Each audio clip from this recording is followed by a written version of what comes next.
Hey everyone, welcome to the second day of Interop Days. Very excited to be here to co-organizing this with Oras and Ali. So can we show the screen? Yeah. So are we live? Yeah, we're live. So the day will be made of two sessions, one in the morning and one after lunch. The first part, which is the one that I curated, and the second part, the one that Oras curated. The first part will be mainly focused on what I call neutral scaling, and the goal of this session is to provide a little bit of context on where L1 is going, a little bit. There has been some recent changes in the roadmap for Ethereum. Now the focus is more on scaling L1 directly as well. And some people have been surprised about this, and my prediction is that the role of L2s might change a little bit going forward, right? Because right now the L2s, we needed the L2s because L1 was not scaling vertically, right? So we had to horizontally scale. But now if L1 is also vertically scaling, again, this role might change a little bit. And some people might be surprised in some time in the future, right? So the first session is to provide a little bit of context on where L1 is going, or on what L1 can provide to the rollups as well. And I'll pass to Oras for an intro to the second part. Yeah, thank you. And then we will have a little lunch break. And after that, at 2:30, we start with what we call pragmatic scaling. And this is kind of meant to be a pun at the neutral scaling first part of the session, first part of the day, where we are looking at ways for how further projects, further approaches, further designs might possibly complement the L1, or might possibly even replace the L1 for certain use cases, whilst leaving some space for the L1 where it shines the brightest. And so we will have a combination of talks and whiteboarding / open discussion after the talk. And so we encourage you to participate and have your questions ready, but also I know that some speakers, at least in the second half of the day, might have some open research questions to stimulate that, if there's interest. So we'll start the day with Dankrad from EF, following with Barnaby from EF, talking about first about long-term, mid-term vision for L1 scaling with Dankrad, UX improvements with Barnaby, some spicy takes on stages from Connor, from Nethermind, native rollups by me, then blob scaling by Francesco from EF, the latest on rollups preconfs and all the base preconfs, a conversation that started, I would say, here at Zuberlin last year. So it would be a nice way to follow up on that. And then a talk by Cassandra from R1 on why the need for neutral rollups. So I invite Dankrad to join the stage for the first presentation.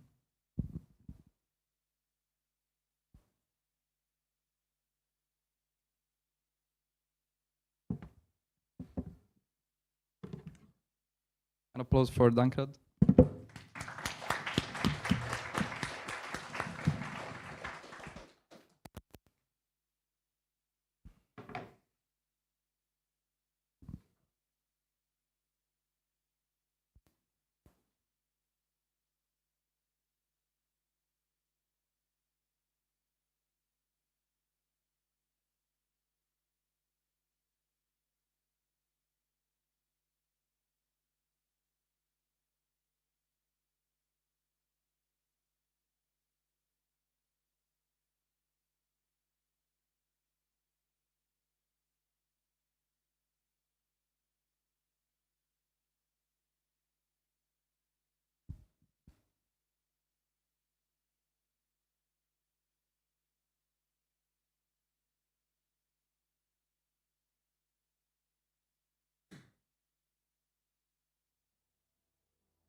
Thank you. Yeah, so I was invited to give a session talking about how we're planning to scale the L1. I'll quickly go into like different topics about this. First, why do we want to do this now?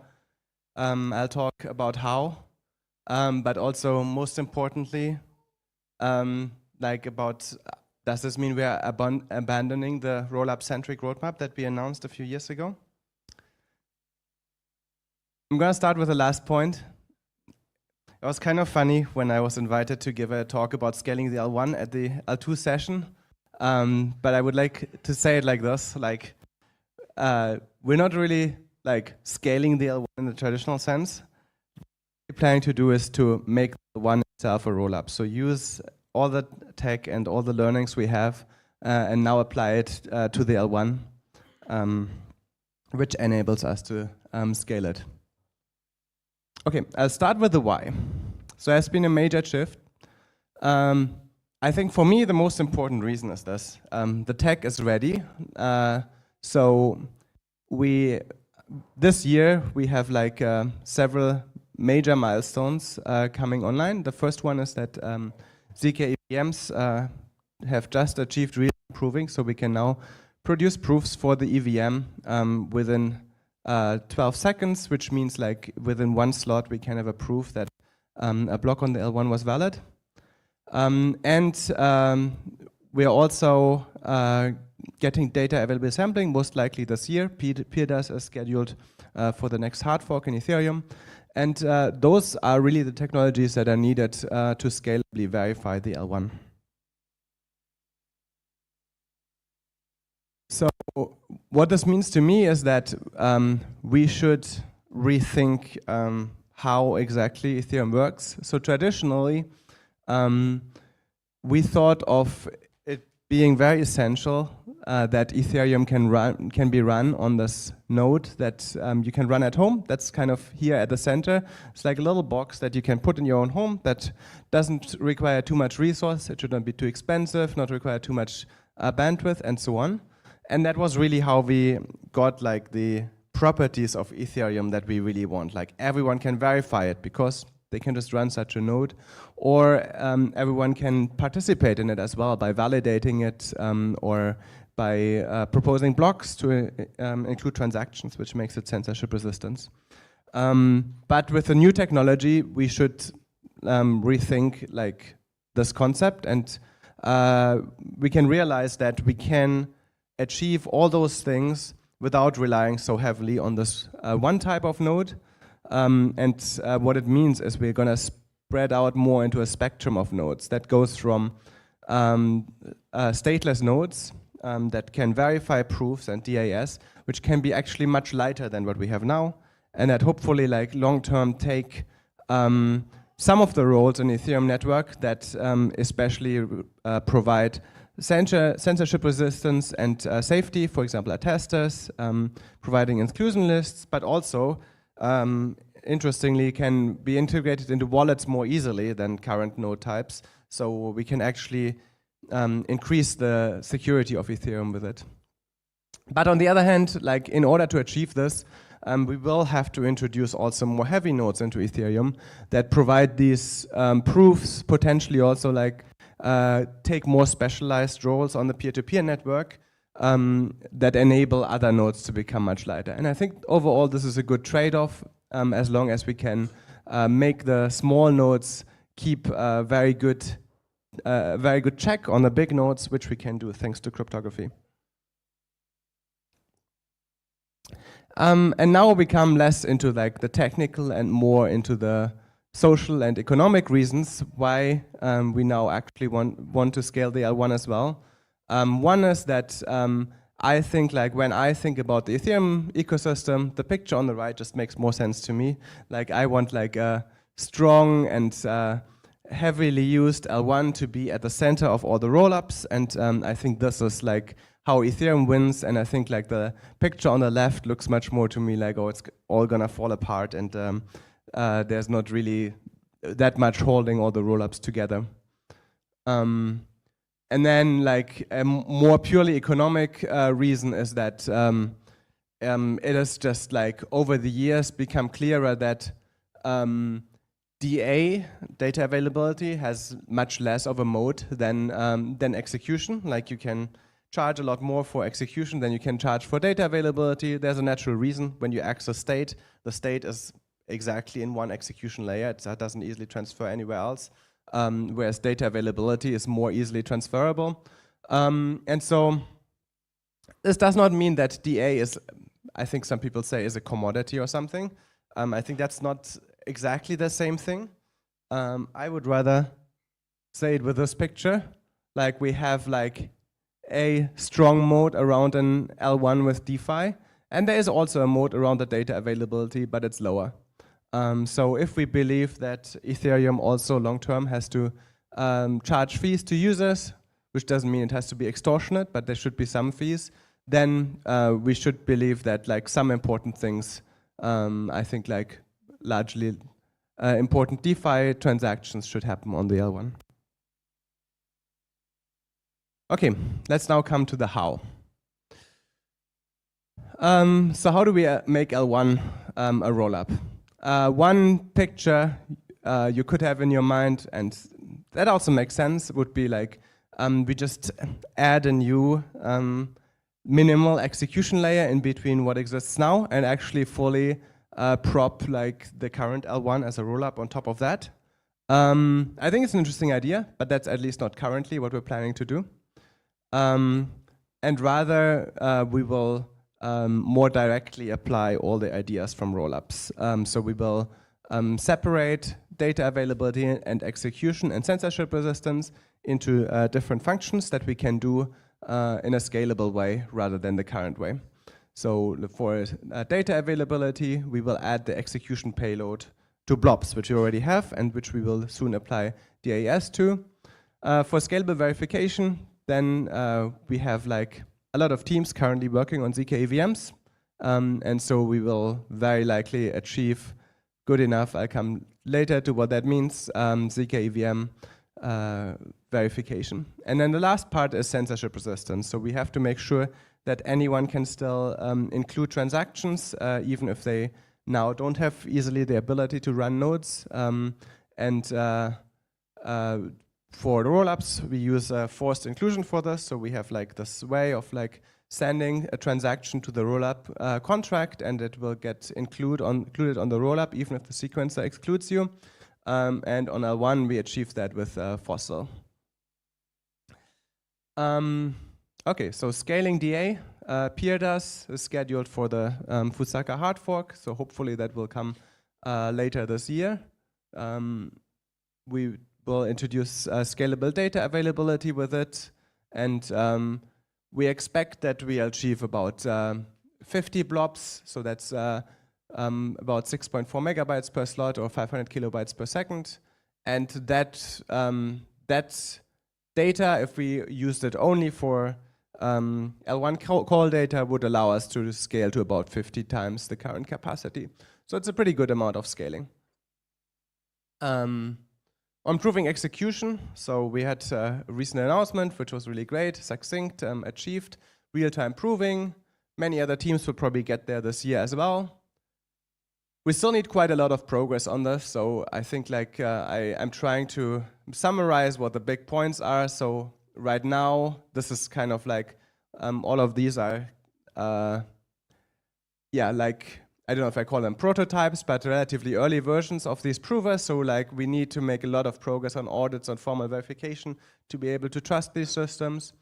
On the latency, like currently we get real-time proving for many blocks, but like we actually need it for literally all the blocks to actually be able to use it. So there's still some progress needed here, and there will still be some we also need some ways to like stop blocks becoming unprovable or something. And then on resilience, so the other thing we need is to be sure that those provers don't just go offline.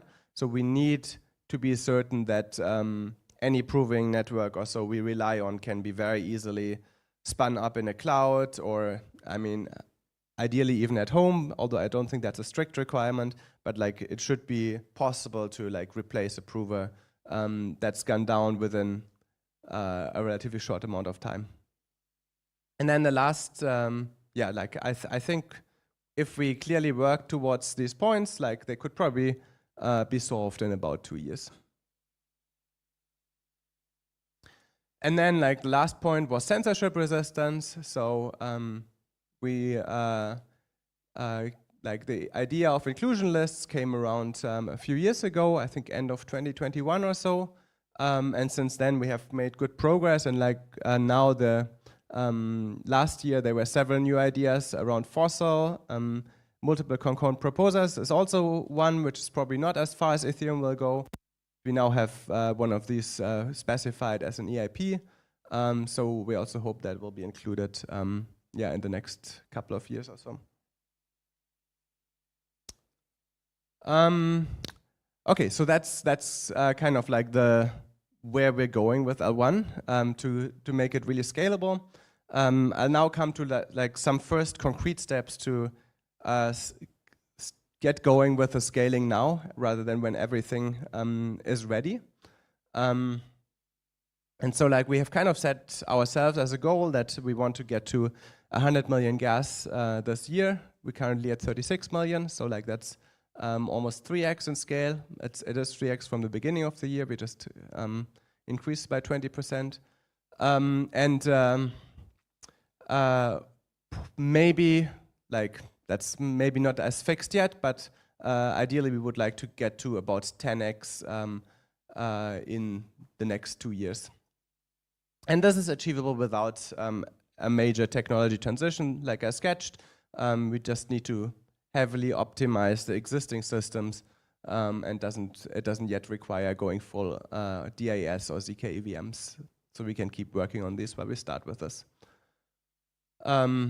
So 2 ideas that will help us a lot with this. One is delayed execution, which means that we don't require validating the execution payload anymore before we validate, before we attest to a block. So instead of having currently a few hundred milliseconds to verify an execution block, we would have the full 12 seconds of a slot. So like we would have 5 to 10 times more time to verify a block, and this is now become an EIP, and hopefully we will include something like this soon. And it's also a requirement for ZK EVMs, because like we need more time to create those proofs. And the second, there's a slide missing. Okay, all right.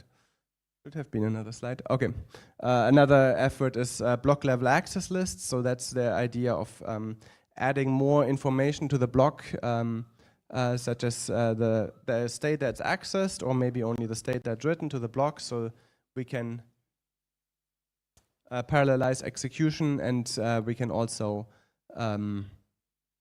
parallelize state loading.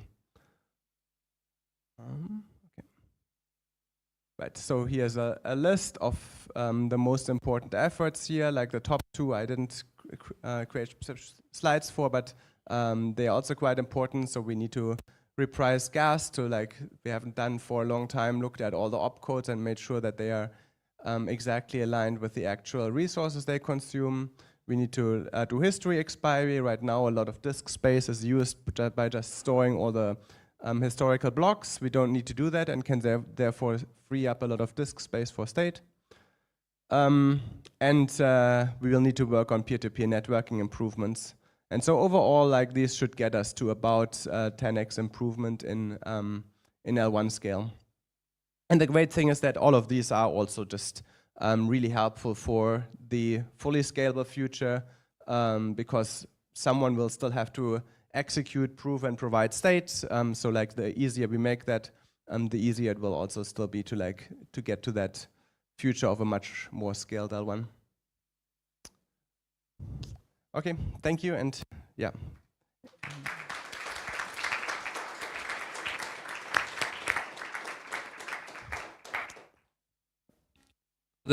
Are there any questions? see. Okay.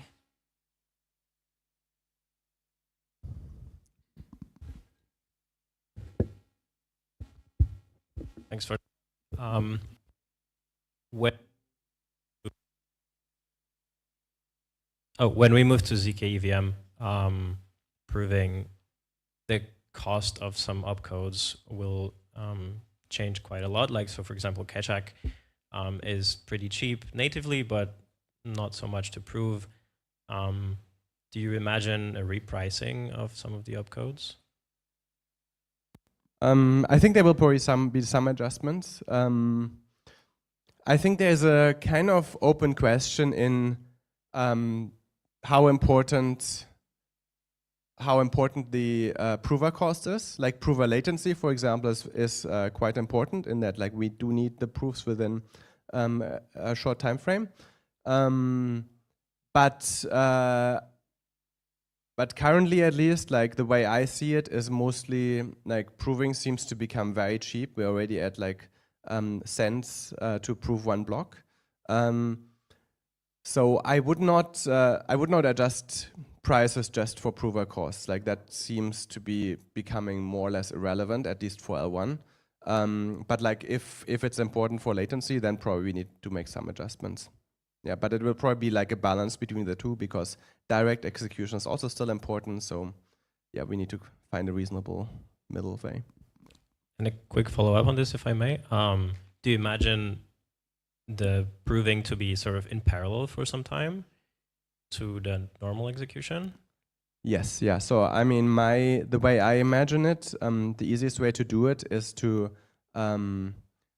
start providing these proofs, hopefully as early as this year. So we will have the first additional provers. So maybe end of this or early next year, you could optionally change your validator to use proofs, and then you don't have to run an execution client anymore. We don't expect that most people will do this, and so we can have like a gradual transition towards like a fully proved world. Oh yeah, we have time for one more question. Thanks. As a quick follow-up on this, like, would you consider introducing new opcodes for like provable friendly algorithms? Like ACDSA and Kechak are particularly prover friendlies, but there's new signature algorithms or new hash functions which are. Potentially, yes. I mean, I think that's like a very different question. I would. The caveat here is that what is prover friendly can change a lot within like even 2 years. Like what we thought was really friendly for zero knowledge proofs 2 years ago has now almost completely changed. So we have to be quite careful with enshrining anything that like later will just not help.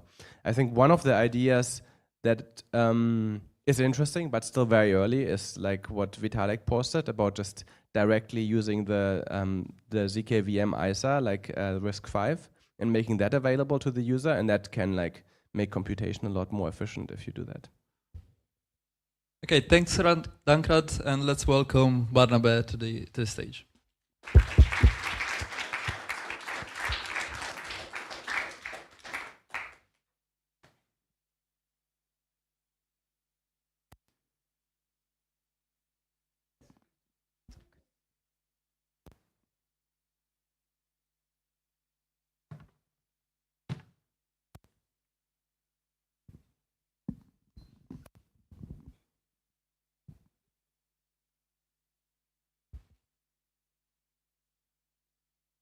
Hello, GM.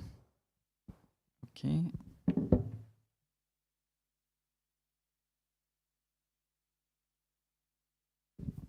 I'll just mirror because I will get.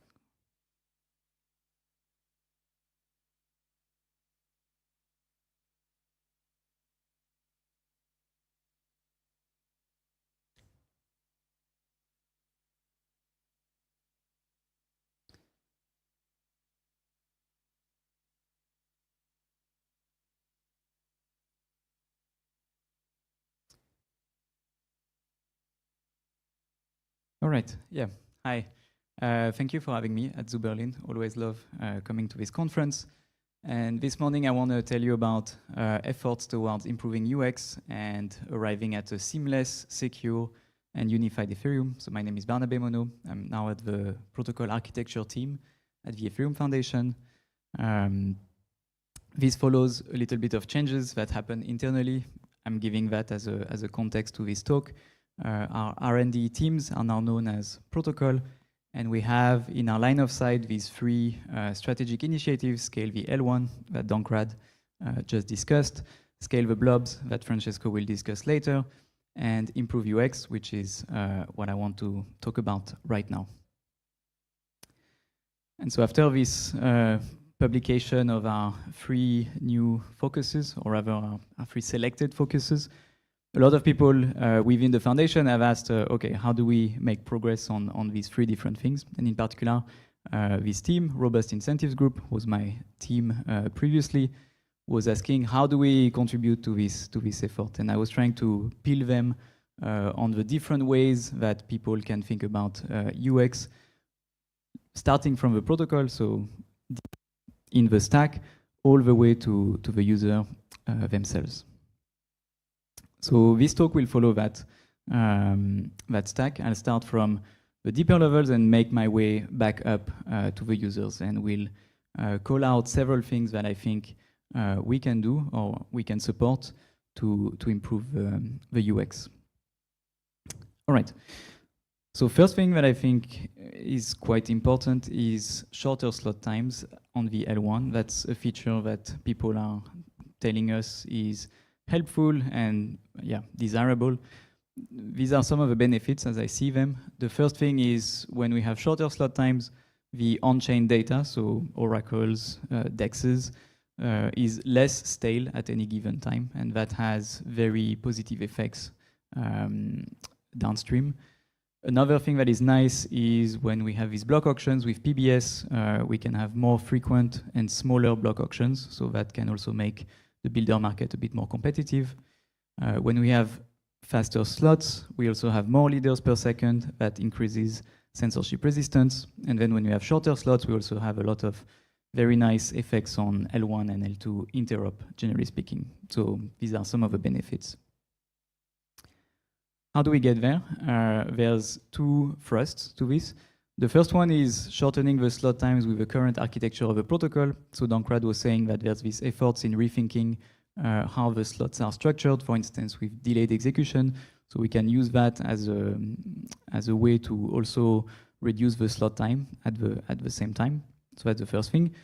And the second thing is if we really do want to go much further, like we have to just redesign the architecture of the protocol itself and change the consensus mechanism.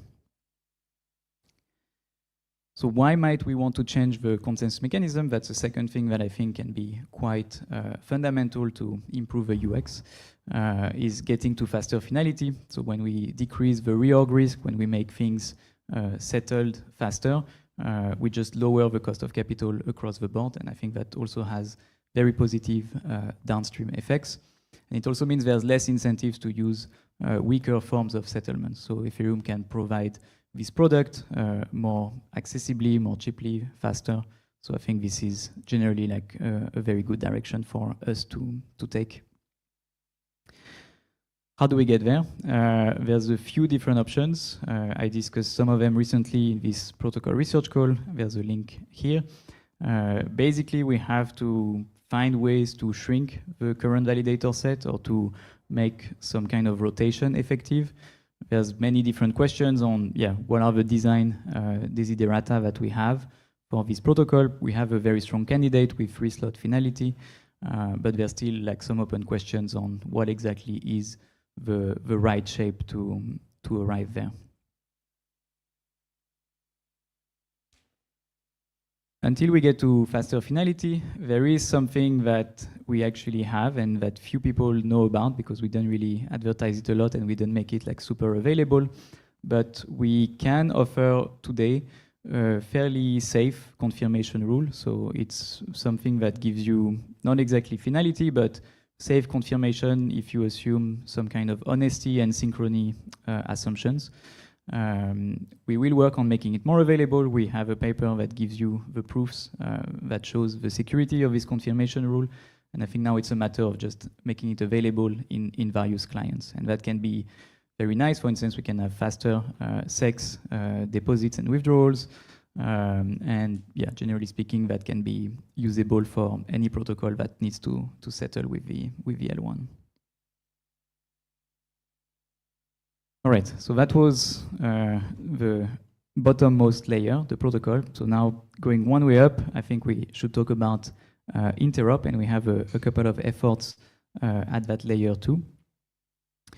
The first thing that I wanted to discuss with my team was these bridges. So yeah, we have traditionally not, I think, thought a lot about bridges and the way that they developed and the way that they took on the duty of interoperability between the rollups. And I think that's something that we should be spending more cycles on. It's a really key piece of infrastructure. And ideally, we want them to be as trustless and as censorship resistant as the protocol itself, or as the guarantees that we want to give as Ethereum. There's a couple of ideas we're throwing around essentially reusing the L1 validator set to obtain some of these properties. There's also efforts to have standards so that we can at least abstract some of the layers and improve some of the UX through that, such as 7786. Another big part of the Interop story today is intents, so these solver-based protocols that give very good UX to the users who use them. We discussed that quite a bit, in fact, yesterday. There's obviously like some limits to these protocols, but I think there's a lot of interesting work to do on, again, providing standards, open sourcing parts of the stacks, and making sure that when we offer intents, there's no like vendor lock-in, the users are protected, and we make the markets as efficient as possible. So efforts in this direction is 7683 and the open intents framework. Shout out to Josh Rudolph, who's doing a lot of work on this. Another place where we can have hopefully some impact is making the canonical bridges out of optimistic rollups specifically faster. This has many benefits, as we've heard them, reducing solver costs, allowing them to rebalance more frequently, and having thus better liquidity behind intents. There's a post from Vitalik on a 2 out of 3 finality mechanism for optimistic rollups that can help have faster withdrawals, and that's something that we think could be interesting to make more operational and to experiment with. Another part of the Interop story is shared sequencers that, as I understand, have been renamed. But what I understand when I say this is, layers that provide their own settlement and that provide faster finality, and through that may be able to provide fast pre-confirmation. Another way that I think of them is as coordinators of state allocations across different domains. That's more if they are coupled with a shared builder. And so there is this layer of, let's say, hierarchical confirmation rules. Some of it can be provided by the L1, some of it can be provided by other systems. I think it would be interesting for us to think more about this and to leverage the properties of these systems to improve the UX, in particular via pre-confirmations. Another question that I've seen appear quite a bit when I've been discussing Interop is the one of token issuance. There's a question on where should the tokens be issued, who should be issuing them, who has the power in these relationships. There's a lot of innovation in cross-chain token standards. There's many of them, and I think at this point it will be hard to unify under a single framework. But this innovation does have to be weighed against, on the one side, fragmentation between many different standards that may not be interoperable, but at the same time, some of these standards do give us improved UX. So I think we have to be judicious, or find the right balance.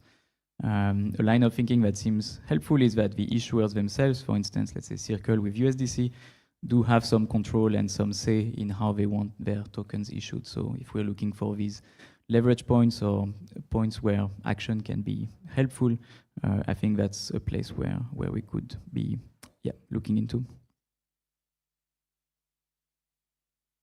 And finally, there's the whole, let's say, application layer or UX layer of Interop. Like, how do we make it feel like moving from one chain to the other is seamless? And in fact, how do we maybe not make it feel like these are many different chains?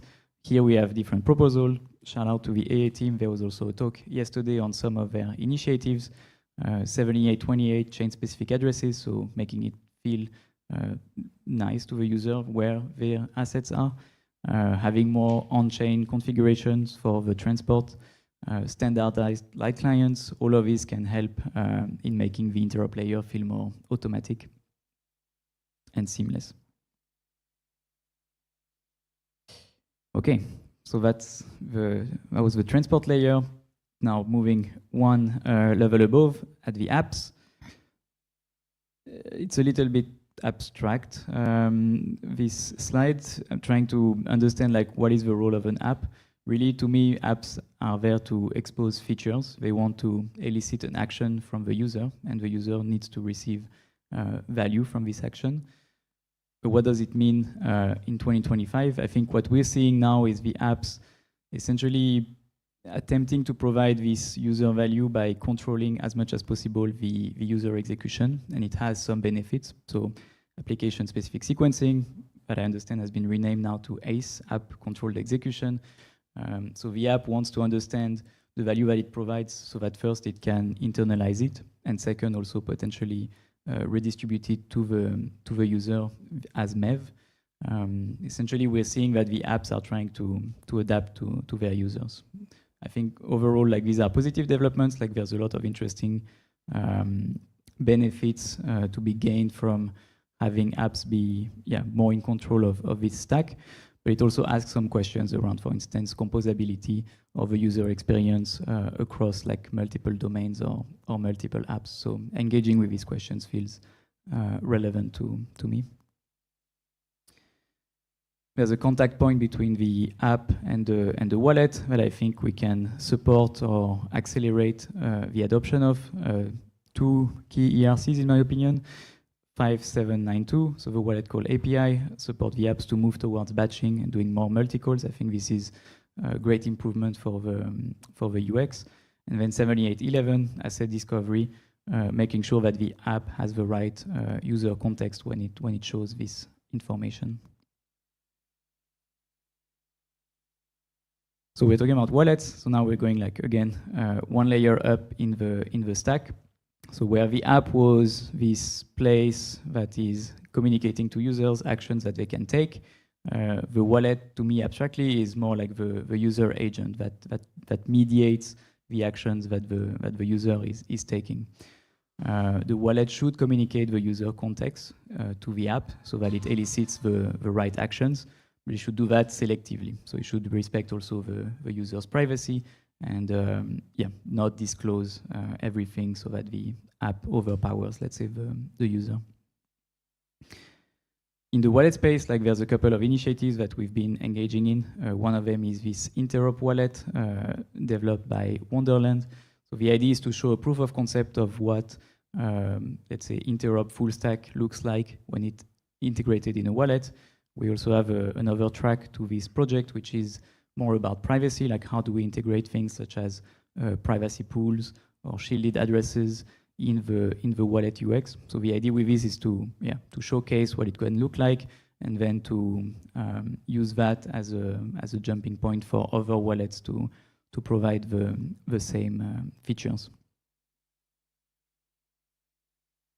Another question that I think we should engage in that has come up a lot ever since we started talking about improved UX is people have asked us, what are the developments around embedded wallets? I think generally they're good, like they provide good UX to the user, like you don't have to think a lot about keys and everything, but it does pose the question of vertical integration between the app and the wallet specifically, and what maybe some of the trade-offs are at that level. So we want to think hard about making sure that users can still compose, are still in control, and make sure that this does not come at heavy trade-offs for the UX.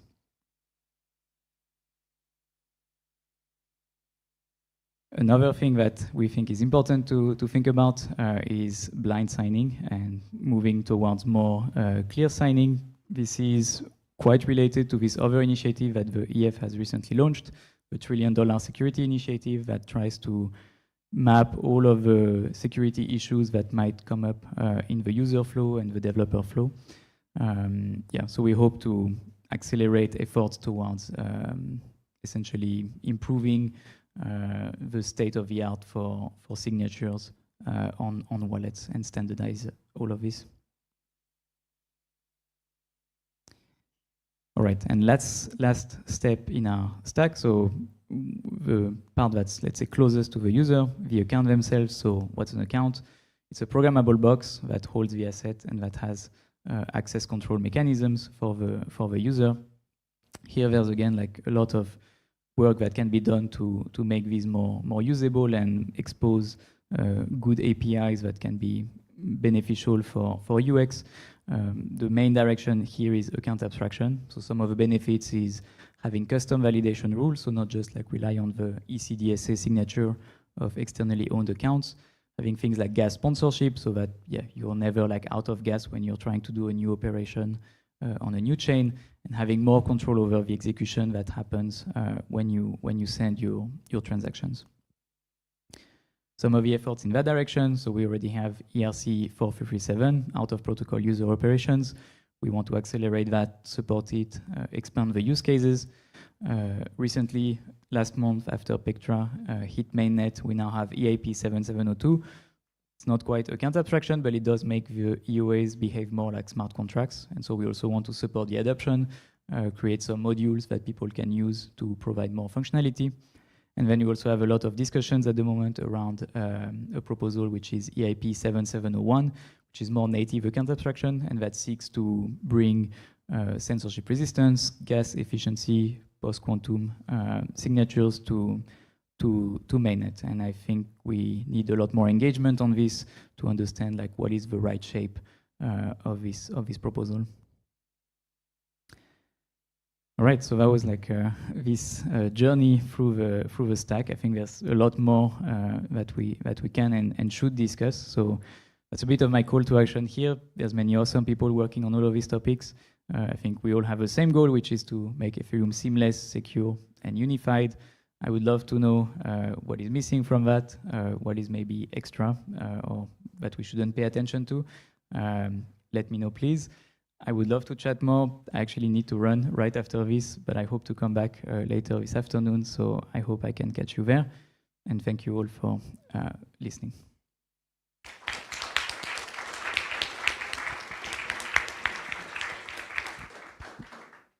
We have time for one question. Danny. Orest.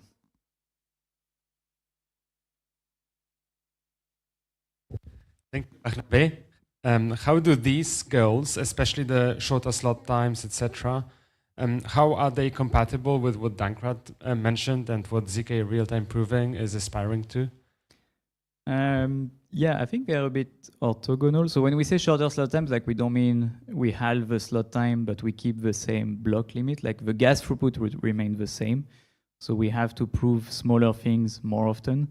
That actually to this benefit of shorter slot times, which was, so I was saying like we have these more frequent, smaller block auctions.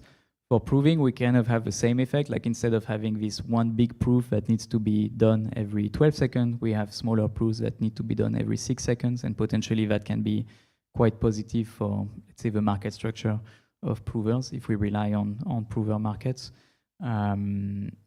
So I would say it's orthogonal. Yeah, we can shorter the slot times without painting ourselves in a corner where it's so short that we cannot prove in time. I think we would scale the gas throughput such that we are able to do that. Thank you. Thanks, Barnabé, and let's welcome Connor from Nethermind.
Okay, sorry. Hey everyone, my name is Connor. I'm a protocol researcher at Nethermind, and today I'm going to revisit the roll-up stages framework.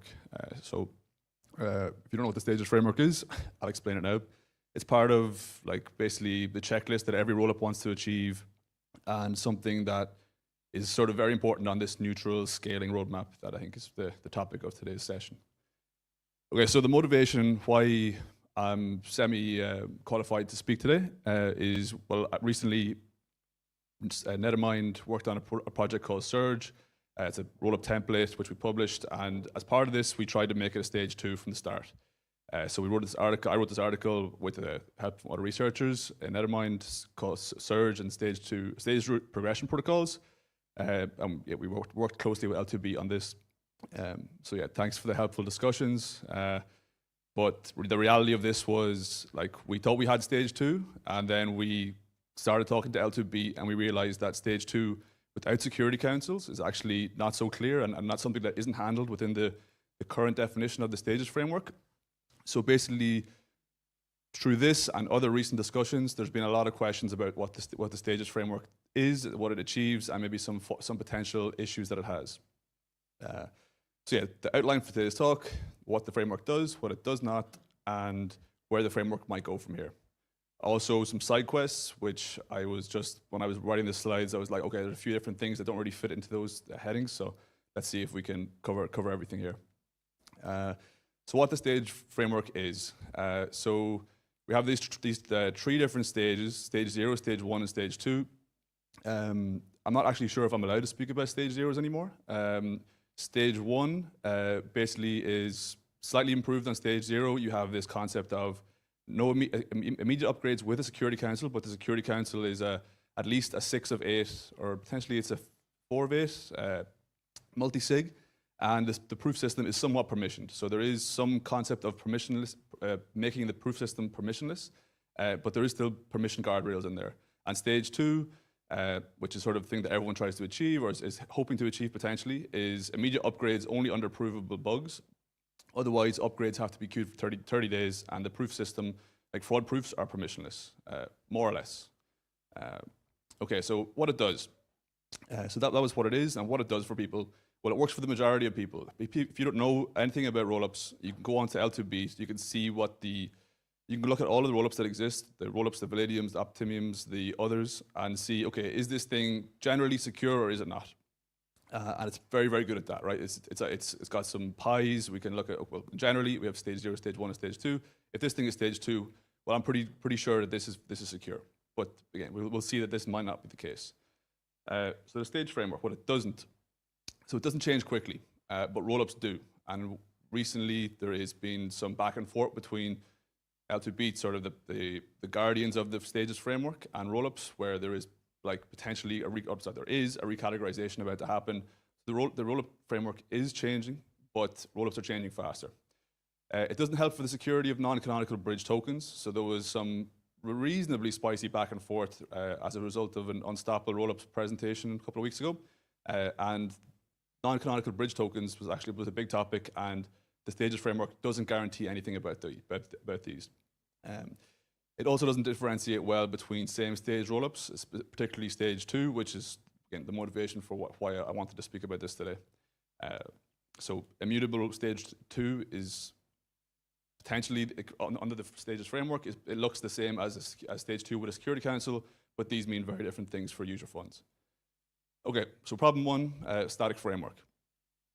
So we have this framework that just sits out in the open, and all day researchers are thinking about, not all day, but some parts of the day, researchers are thinking about how we're going to break this thing. I also included some rollups here, but then I realized like Nethermind and rollups were very tightly knit, so no point in calling rollups out here. And L2B is constantly trying to put out the fires, constantly trying to keep the stages framework together, and it's a thankless job. But still, it's also our job as researchers to question it, to try and to strengthen it. So this graphic probably doesn't do that part of it justice, but yeah. So the static framework, so the rollups are numerous, they're cheap, relatively cheap to deploy and upgrade, and framework loopholes can be exploited. So wording, like the stages framework is based on wordings, and wordings are like English, they're made to be exploited, and rollups are very good at doing this. These are the rollups. The rollups can like basically say, okay, there's a potential loophole here. I can get to stage 1 without actually guaranteeing the security of my funds on this the essence of the stage 1, which is sort of the last point here, essence versus specifics, which is when Nethermind were talking about Surge, we wanted to get to the essence of being stage 2, which didn't necessarily cover was covered by the specifics. But the stages framework takes open discussion, lobbying, analysis, years to update. And every time it updates, some rollup is probably going to be pissed off, and that means potentially less money for L2 beat. So it's a very tricky situation, the updating of this static framework. But there is good news that I mentioned already. This framework is updating. There's a recategorization happening in a couple of days. We're going to see it. I wonder what it's going to be like. Is there going to be fireworks? Is there anything planned for it? I'm sure Luca might have some more details on that later. The problem 2, security of non-canonical bridge tokens. So what is a canonical bridge? Well, the canonical bridge is this smart contract that sits on an L1. You can lock your L1 tokens into this bridge, and then most rollups have this functionality where it reads from the L1 and creates a copy of this token on the L2. So that's the canonical bridges. These Arbitrum L1 bridge and the Optimism L1 bridge are highlighted here. Smart contracts that are locked, and then every time there's a proven state update on the L1, you have the ability potentially to unlock your L1 bridge tokens. High level. There's definitely more information that I could give there, but for the purpose of this talk, no point. Okay, so what are the non-canonical bridge tokens, right? So these are just the canonical ones are the ones that are locked on L1 and accessed. There's a sort of dedicated contract for that L2 or rollup. But the non-canonical bridge tokens are native tokens. So like the tokens that, like for example, the gas token on Arbitrum, or I'm not even sure if that exists, but there's the gas tokens that sit on the L2, or tokens that are minted directly on the L2. So these aren't covered by the stages security framework. There's also tokens that are bridged from other chains. Those are not covered by the stages framework. So you have users who see a stage 1 or a stage 2 badge on L2 beat, and suddenly they're thinking, oh, well, all my tokens are secure here. The reality is that these two types of tokens, these native tokens and these bridge tokens from other chains, are potentially not secure at all. So it's potentially misleading for the naive user. And why do we care? Sounds interesting, but the reason why this is actually very, very important is because a lot of rollups are shifting a lot of the value, or not shifting, but there's a trend here where a lot of the value locked up in rollups is actually non-canonical bridged tokens. So the canonical percentage is at the purple side on the left, and you can see for the top 3 rollups, there is less than 50% of the value stored on those rollups is canonically bridged value. So the stages framework says it's secure potentially, but a lot of the value that's locked up is not covered by the stages framework. So there's definitely something that we need to change here, or something we need to add for users to understand what exactly what is securing their funds. The security of the non-canonical bridge. So again, the stages framework is meant to guarantee the canonical bridge token withdrawals. No guarantee about the non-canonical. And then a side quest. All right. So stage 2 itself might not be enough. So users need to know what can prevent canonical bridge token withdrawals. But even still, we're only guaranteed canonical bridge withdrawals up to a certain limit or a certain point. That's been decided originally by Vitalik, related to censorship resistance of the L1. But bugs, for example, can still prevent withdrawals on certain stage 2 rollups. Even within a stage 2, the stage 2 framework for security councils, you only have 30 days to withdraw. So a lot of potential functionalities might require you to lock up your funds for 180 days. If that is the case, your funds are not secured by stage 2. So there's, again, potential additions, changes to the stages framework that may need to be added to communicate to users properly what is securing their funds and if it's secure. Again, these things are highlighted on L2 beat, but it would be nice if potentially if there was a stage 2 plus or a stage 3 or a stage 2 was redefined, that your funds will always be secure if there is no bugs. But again, these are just thoughts. These might not be applied. So like, for example, what it means for users is that you might need to refresh or liquidate your positions every 30 days. That's pretty terrible UX. Or again, it limits what you can do on a rollup, which again might be the intention of rollups, but it's not clear. So Problem 3, same stage rollups. Like, okay, we have this concept of stage 2, but I've listed 4 different types of stage 2 rollups up here, and each of these stage 2 rollups means something different for like getting your funds out of that rollup. So a mutable rollup, like a basic brick or a fuel, are like basically contracts that are deployed. They're never going to change. The upgrade window, this is the concept that's sort of like the most popular concept that's being pursued by stage 2 or rollups in general. Upgrades have to be queued, but if there's a provable fault in the second point here, this multiple proving system, the Security Council can jump in and immediately upgrade the system. Okay, so this again, we have the single proving system where there is no concept of provable bugs because you need 2 things to disagree. But with multiple proving systems, you have this ability for a Security Council to jump in and immediately upgrade the system. So all of these things are potentially stage 2, but your funds aren't going to get out of there if there is a bug in the proving system in the first case and in the second case. Third case, you may be able to get out, but you may also be able to get exploited by the Security Council. So again, the risks are different, and stage 2 itself might not necessarily explain to you what those differences are. So proof liveness. I mentioned at the start of this slide, the reason why I was motivated to talk about this was because when we were talking about Surge and stage 2 template, stage 2 rollup template, we tried to do it without a Security Council. And without a Security Council, this concept isn't properly covered by the stage 2 framework. So talking back and forth with L2B, we decided that to capture the essence of being stage 2, we had to ensure proof liveness for the entire upgrade window. What this means is, like, there is a heartbeat of proofs being provided to the L1, implying that the users have the ability to get their funds out. Like this is meant to handle the side case where there is a malicious upgrade after a bug is identified. So okay, in the case of Surge, it was originally or potentially still is a nethermind control upgrade key. But if a bug is found in the multi-proof system, you can effectively brick the proof system and push an upgrade, and users won't have an ability to get their funds out, right? So the way that we can get around this is by requiring liveness of proofs. But what that means is if there is a bug and proofs can't be provided, users' funds are lost forever.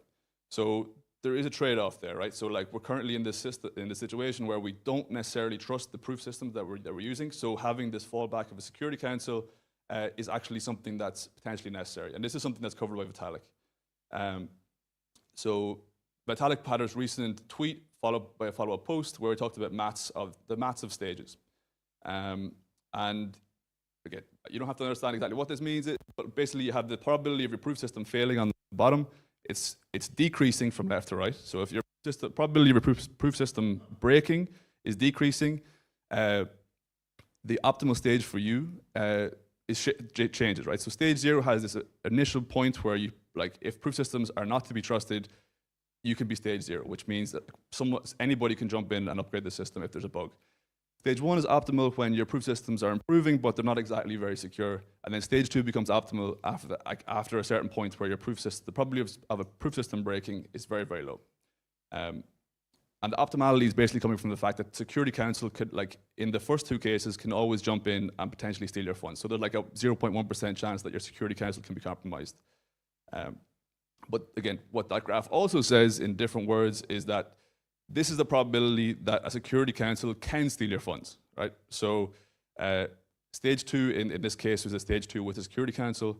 So again, this is not exactly ideal, like you having this entity that can jump in, push an upgrade, and steal your funds. So again, this potentially is a drawback of the current stages framework. So like the 0 probability of a Security Council being able to steal your funds is a rollup that doesn't involve a Security Council, is immutable or Security Council free. So that's good, but again, if there is a bug, your funds are potentially lost forever. So there's a trade-off.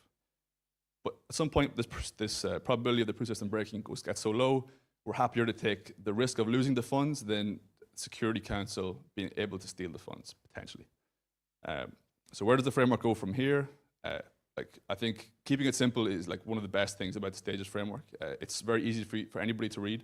And anybody, I mean like the majority of people, right? People in this room may be thinking, okay, I'd like to see like 17 stages. I was like, okay, well that's good for us, but it's not very good for the users who want to understand generally, is this rollup secure or not? What we might be able to do, like, while keeping it simple, is add a level, keep updating the level definitions, clear warnings about the non-framework risks. It's a tough one to pitch to rollups, like highlight somewhere clearly that your rollup is not secure. Improve the education on the framework limitations, people like me coming up here and talking, but again, there's only so much that helps. I guess the warnings, having these badges is very, very effective. But similarly, we don't want to overload the meaning of these badges. So it's a very delicate balance that we need to strike here. Making better rollups is the easiest way to solve all this. So yeah, that's my talk. Thanks very much.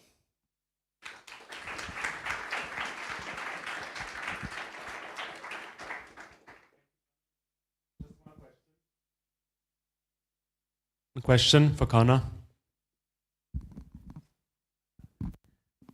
I was wondering what you think about the sort of badges in the context of like the chain abstraction narrative, where the argument is that people won't care what chain they're on.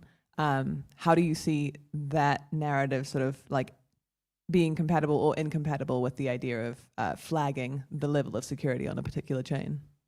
Yeah, I think this was the sort of the vein of thought behind this recent discussion around the most of the value being shifting away to non-canonical bridge tokens, and to be honest, there was no clear like solution. It was like the people who thought that the stages framework was bad gave out about it, but there was no clear solution, right? Like I said, like okay, we just basically have this sprawling design space, smart contract risk.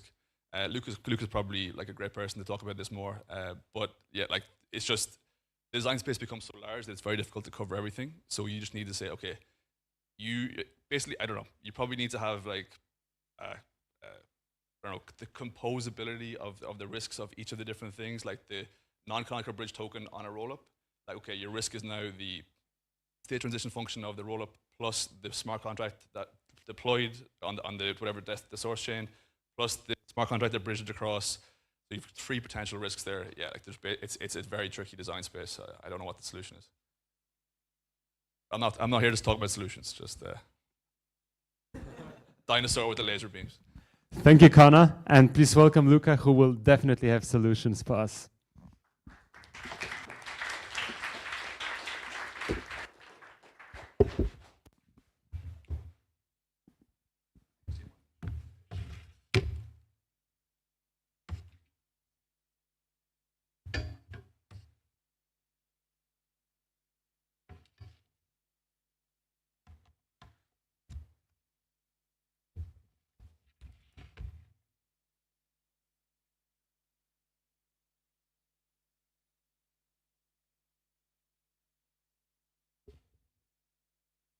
Hey everyone.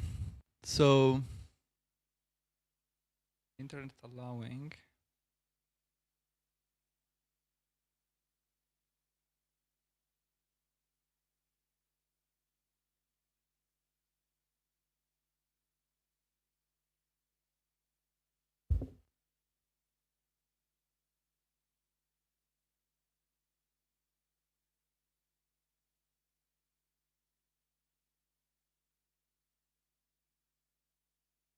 Okay.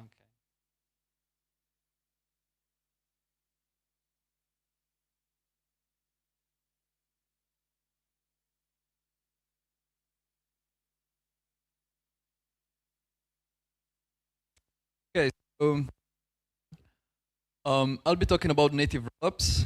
Disclaimer: you might fear because there are more. There are more open questions than answers, but that's good. That's part of the process. So let's jump in. So this is more or less the current state of rollups. If you go to Well2Bit, switch on the recategorization button, or you wait 2 days for the recategorization. What's the recategorization? As a context, is something that we're applying to fix the stages framework, as Connor was saying before. So we're removing a lot of projects that do not have a proof system or do not have a good enough DA layer, and this will leave in the main table only those projects that seem to care about decentralization, right? And if you look at these projects, you see that the top 10 is almost all stage 1 rollups, which is very good. We like this. We are trying to invite or like convince all projects to become stage 1. We're happy when this happens. We tweet about it, right?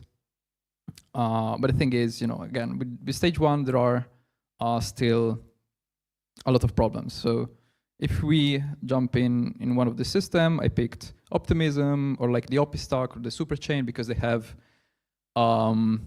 most of the value or total value.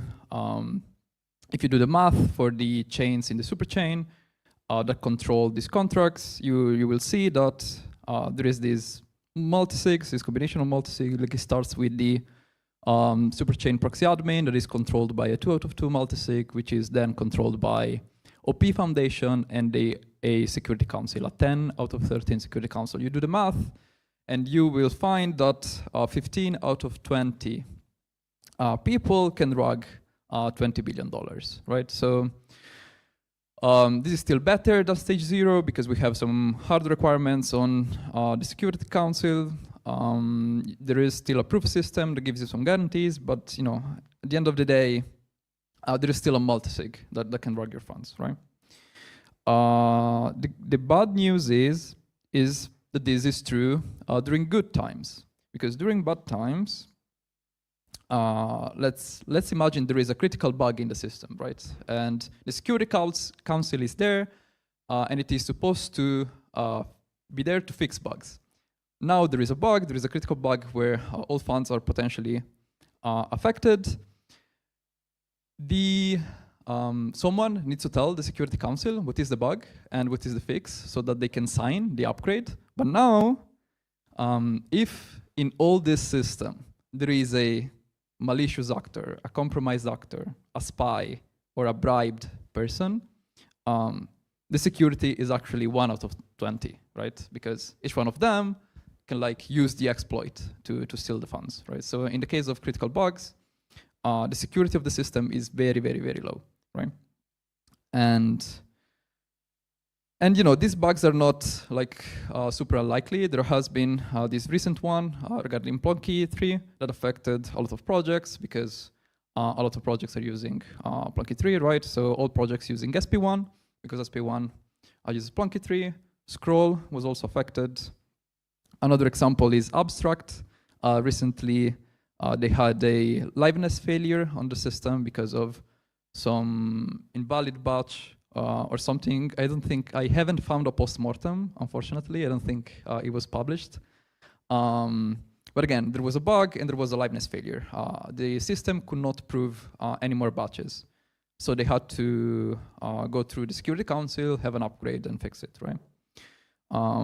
Another example is on Arbitrum.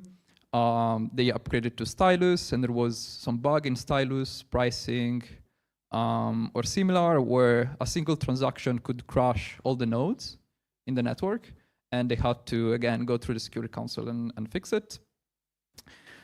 Another one is Scroll. Again, this is a similar bug to what happened to ZK-Sync. There was a batch that the prover could not decode or decompress or whatever that halted finalization or settlement, more specifically, and they had to upgrade the system, right? So this is to say that bugs happen, and they're very often. Today, there's not much of an incentive to find bugs because there's always a Security Council that can protect you, but bugs are there, right? So what about stage 2? So as Connor was saying, there are different options for you to go to stage 2. Some of them are arguably more secure and less secure. So the first one is you just YOLO with one proof system. This is what, for example, the current stage 2 systems that are on L2B do. There is no recovery mechanism. Everything is immutable. You have one proof system, and a single bug has the potential to destroy the full project, right? The other option is to have a multi-proof system, but with no recovery. This is what Serge from Nethermind is planning. They will have like 2 out of 3, I think, proof system. But if there is a bug, like a correlated bug, let's say 2 of those 3 proof systems use Plonky 3, there's a bug in Plonky 3, there's no one that can protect you. It would maybe result in a liveness failure or maybe even a safety failure.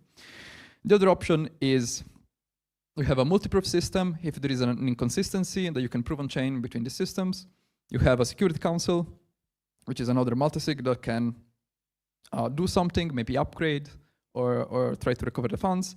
The problem with this case is that it incentivizes backdoors, right? Like there is a multisig that can recover, that can like upgrade in case of problems. So there is an incentive to like hide those problems so that eventually they can steal the funds, right?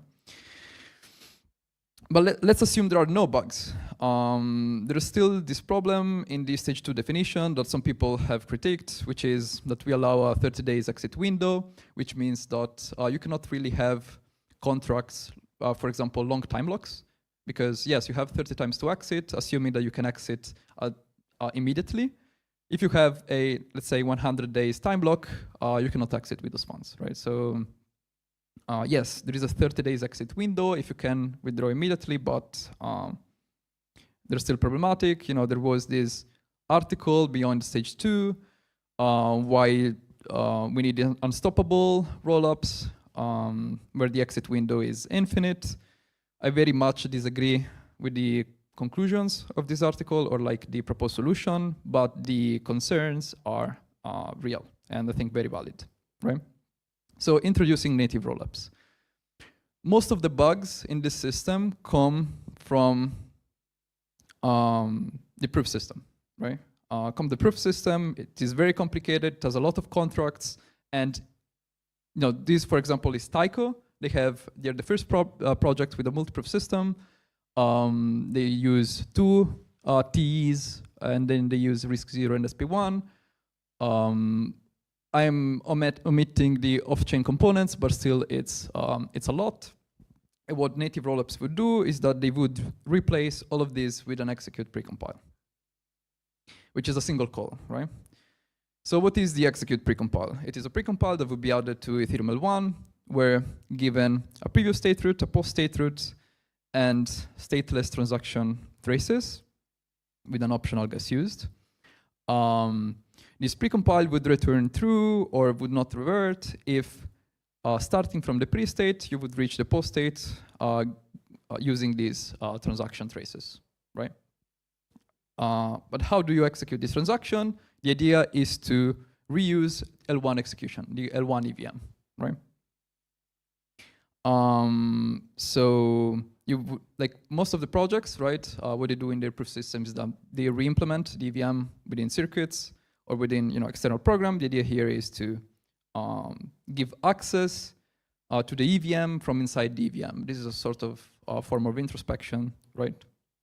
And one thing that I forgot to say here is that why it is that we give 30 days to projects. One of the reasons why we do that is because these projects want to be EVM equivalent. They want to upgrade when Ethereum upgrades. You know, there was Spectra, they want to have 7702 or similar. So it is unrealistic to expect, even from stage 2 rollups, that they would be completely immutable, right? At least for the EVM equivalent ones. So that's why we allowed for stage 2 for projects to have some form of upgrade, right?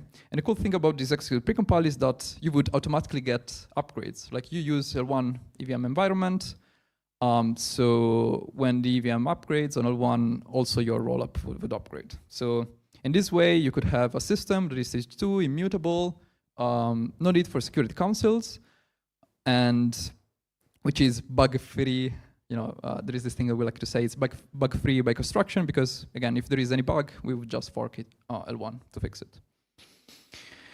There are 2 possible modes for native rollups. The first one is with re-execution. So when you call the precompile, the way that nodes validate this is by running the transactions in the same way that they would do for L1.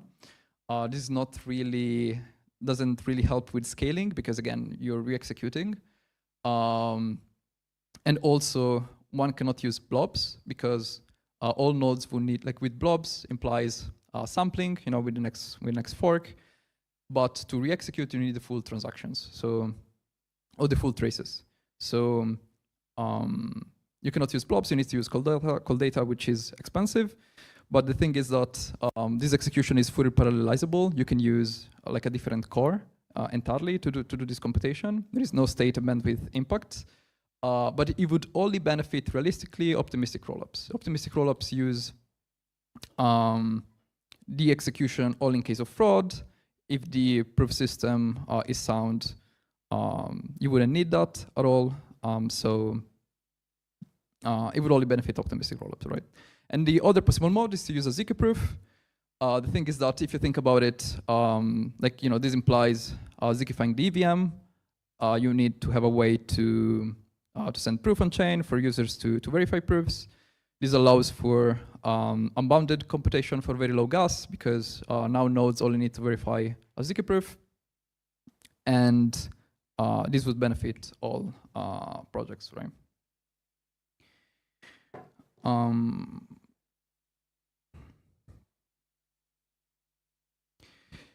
There are two options here for the ZK mode.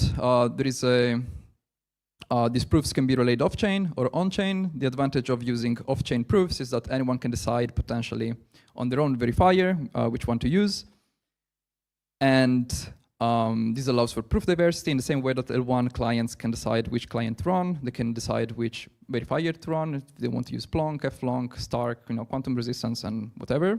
A question is how realistic is proof diversity in the system? Because again, you need to have enough proof to convince a supermajority of validators to vote for a block. And the other option is to post the proofs on chain, which can enforce proof diversity if, let's say, a 2 out of 3 proof system is enshrined to Ethereum. But again, the problem here is you need to enshrine a proof system. It's controversial potentially, and so on.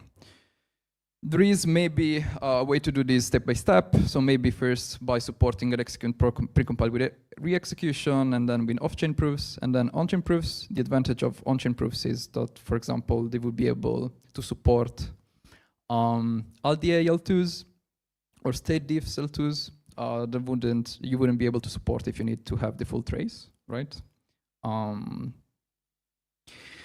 And now with the open questions, right? So the first question is, what about non-EVM L2s? Like we can expose this precompile for to execute the EVM, and most rollups are EVM equivalent, but not all of them. So for example, there is Starknet, Fuel, and Eclipse. They use completely different environments.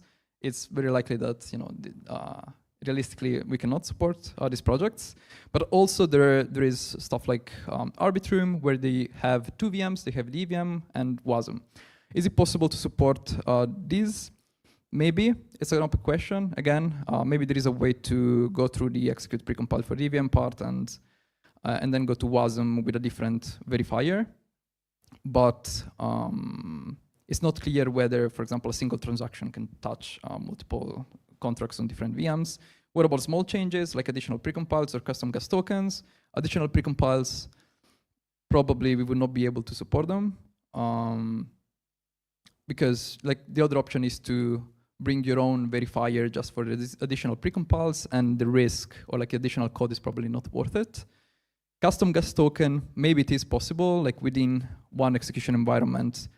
The execution environment doesn't really know what is the native token, so it potentially can be anything. The only thing that it needs to know is, when bridging from L1, you need to know when to mint the gas token. So I think there is a lot that we can learn from rollups here that can inform the design, because a lot of stacks have implemented custom gas tokens. So it will be interesting to discuss with the rollups on how to do this.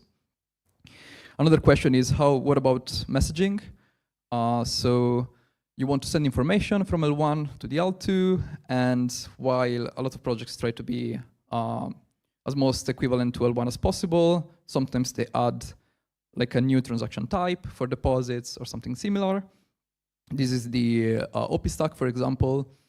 My understanding is that Linea is the most equivalent rollup, so there's probably a lot to learn from them.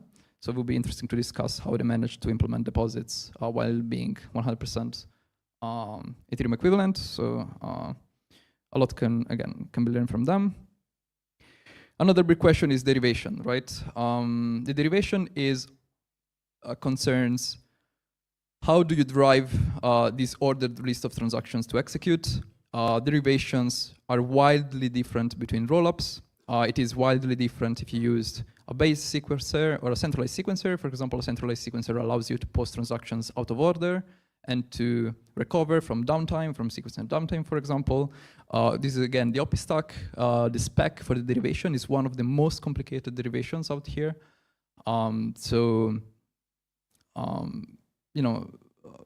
You can imagine, a native rollup using custom sequencing, but again, this custom sequencing could affect derivation, and it's not clear how to support this. There is this one idea of using a derive precompile, but again, you will need to standardize derivation, so maybe it's not possible to support all projects. Another problem, it's a compression scheme. All projects use compression. They use different ones, so there's also maybe the need to standardize those. If you want to have blob sharing, this also affects derivation, so it's also an open question. If we want to support this or not, or how, or if there is any flexibility. And also the context, right? The L2 might use some context from L1 because it can read L1 potentially. And again, what context to give to the L2 is not clear. While running EVM in EVM can be called introspection, I would call this something like extrospection, right? How to see things that are outside of you. Another open question is whether native rollups can help with interoperability. Maybe these are like the UG layer and the ZK gateway by the Elastic chain.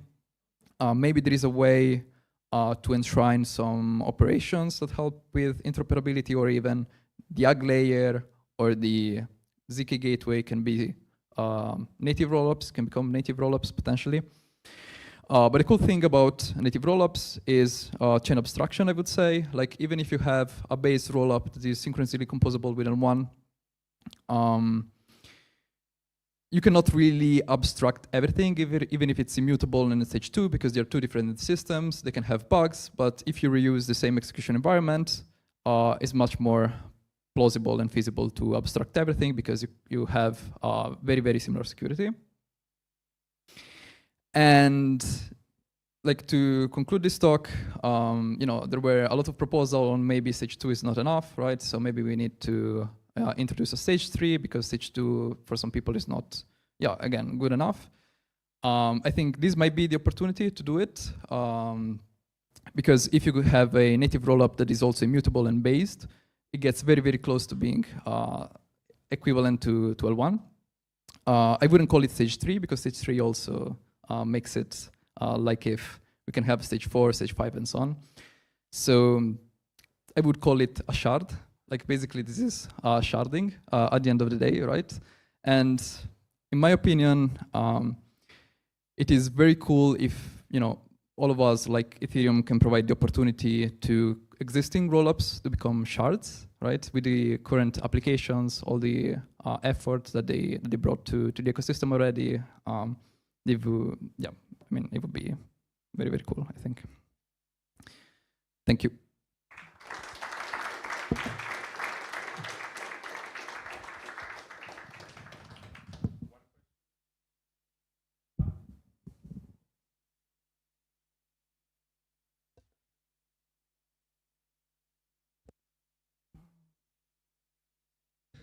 Hey, thanks for that. Native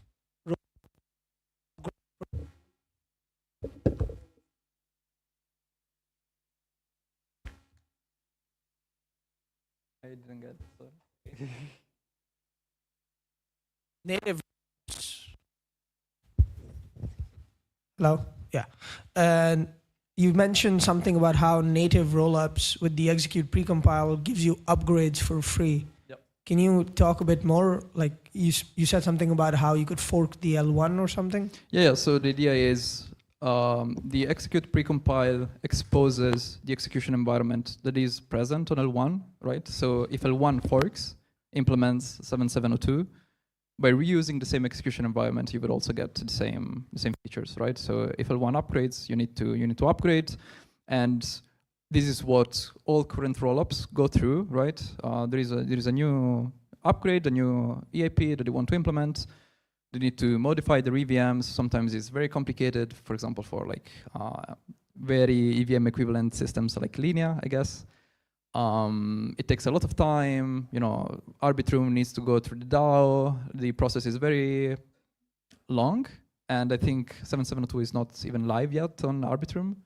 In this case, you can get it for free, right? L1 upgrades, you get it as well immediately. Hey, thank you so much to Luca. We start again in 10 minutes, 20 past. Yep.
Oh yeah, yeah. I did turn the sounds up on the stream.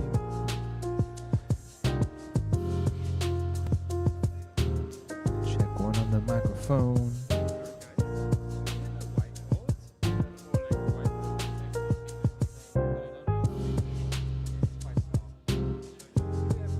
I was gonna tell you too. You should change the title on the in StreamYard. I think you can do it. Yeah, I can't switch. You titled the I know. I switched it there, but I didn't update here, so maybe.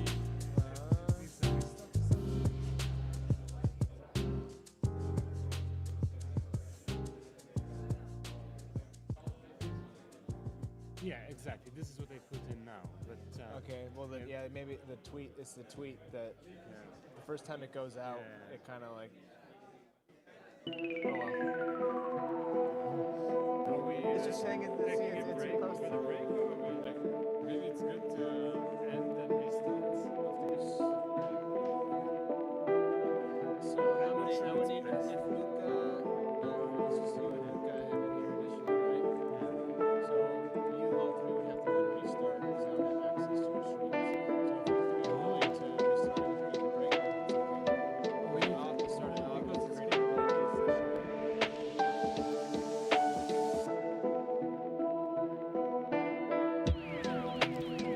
Check one, check two.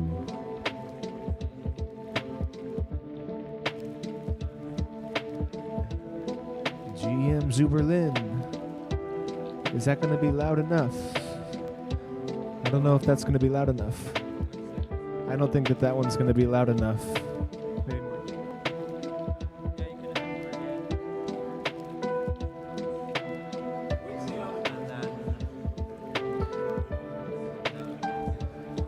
Check one, check two. That's probably okay. We use those ones. Let's call it the wide ones.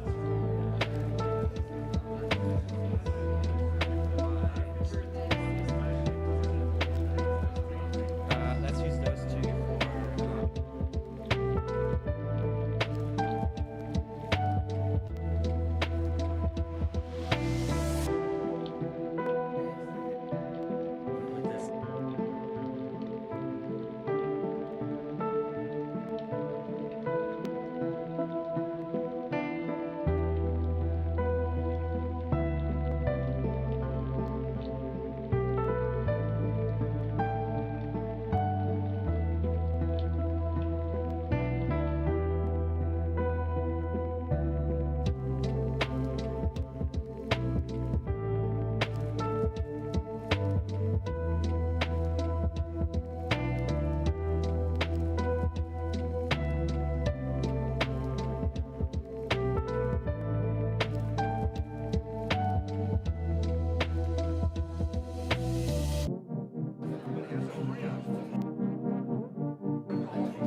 Hello.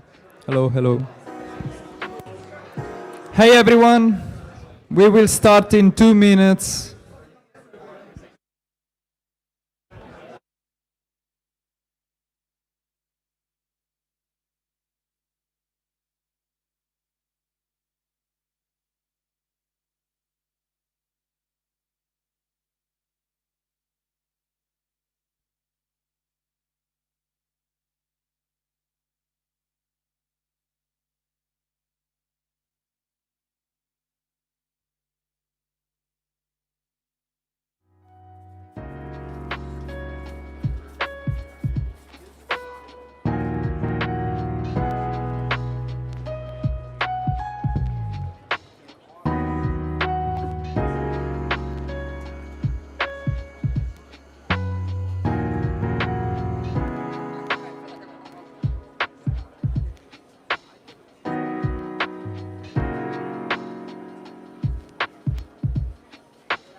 Hey everyone.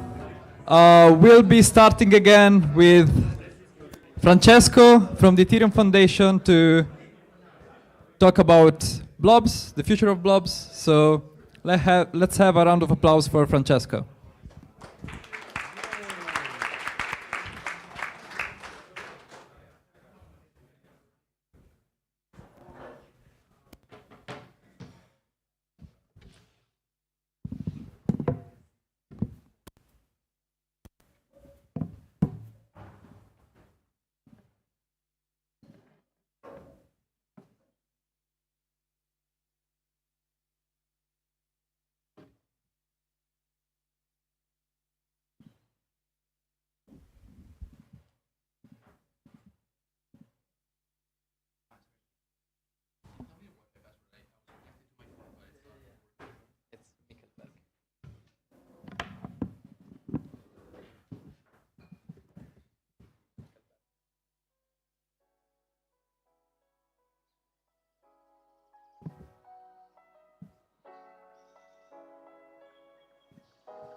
Okay. Yeah. Hi, everyone. I'm Francesco from the EF. Want to tell you a bit more about where we are and kind of where we're going in the process of scaling blob throughput for Ethereum. First of all, like a bit of a recap of where we're coming from. Before, I guess, March last year, April last year, before EIP 4844, the data throughput of Ethereum fully was on call data. It was about corresponding to 1 blob of today, so about 10 kilobytes per second. After that, with the Denkun fork and EIP 4844, we moved to about to 3 blob target, so about 3 times as much. Then very recently with Pectra, we've again doubled that to 6 blobs. So far, with, I mean, in this case, just really doubling the throughput after having observed the system being stable, no kind of fundamental technical changes. And the next big step after the introduction of blobs is the next fork, Fusaka, with the introduction of PeerDAS and data availability sampling.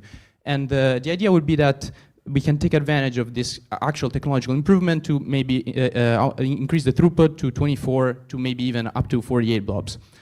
And yeah, and after that, it's more speculative, but eventually there's been this kind of long-standing goal of getting to 128 blobs, so 1.3 megabytes per second, which maybe we can get to in the next fork or anyway in future forks. And after that, I didn't even put in the table because at that point it's really too speculative to even talk about. But yeah, let's then like zoom into Fusaka, the next fork, and the introduction of data availability sampling. So in the way that data availability sampling will work at this point, it's one-dimensional sampling. So there's going to be all these blobs kind of represented as like horizontal, as rows in this matrix. And what we'll be sampling is columns. So these like vertical slices of all the blobs. And the guarantee you get from this is that as long as 50% of the columns are available, then all the blobs can be reconstructed kind of all together, or like you can reconstruct blob by blob, but you have the guarantee that all of them can be reconstructed. But this kind of doesn't tell you that much. It's quite yeah. So I mean, in practice, like the important thing is how much are nodes actually sampling for the purpose of actually scaling throughput for the weakest nodes. And it is safe enough for nodes to be downloading only 8 columns out of the total, which in the next fork is going to be 128. So this immediately tells you nodes will be downloading 1/16 of the whole data or the extended data with this kind of horizontal extension through erasure coding, and that's 1/8 of the original data. So from this point of view, you can understand why this number of 48 blobs has kind of been thrown around, because it's essentially, you have this 8x factor that you get in efficiency of like bandwidth for the sampling nodes. So if you're a node that is participating in sampling, it's not actually trying to download all of the data, then just from this like narrow perspective, you can do 8x more than you were doing before, in a sense. And but this is kind of a really narrow way of looking at the problem. Is just one aspect of the whole system, and there's more than just sampling. And so to kind of start understanding what are these other aspects, let's look at what does the whole system look like altogether. So the sampling part, it's kind of here on the right. It happens in the consensus layer, but there's, as you know, like 2 layers. There's also the execution layer. As far as blobs are concerned, what's important for in the execution layer is the mempool, so where blobs kind of originate and start getting to the block proposers. So yeah, let's start from the left. You have these transaction senders. These are in this case geth nodes, but it could be any execution layer node. And this might be like a node run by an L2. They create transactions with blobs attached. They submit them to a mempool.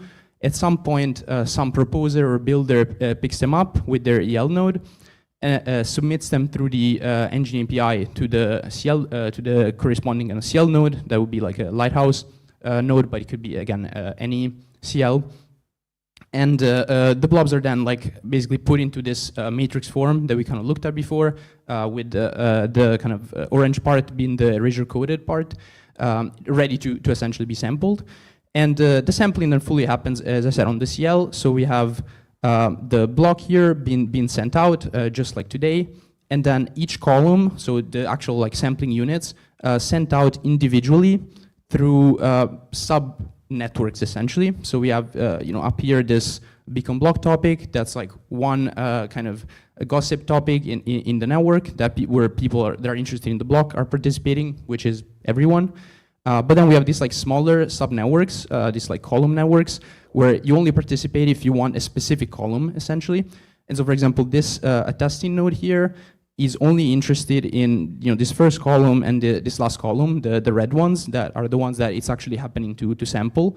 And so it's only going to be participating into these 2 sub-networks. So at the networking layer, this is basically what sampling looks like. It's just for each column, there exists a sub-network, and you only participate in the network if you actually are interested in that column.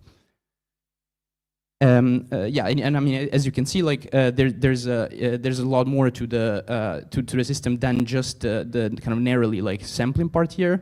So if we want to understand what are the bottlenecks and like what throughput can we kind of achieve, we should look at maybe the block building phase, which is like somehow this like middle phase, and then the sending of all the columns.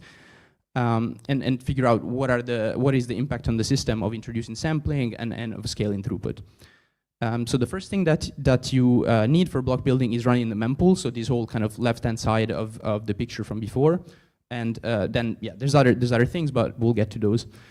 So yeah, the mempool, like the first thing you can see is that we didn't talk about sampling in the mempool at all. So we had this picture with blobs going on, just propagating around on the left, and then we had the same blobs but in this different column form on the right, but only on the right there was any form of sampling, any form of sharding, let's say. So on the left, all the blobs are in principle propagating.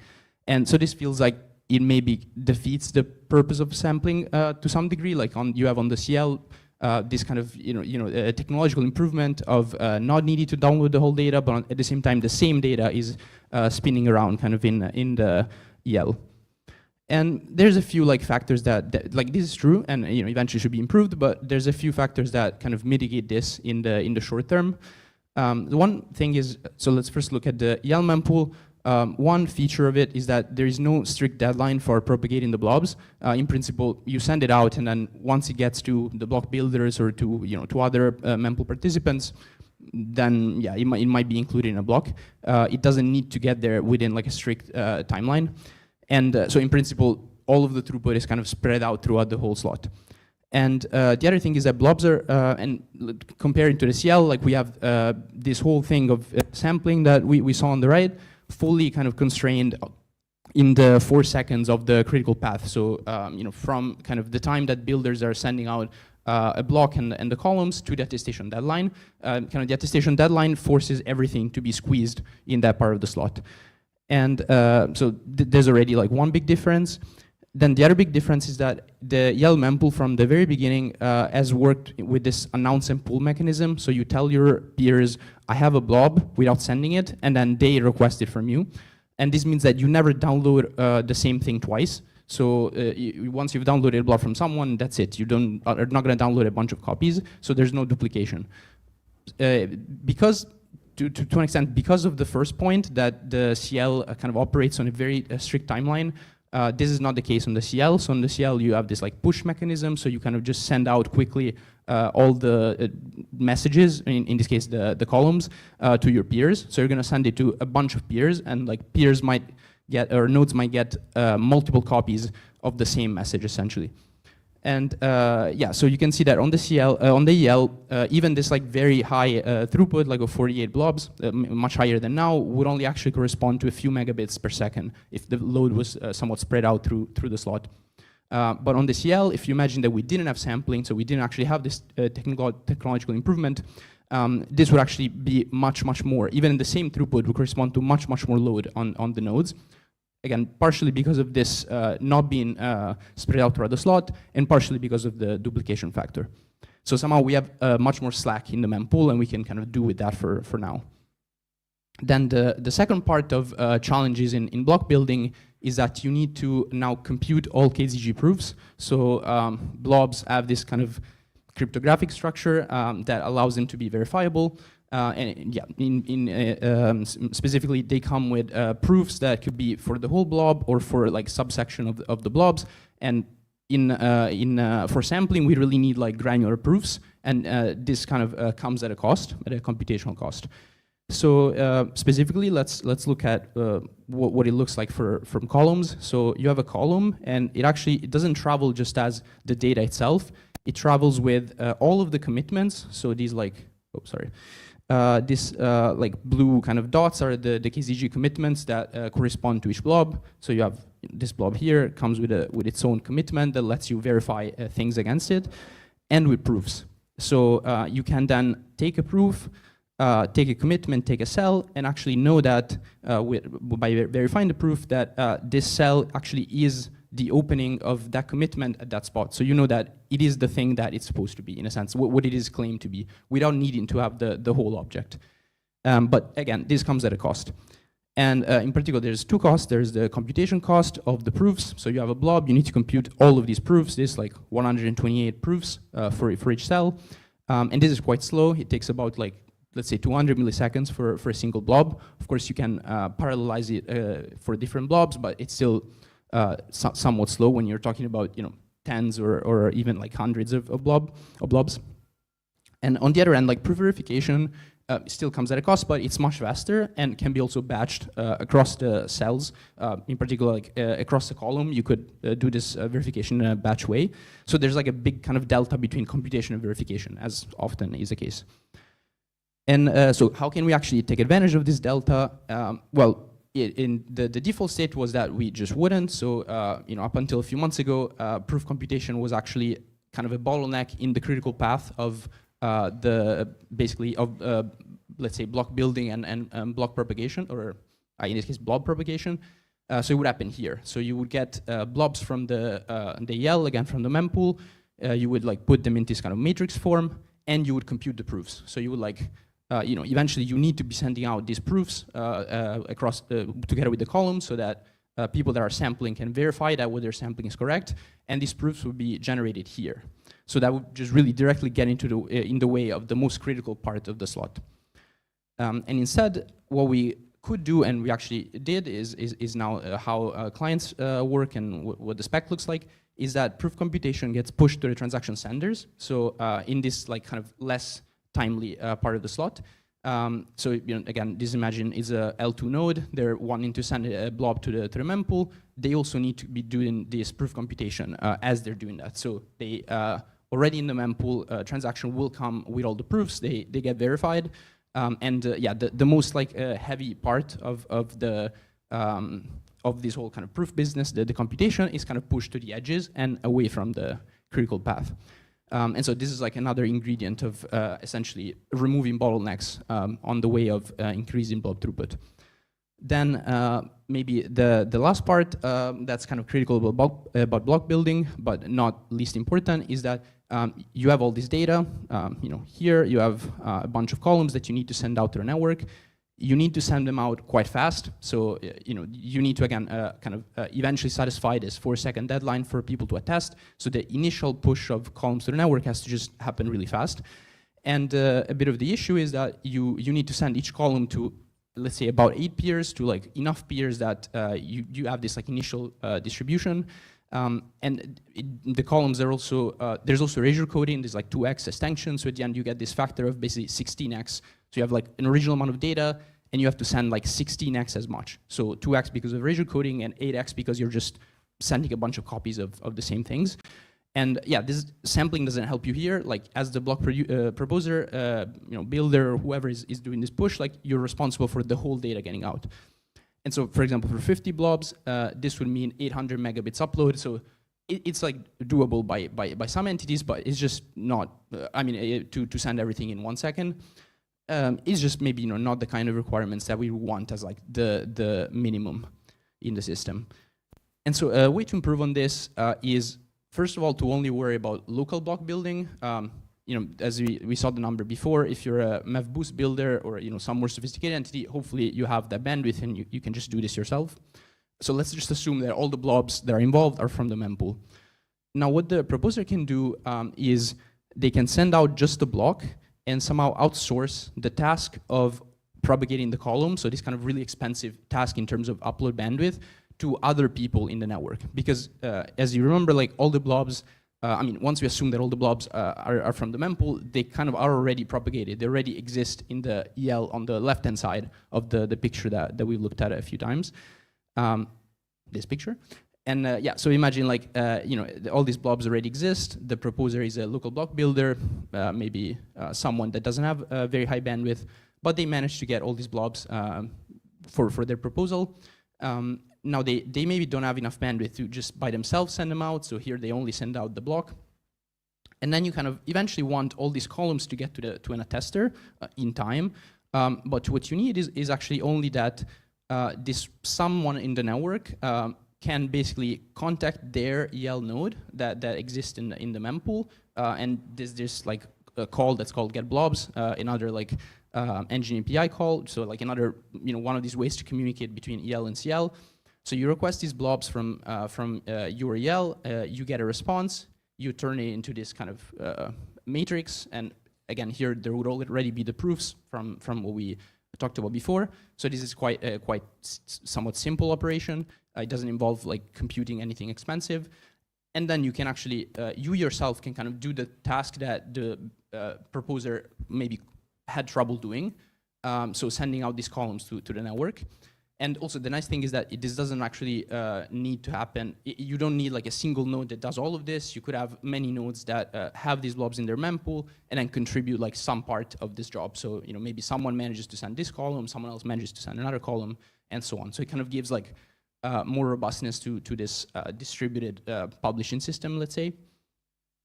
And yeah, so this is kind of looking at the bottlenecks, like what things in the current system were potentially problems and how they were addressed, or are in the, how are they addressed in the current design, and why we don't think that this will prevent like maybe like a medium level of blob throughput scaling in the current design. But there's definitely limitations, and some of these like are still related to some of the same points that we looked at. One thing is this inefficient propagation. So what we mentioned before about the duplication factor, the fact that in the CL you just are sending the same objects to a lot of people, so you're kind of using bandwidth in multiples of what's actually needed to propagate something, and which in a few words you could say is coming from the fact that the propagation systems in Ethereum are not really meant for large messages natively. Like there were things that were meant more for disseminating like a lot of small messages rather than like a few big messages. But there's solutions there. There is erasure coding. There is moving to a bit more of a combination of pulling and pushing instead of like fully like yearly pushing all the time. So there's definitely ways to reduce this like very high overhead of the current propagation to something like much more manageable. And that's all basically like throughput that's in a way left on the table, at least on the networking side of the bottlenecks, let's say. Another thing is that this whole like get blobs operation that involves getting blobs from the mempool and then pushing them back to the CL needs all the blobs in the mempool to succeed. Basically, here at this level, you want to be able to reconstruct the whole matrix because at the end of the day, what you care about is the columns, not the rows. So you need all of the blobs to get a column. And so this is a bit limiting because imagine that maybe this blob here or like this blob here, if this was an actual builder, like a MEV-boost builder, it could be a private blob. It could be something that maybe was sent by Tycho or some other rollup that doesn't like directly sending stuff to the mempool. And so this would make the whole operation fail, essentially. And then the whole thing would just rely on the builder again, which we could be fine with, but is, again, an unnecessary limitation. Another thing is the mempool, as we said, is not sharded, so all of the data is floating around in the mempool, and well, there the solution is simple in the sense, conceptually, is just shard the mempool as well, than actually doing it as a few problems to it, but it's something that I think we should do, even soon maybe.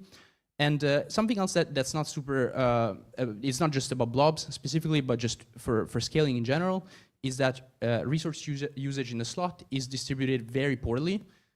So this is kind of at a high level what it looks like. As I said, everything is cramped into this like 4-second deadline. We have propagation, we have execution, all of these like very critical things. We all put them in 1/3 of the slot for historical reasons, essentially.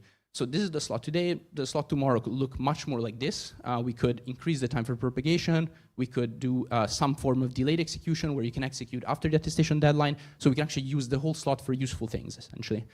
And I think this already in itself, it's not specific to blobs, but would be like a huge boost to like basically all scaling efforts of Ethereum. And yeah, I mean, what's next? Just we should ship Fusaka, have large-scale DevNets. I mean, the clients are basically ready. We just need to stress test it, really do it at scale, figure out what's the max safe throughput. We should prototype all these improvements that I kind of hinted at, maybe get some slot restructuring EIP in Glamsterdam, and then, yeah, just use this and actually try to bring the world on Ethereum with, finally actually having the capacity to do so. Thank you.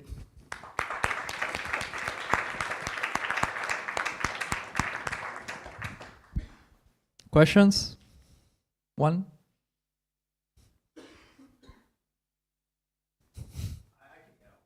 Okay.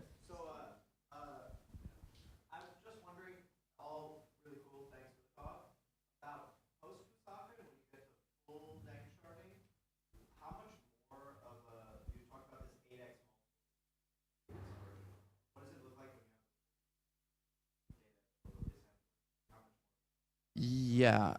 So one question there is like, when is this? How does this happen? Does it happen? I think there's a lot of questions there.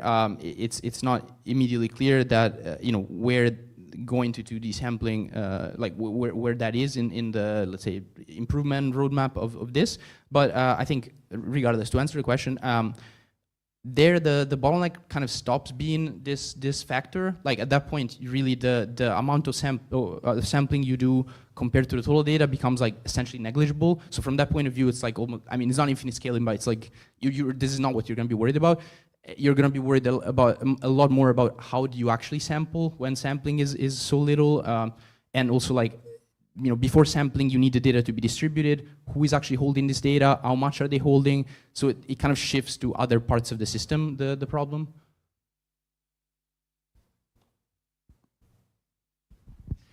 Okay, thank you. We don't have time for more questions. Thank you, Francesco. And let's welcome Lynn from Nethermind.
Sorry, my internet stopped.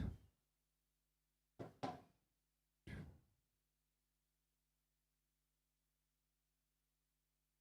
was connected to the hotel Wi-Fi.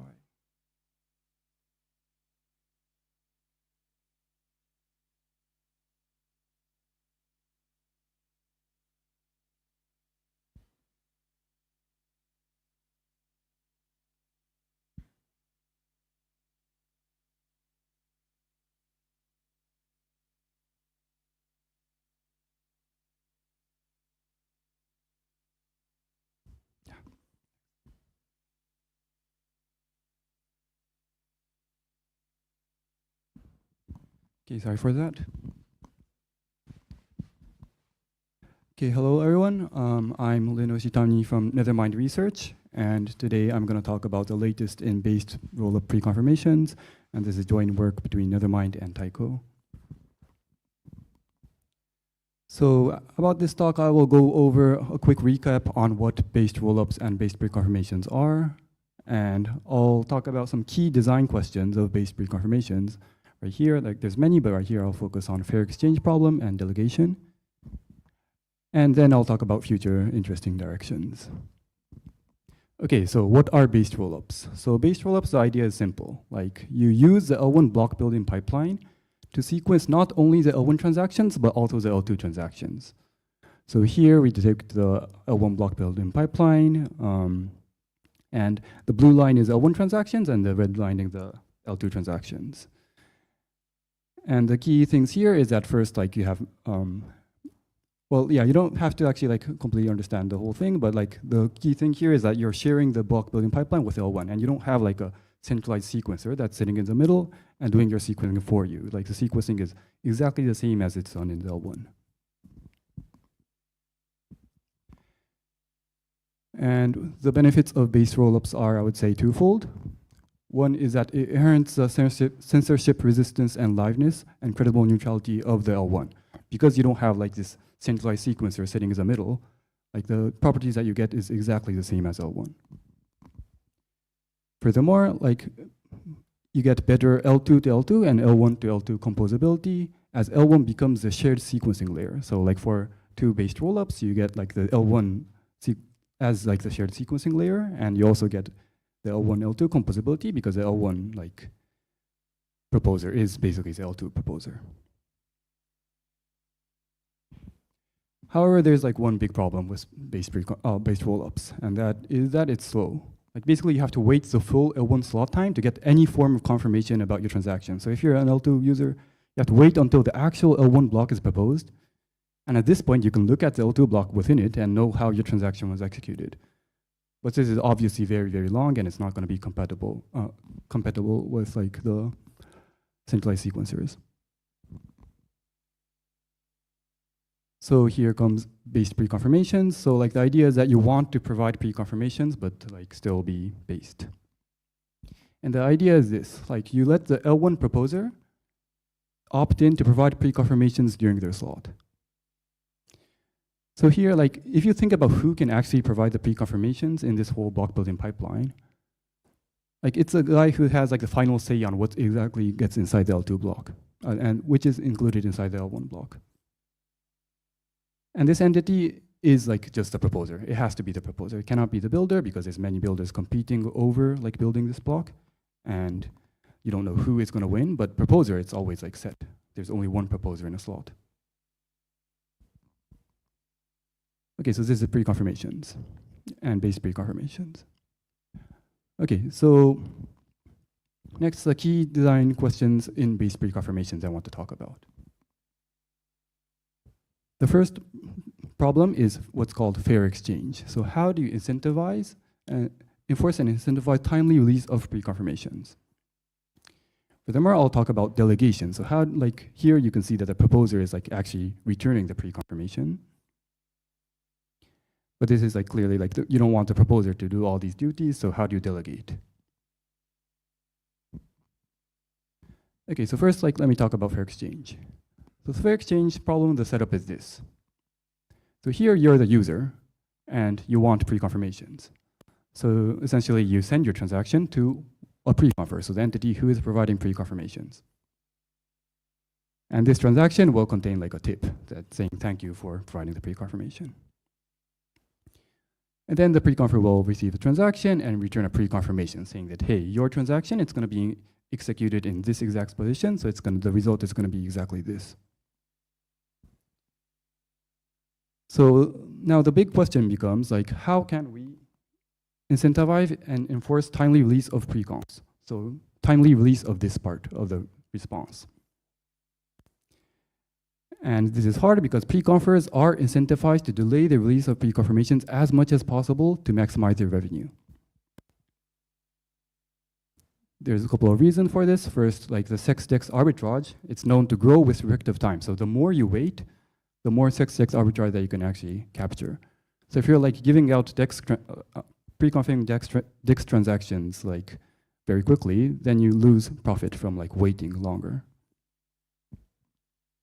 Furthermore, like the more you wait, the more transaction becomes visible because the more transactions will hit the mempool or become like reach you, which means that there's more combination of transaction ordering, which means that there's more like search space just as a builder or a sequencer. So you can create a more like profit maximizing block if you wait. So like why is this a problem in based pre-confirmations? And if you think about it, the fundamental problem is this. There's a mismatch of incentive between the user and the pre-confer. So as a user, what do you want? You want quick pre-confirmations to maximize your UX. You want like really good like UX. However, at the pre-confer who is sitting here, like you want to delay your pre-confirmations as much as possible to maximize your MEV. So this happens because pre-confers in a based rollup setup are open and decentralized. So if you have a centralized sequencer, this isn't an issue because a centralized sequencer will naturally want to provide good UX. And they will naturally like not be full-blown like maximizing MEV. They'll like think about the user experience. So like this is a recurrent theme for all based sequencing and including L1 itself. So like MEV is a problem in L1. It's very natural that it becomes a problem in a like based setup. So the big question now is like, how do we shift towards UX, then revenue? Like, how do we prioritize users' incentives rather than the pre-confer's incentive? Because right now, like in the simple based pre-confirmation setup, like you're just maximizing the pre-confer revenue. So there is the solution that we're thinking of is what we call the overseer monitoring. Oh shoot, there is some. But yeah, like the idea is this: like you have the user and the preconfer, and you have an overseer, so a separate entity who is going to monitor like the transactions that's happening between the user and the preconfer. And like this overseer will be incentivized, should be incentivized to like provide it like good UX. And they should also be able to like punish somehow the preconfer if they misbehave. So the big question becomes like, who is this overseer and how can like they punish the preconfer when they misbehave? So there's like several possible entities who can do this. And the first one is the L2 governed overseer. So like the who is an entity or committee of entities that are elected by the L2 governance. And how they punish is that they can blacklist or slash as soon as they detect a fair exchange violation. So this entity will be like governed by the L2. And the nice thing about being governed by the L2 is that they are incentivized to provide good UX because they want to stay compatible.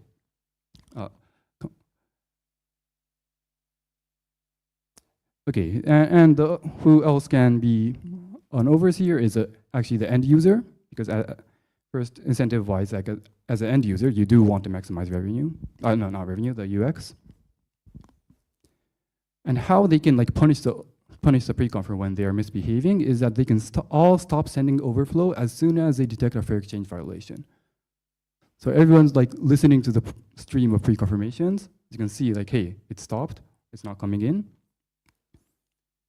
Then they can all say that, hey, we all collectively say that we're not gonna like send order flow anymore, which means that the preconfer will lose order flow, which means that they will lose revenue. And there's a more extreme version of an overseer, which is like the L1 validator themselves, so the L1 validator set. And this comes to a concept of enshrining the preconfirmations in the L1, but I'll get more to this later. And yeah, for Taiko post whitelist preconfirmations, we are taking this approach of the L2 governed overseer. Okay, so the next topic is delegation. So like, how does a proposer, the L1 proposer, like delegate their preconfirmation duties to like separate entities, because you don't want the proposer to be overloaded. So like before that, let's think about like how blocks are built without preconfirmations and without delegation. So let's say like this is a timeline of an L1 slot, let's say, or like the time that the proposer has time to like build a block. And in this timeline, the proposer A is like elected as proposer. Now what happens is that the proposer A will like wait until like the very last moment that they can wait, and then they'll just construct a block and propose a block. This is how like block building works for like L1. This is how block building works for like a non-preconfing based rollup. Now let's think about like still without preconfirmations, but this time with a just-in-time auction. So what a just-in-time auction is that the proposer, like it's the same. You wait until the last moment that you can wait, and then you run an auction among the builders. So you ask the builders, hey, who can construct the most profitable block for me? And whoever like can provide the most valuable block, they'll send a bid to the proposer, and that will be like the block that's going to be proposed. The key thing here is that this is just in time. So like at this moment, the auction happens, and one builder will be the winner and be able to construct that block. Okay, now let's think about preconfirmations. Like preconfirmations, the core idea is that like the proposer, like instead of waiting until the last moment, they actually like providing these preconfirmations of like what I call partial blocks. So it's not like the full block that's being proposed here, but it's just like a part of it. And then you iteratively construct a block. So preconfirmations, it's fundamentally like an act of iteratively like building a block. Okay, now like here, what I depicted that the proposer A is just constructing these partial blocks. But this is like, yeah, how does the proposer like now want to like outsource this duty of constructing these partial blocks? Like, how would they do that? Now, one way would be for the proposer to like do a just-in-time auction, just as we saw in L1. And then like, so do a just-in-time auction among the builders, and then construct the partial block, and do that like several times within their time.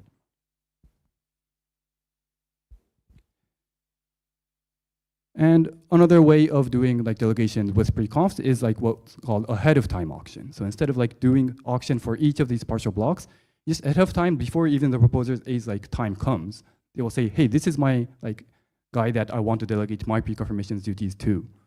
And this will be the gateway. Like this is often called the gateway. Ahead of time because it's happening before like these blocks are built. You don't know what the values of these blocks are built, but you commit, the proposer commits to like saying that, hey, this is my gateway, like please like consider him as like the pre-confirm. And the gateway, like duration of the time, they'll have monopoly power over the pre-confirmation, so they'll just keep on constructing these partial blocks. Okay, so like, now like these two are the like two main ways that you can like do delegation in a pre-confirmation world. And if you compare them, there are like different like characteristics. And one is that the ahead of time auctions are known to be more centralizing than just-in-time auctions. So this is because like when you're doing a just-in-time auction, you're like the builders actually construct a partial block or a block, and they know exactly how much it's going to be, and then they send bids, and then they're chosen.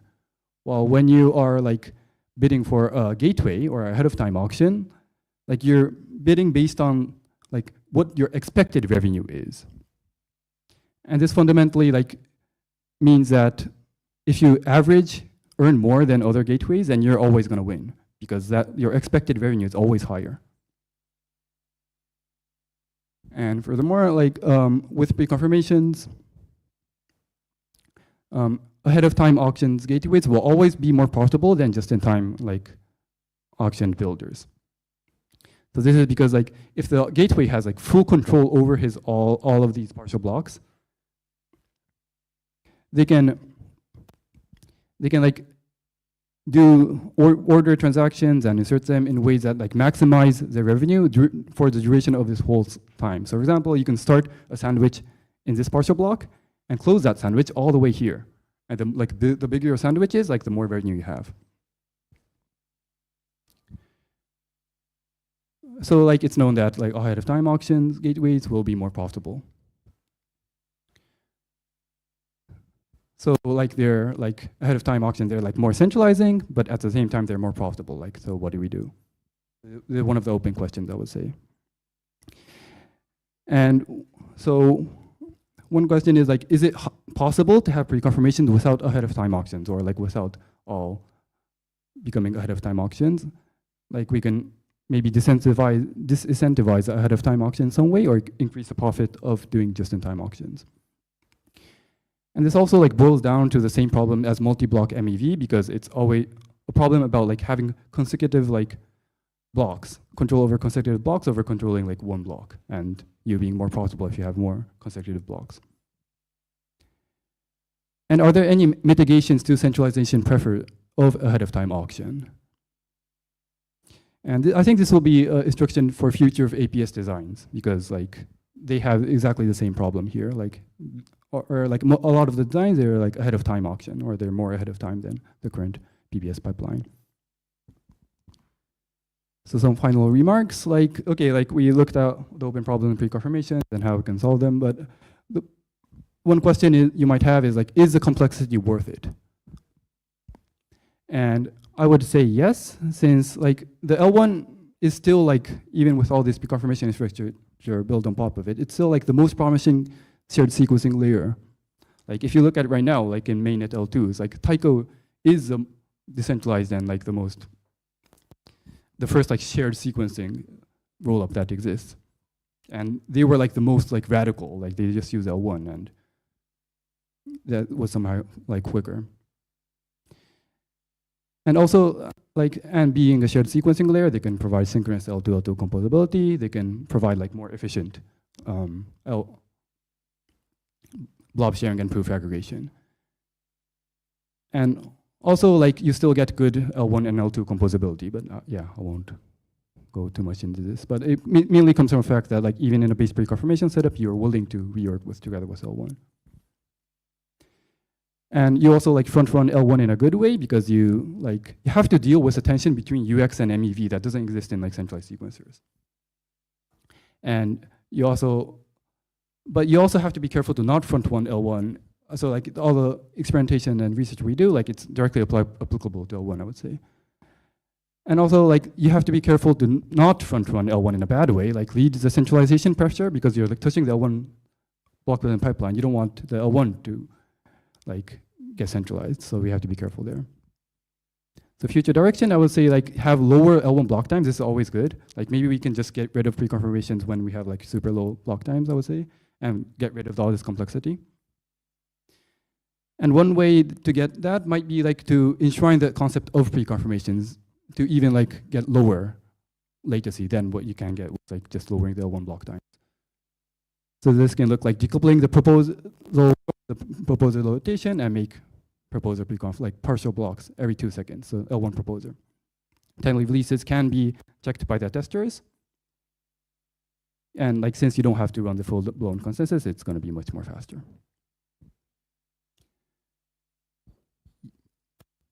Yeah, and yes, like so, and what we have to do is we need a lot more based rollups to get the benefits of like being based. I think I have time. And yeah, we should like learn from Solana because like they're like basically front running preconfirmations. They already have the concept of base preconfirmations in the L1. Like, what can we learn from them? See. And yeah, we are like making good progress of Taiko preconfirmations. We have whitelists launch soon, and we'll have removable whitelists soon after that. But yeah, we have to take attention in the delegation and like the parental centralization to leak to L1. Okay, yeah, that's it. Thanks.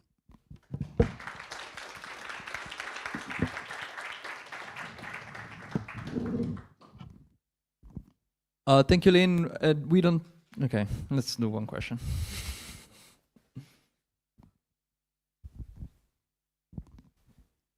Could there be some way for the user to just set a deadline of like, you must confirm this, pre-confirm this in 2 seconds, otherwise drop it? Yeah, so like, the problem there is that like there is no concept of time, like objective time, like that didn't happen. So you need someone to observe that. Okay, you can set a deadline, and that's actually like one thing that you would probably want to do anyways. But like you can't. Nobody's gonna know that like was this on time because that's like kind of a subjective thing. You don't know whether like that deadline was actually passed unless you have someone who's like kind of time stamping these like pre-confirmations. A related question on the case of a user being the overseer. What does that look like in practice? So it will be like, for example, you're connected to a wallet that's connected to the L2 full node. The L2 full node can, for example, like monitor these pre-confirmations happening. And they can like stop pre-confing if, for example, the heartbeat of the pre-confirmations are not being withheld. So like every 2 seconds you are expected to have a partial block, but it didn't come. Then like the full node kind of shuts down its mempool and says that I'm not going to route transactions anymore. Okay, that makes sense. I was wondering, like, is there a different guarantee than given for the strength of the punishment in the first case compared to the user as an overseer? So yeah, like the strength of the punishment is definitely different because like this to be useful or like effective, you have to have enough order flow to be even like hurt, right? Mm-hmm. And if you don't have that, like they might not just care. So yeah. Thanks.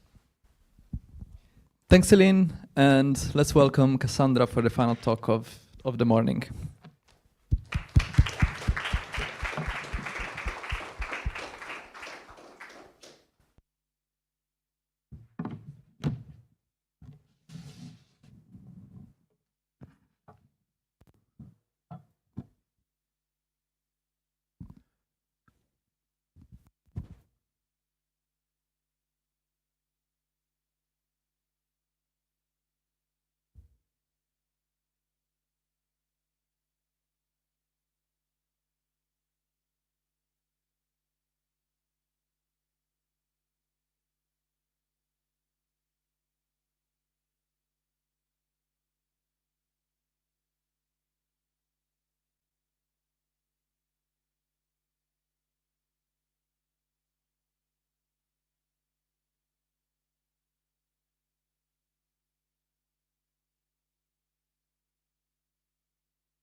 Hey everybody, thanks for being here still. I know we've looked at been a lot of talks this morning, so this is the last one of the session. I'll try to make it a little bit spicy. I thought it was interesting because I actually didn't get to pick, you just told me this was what the title of the talk, so I'll try to make some comments on why we have a need for neutral rollups and tell you a little bit about one experiment moving in this direction, which is what something I'm helping out with. So, why neutral rollups? And of course, the problem here, the interesting part, is what is neutral? And you kind of can't really talk about this without talking about that. I don't claim to be an expert here, so please challenge my assumptions, but I'm going to try to beginning. So first, before why neutral rollups, a few notes on neutrality. I think it's something we talk about a lot in the space, but I think everyone's LARPing and nobody's like being rigorous about what we mean when we say neutrality. So first point, by the way, the slides here are going to be really, really bad, so just live with this aesthetic here, bad aesthetic. Neutrality is not that neutral. You should be suspicious of the term neutrality. The important thing is, when you fix a coordinate reference frame, you create an origin point, and this is like your neutral point on the coordinate reference frame that you fixed. But this is not some universal or essential neutral point, and this is like the key point that makes neutral complicated and something you should be suspicious about and scared of, because a lot of times you're picking a coordinate reference frame, and it's not like we have a universal one. You are picking a grid of intelligibility by setting a certain standard as neutral. What you're doing is you are actually naturalizing a bunch of myths and saying, okay, these are the things we cannot talk about. These are the things that are the pre-assumptions. And on top of that, now we have this neutral point in this grid of intelligibility. Let me give you an example. When you read the credible neutrality article, of which there really is only one, by Vitalik, one example that comes up a lot is the Bitcoin block subsidy as like a neutral economic mechanism, maybe in comparison to other mechanisms.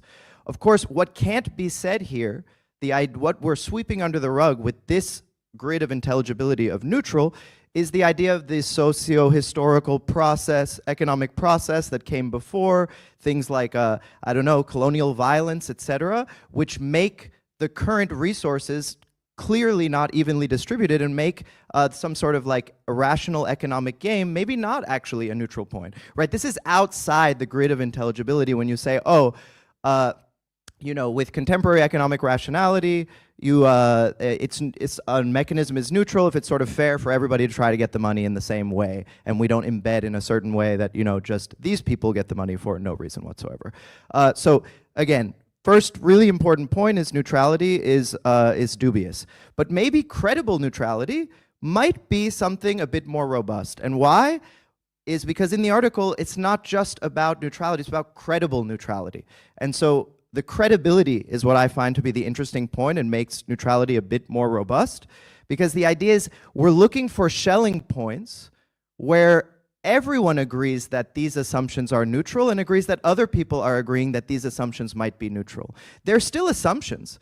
They might not really be neutral, but it's a grid of intelligibility that many believe they can all agree upon. And so in my opinion, credible neutrality is a lot more robust than neutrality in itself.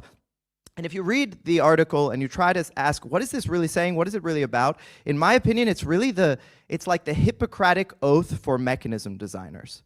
It's a set of suggestions for if you are going to set out to be one of the architects, one of the designers of a mechanism, here are some suggestions of things you can do that we might believe will create these Schelling points around the way in which you're designing this mechanism. You're not designing the mechanism with very specific concrete outcomes in mind, like a few people get rich or some people get censored and not others. You are also not going to change the mechanism too often. You'd make things as simple as possible so it's legible to everyone. And so this construction is pretty concrete to me.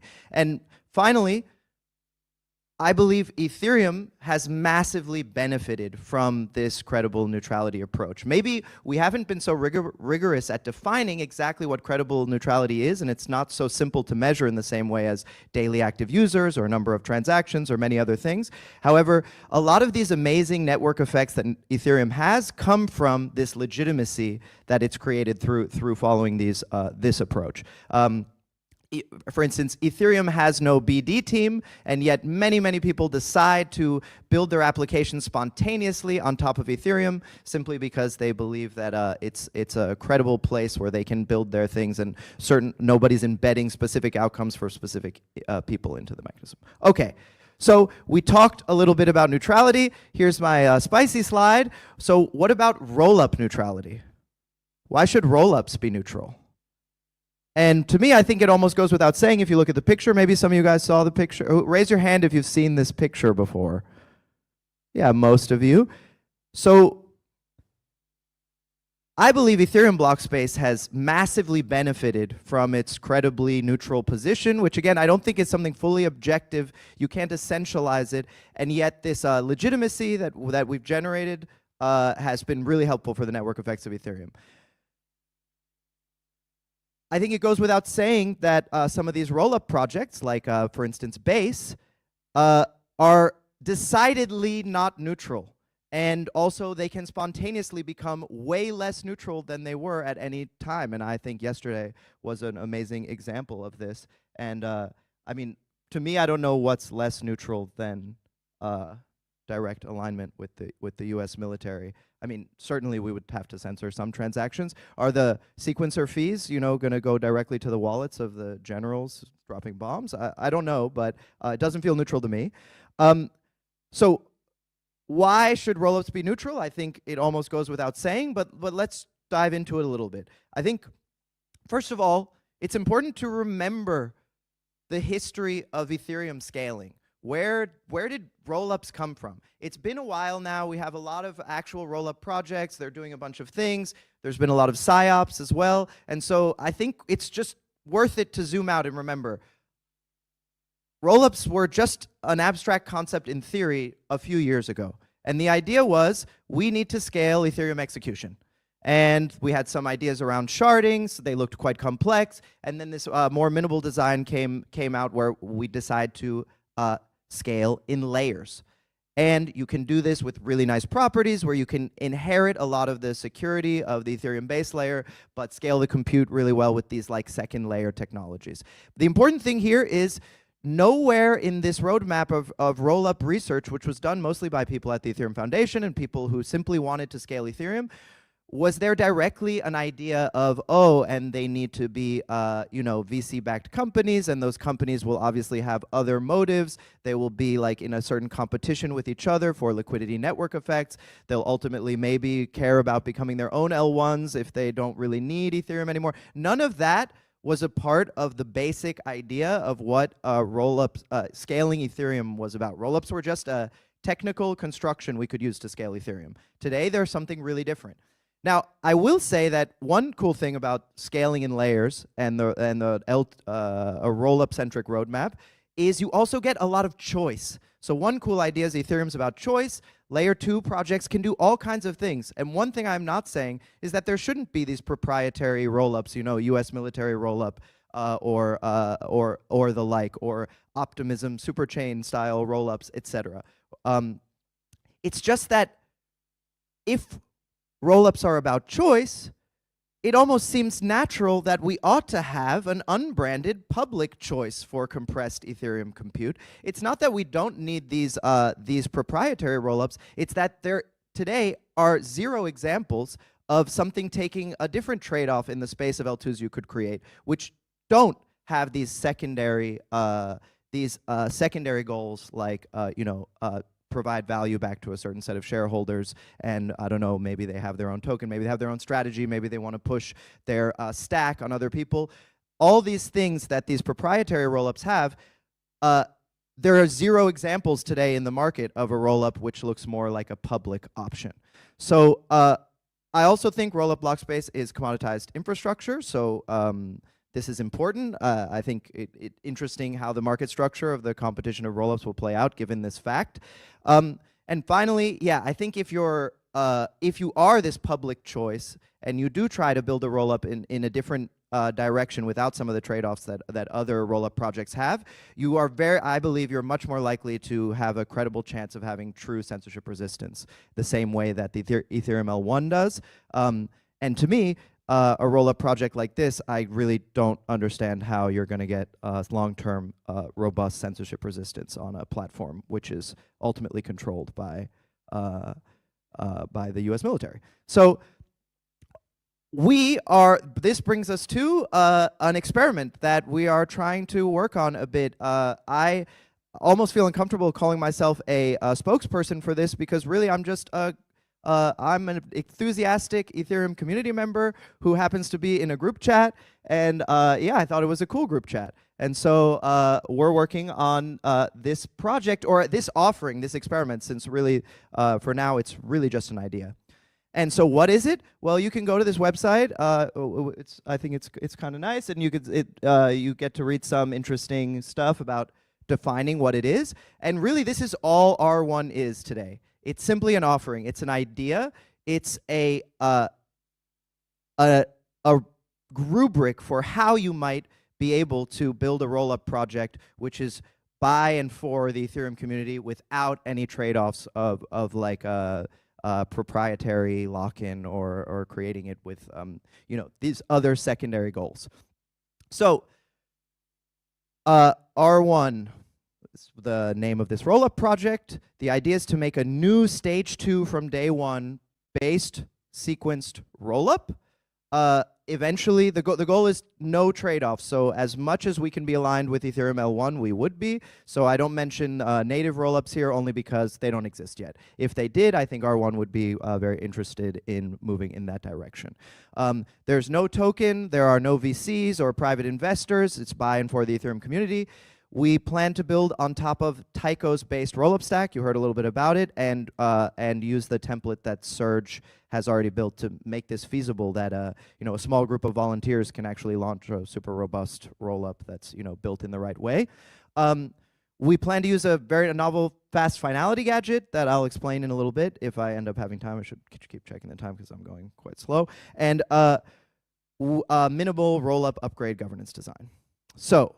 Yeah, our initial goals for now, the way this project is structured, there's a plan to, hey, if the Ethereum community can donate, if we reach 1,000 ETH in donations, then this project will actually take life and try to, execute on a concrete plan to produce this new block space. In the time period before September 1st, which is the deadline to reach this 1,000 ETH, we have some initial goals of what we, the volunteers, are trying to think about for what we would do if we were to reach that funding goal with the funds. And so there was a finality gadget spec. This is done. Governance design. This is mostly done. Full technical spec.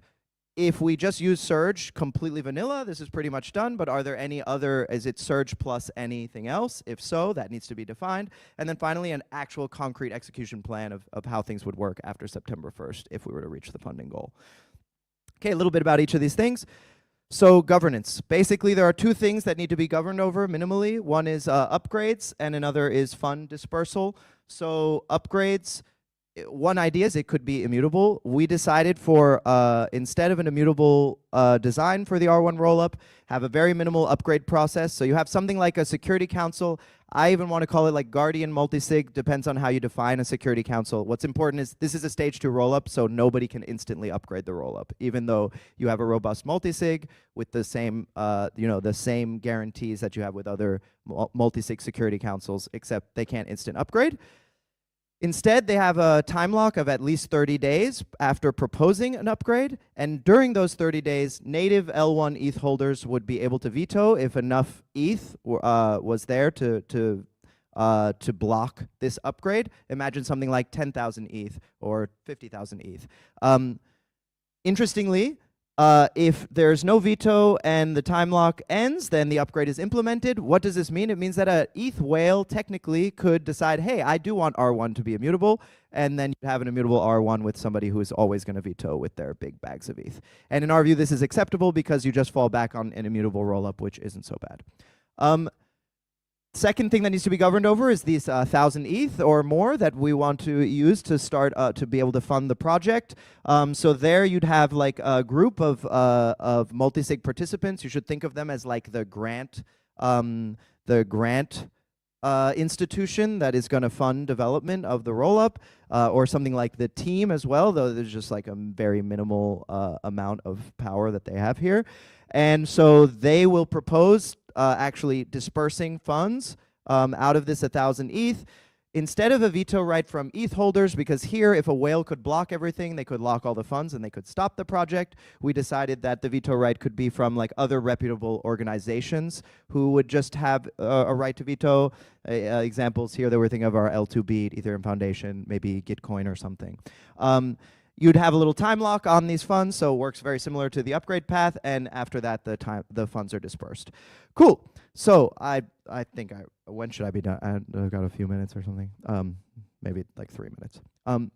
So we have this interesting finality gadget design. It was designed by people at Nethermind. I think there was some input also with maybe people from Tycho or definitely from Vitalik as well. So really interesting design here that I think is really cool. So this is a multi-proof system that I believe Serge is already working on implementing. And the reason for the specific design of this multi-proof system is to, on the happy fast path, get really fast finality for your ZK rollup. However, to also understand that, as we've heard a lot of times today, bugs are possible in ZK proving systems, in TEEs, and so how can you make it so you have a heterogeneity, enough heterogeneity of assumptions that you would really need two completely different failures to happen for like a invalid state transition to go through and become finalized. And so the reason for this like optimistic ZK in the blue box, as opposed to the original ZK, is this allows it so that even the trying to solve for a specific failure mode, which is, okay, we have two separate ZK systems, but the likelihood that they might share a soundness bug is quite high.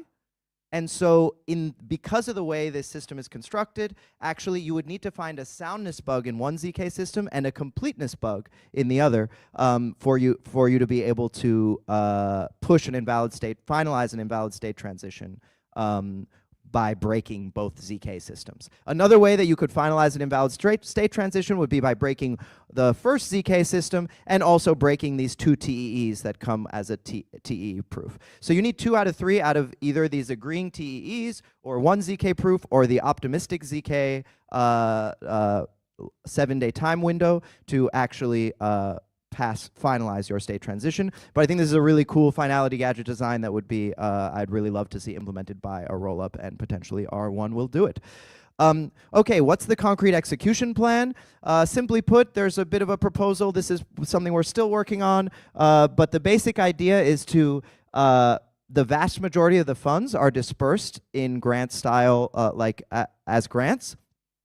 20% of the funds are pre-earmarked to go to infrastructural costs to run this rollup, and costs like proving, etc., that you'll definitely need. So before the first round of granting, which could take a while, this 20% is already earmarked towards infra. There's also a very small, but as minimal as possible. The idea is this is not some startup, there's no team here.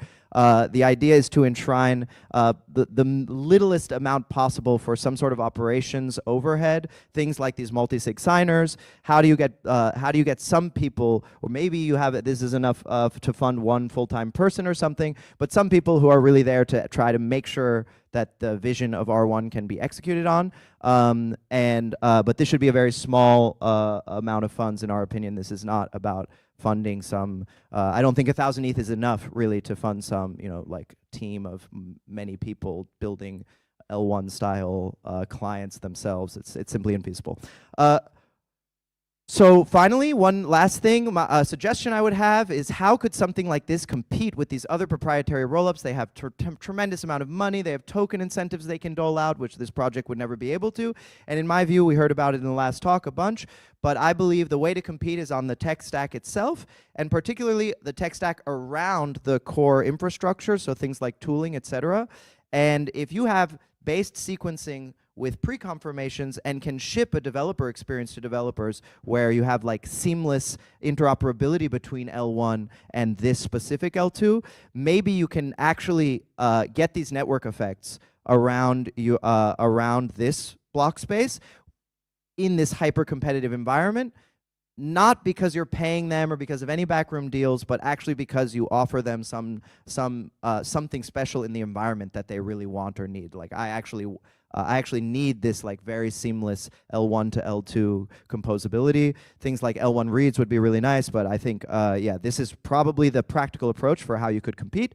And finally, you can donate. I think one of the most likely ways that this project could fail, of which there are many, but I think it's a very interesting experiment, is that we fail to reach the donations and fail to create a Schelling point around that we're serious about this and that we want that the Ethereum community and the people who are trying to help make it happen actually want to see this through and have the ability to organize around seeing it through. So one thing that's hard about non-proprietary type building is, of course, who's going to do it? How are they incentivized to do it? You know, this group project issue where sometimes those things can easily peter out. So yeah, feel free to donate. And I'm really excited to see where that project goes. And I believe neutral rollups could be useful and interesting for Ethereum. Thanks.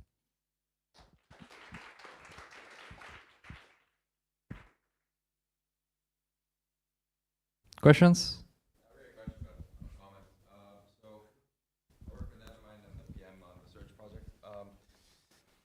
So Nethermind, of course, will audit the finality gadgets, but we're looking for more auditors to come and audit the code.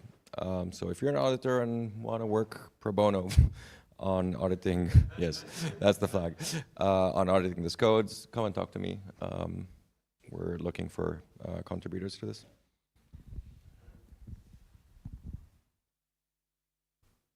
Anyone else? Okay, thank you, Cassandra, again.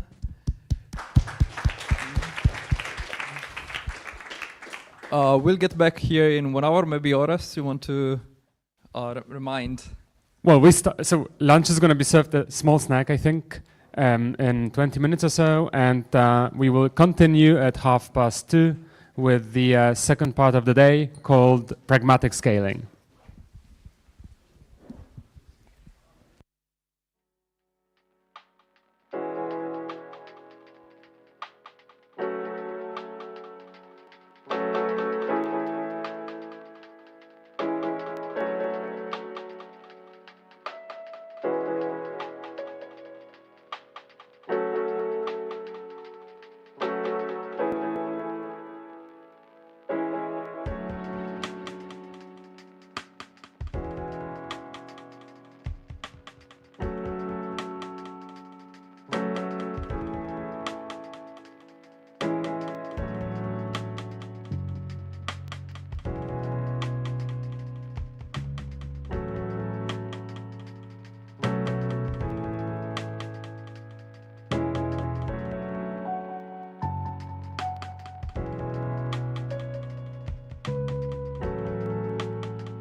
mic.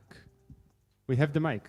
Hi, everyone. We are starting the second session of this day. So please take your seats. The title is Pragmatic Scaling, and this is in contrast to what Luca basically tried to co-opt into a single session earlier today under the title of Neutral Scaling, which, according to some people, is actually quite far away. And so at the same time, it seems that Ethereum needs a solution now. And so we tried to have some sort of counterbalance and look for ways on how to scale the L1 and the L2 and the interop between them in a way that works today and tomorrow and not in 10 years. And now, in order to do that, we have invited a couple of speakers. You can see the agenda in front of you. We will start with a talk on an essential part of Interop, which is privacy, by Raul from Aztec. We will then have a short talk about T1 and the rationale for asynchronous composability, when to swallow it, why to swallow it, and how to swallow it. Complemented by additional neutral scaling alternatives that work within a cluster, one by Porta from zkSync and one by Florian from Linea. Then after a short break, we'll go to a further alternative to using the L1 as the hub for interoperability, and that will be a talk by Ellie from Espresso, followed by a talk on a modular extension for confidentiality by Remy from Inco, and wrapped up by a talk on bridging and also the native upgradability problem by Jan from Polymer. So, Raul, are you ready? Please give it up for Raul.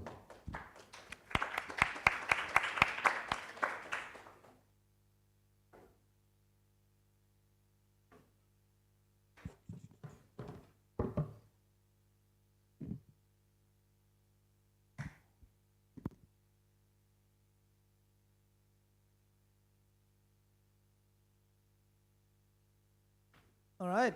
Hello, everyone. Hopefully everyone can hear me.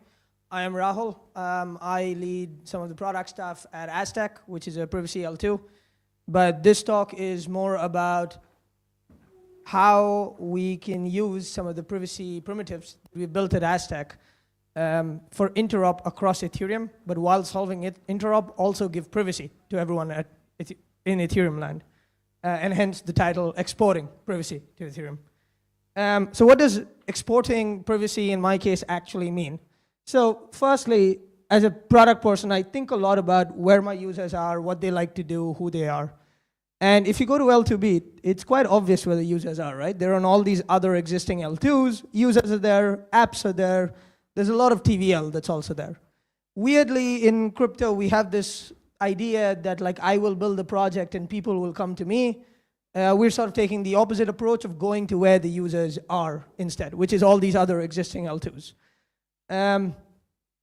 The other thing is, we spoke about this yesterday in over here, but existing public chains, Ethereum, Arbitrum, whatever, they will, in my opinion, struggle a lot as they try to slap privacy primitives on top of their public chains. There's a lot.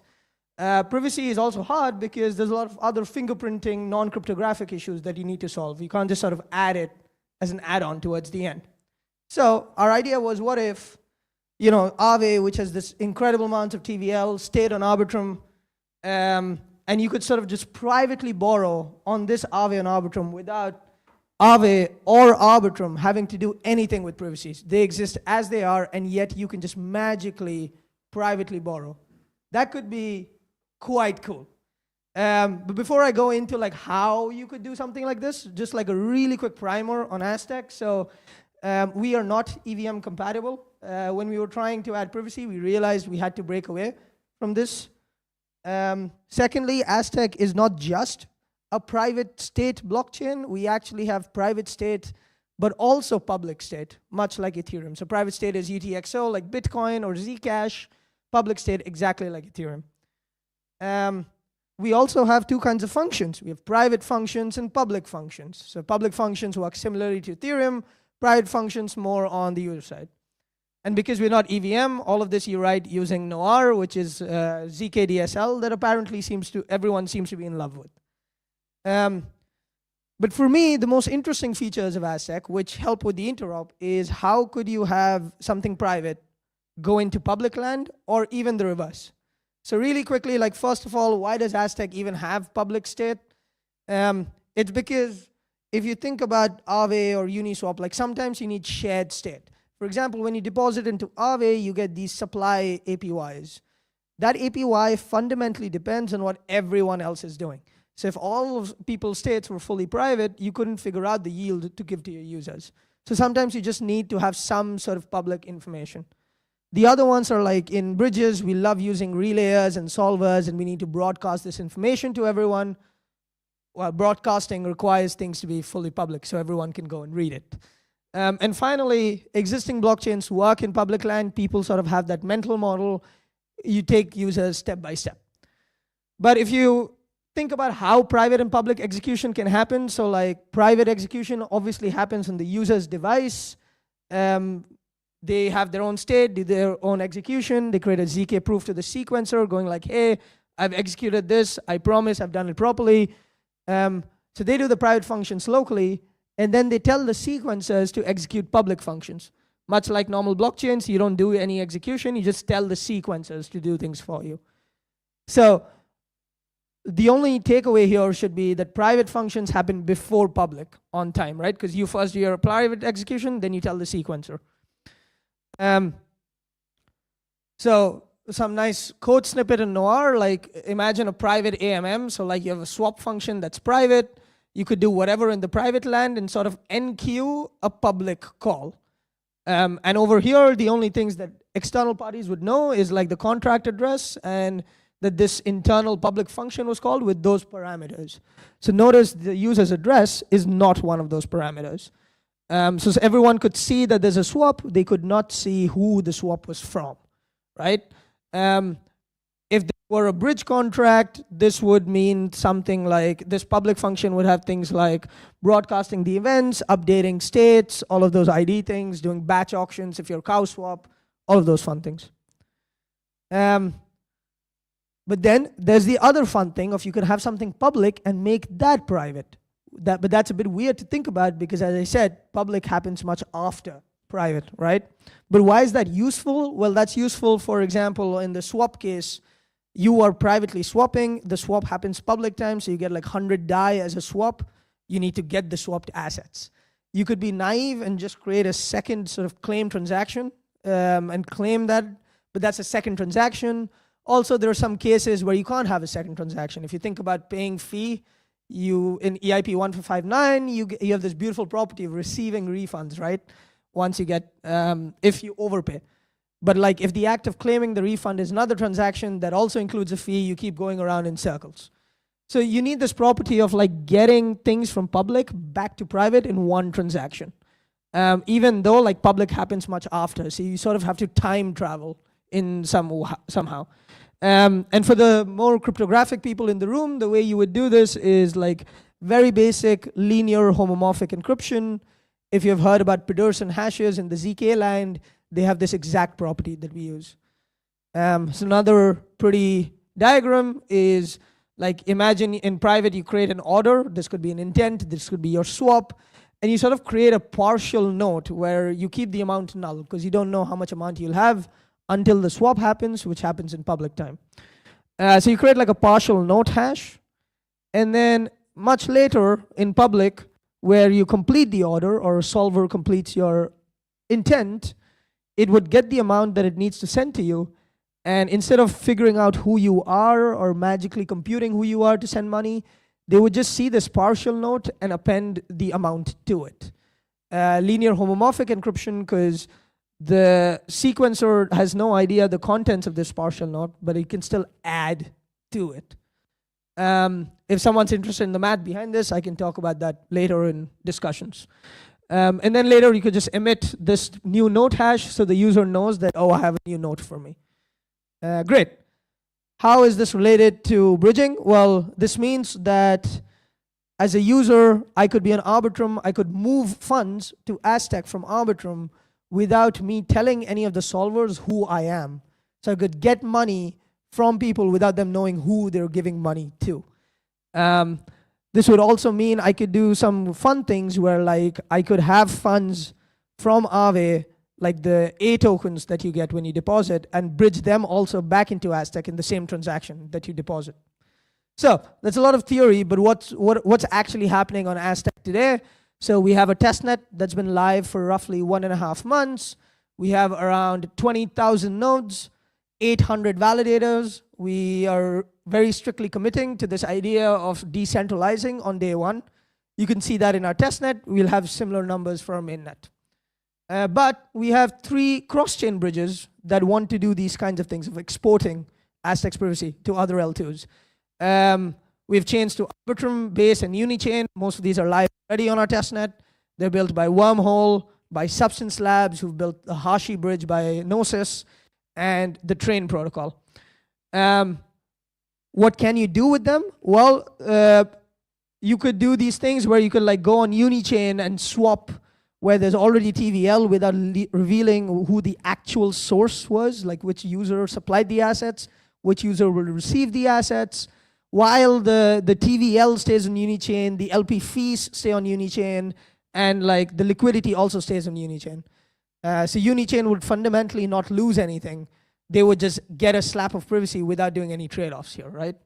You could also do cross-chain privacy pools. This Ethereum and Vitalik love this idea of privacy pools where like a bunch of people can deposit money into a pool and they sort of prove that they aren't part of any irregulated entity.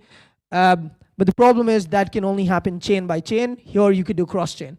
So you could have a privacy pool between Arbitrum, Base, Aztec, Ethereum, and all these other chains. So that would increase your privacy set by multiple folds. If you've ever used Aztec Connect, which was our old product that people seem to love, like you could do that cross-chain as well. You could do my personal favorite thing of you could have your ID, your Face ID privately on Aztec. There's your account signature, right? And then you could control assets on another chain with your private Face ID on Aztec. You could, of course, do Face ID on Ethereum too, thanks to account abstraction. But the problem is on Aztec, on Ethereum, sequencers have to do everything for you, right? So then you need to pay fees for them to do this verification. But in Aztec, because client-side execution is a thing, you do the execution. You don't need this. You don't need to pay the sequencer to do things for you. So it ends up being much cheaper. You could also do compliant DeFi positions. So you could do some kind of ZK AML or ZK passport checks on Aztec. Again, you don't pay any fee for that because you're locally executing this, and then send a cross-chain message to deposit in Aave Arc or some other regulated DeFi vault. You could do KYC off-chain completely, as we do now in the real world. You could mint SBTs privately, so this way you can show the set of addresses that are compliant without linking all the addresses with each other. This is not possible on Ethereum because then you link all the addresses. Would that have the same SBT or NFT? You could also like sort of gatekeep DeFi interactions. Maybe you're building some kind of app and you only want people who are from India. And you could do Anon Aadhaar or ZK passport check on Aztec and then only allow Indians to deposit in some DeFi vault.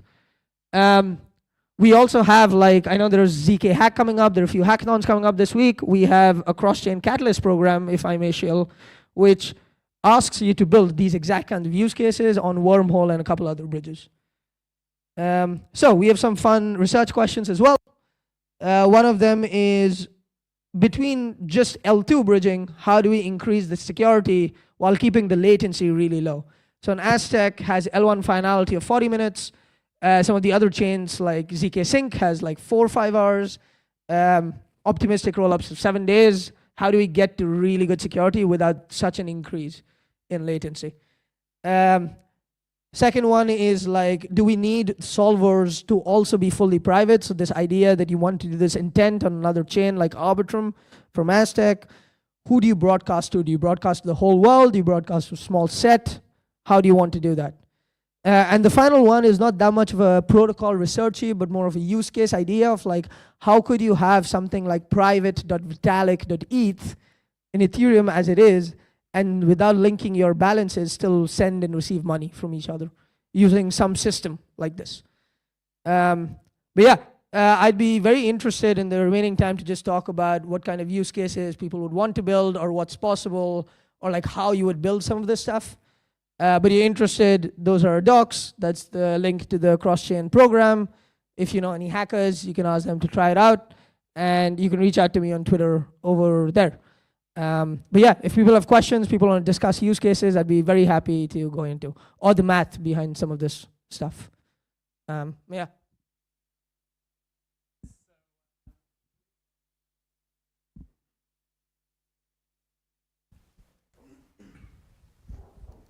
Thanks. I have a bit of a mathsy questions. Like Hell when yeah. you talked about the homomorphic hash to like add the amount after, how do you prevent someone from changing other parts of your private note? Like changing who the owner is, or like, you know, sending a refund to someone else, for example. So the only way you would do that is by changing the partial note hash itself, right?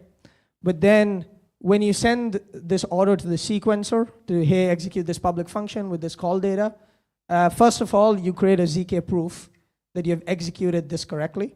So if you were to change the function call data, you wouldn't be able to verify the ZK proof anymore. It would just revert, sort of thing. It's so basically like if you take a step back, you create a transaction hash, you create the state effects, you enqueue the function calls, saying like, hey, I want to call this function with this call data or these arguments. Your question is, what prevents someone else to change the arguments? No, like on the right hand side here, you've got complete equals partial plus G times amount. Yeah, so this is a smart contract code. Right. Which is, so then your question translates to, how do I know that the sequencer executes the contract that I want Yeah, them to? okay. So like a malicious contract could try Yes. and change something else, but then you can check That's- that for yourself. Yeah, exactly. That's a contract developer question. But yeah.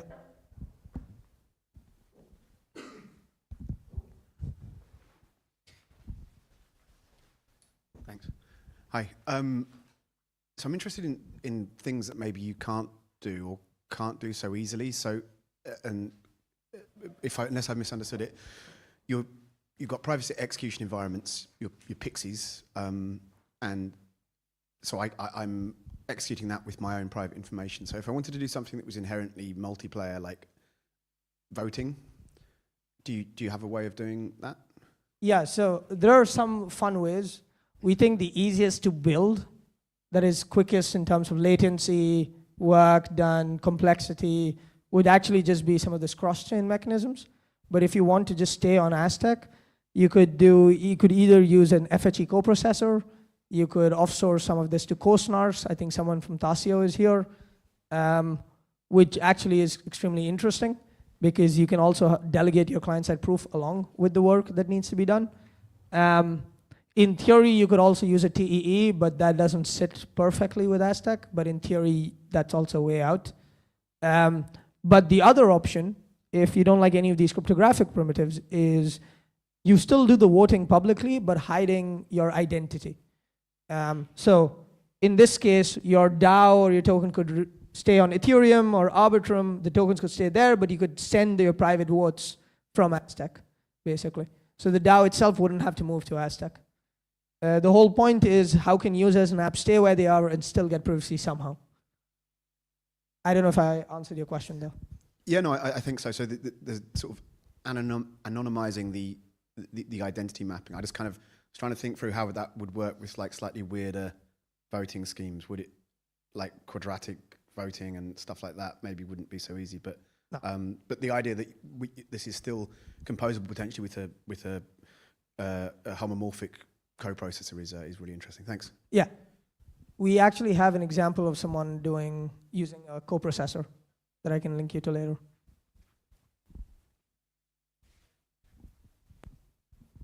Anything else? Yeah, so I wonder if part of your system could live on an EVM chain, like a bit like Reagan does, or it's always have to be executed on Aztec itself? That's a good question. So in some sense, with this paradigm of exporting privacy, half of the system always stays on this new chain, whichever chain is your choice. So like Aave, for example, stays on your choice. But yes, to get the privacy, you would have to at some point use Aztec in some sense. Now that could be to receive your assets, so no one knows who the assets went to, or that could be to send assets, so no one knows where it's coming from. Okay, thank you. Yeah. Yeah, so just to follow on that, so to use this anonymous swap, do I have to transfer assets to Aztec first in order to use it, or can I, yeah, what's the entry point? So one nit, I would call this more like a private swap. Anonymity in sort of means something slightly different, where like privacy basically gives you this control of you can choose to reveal your information at a later point. I personally think privacy is much more powerful than anonymous, but that's a nit and a complete tangent. To do the private swap, you can you could do two things. Either you need to have assets on Aztec already and then swap, or you could have assets on Ethereum, just do the swap and move that to Aztec.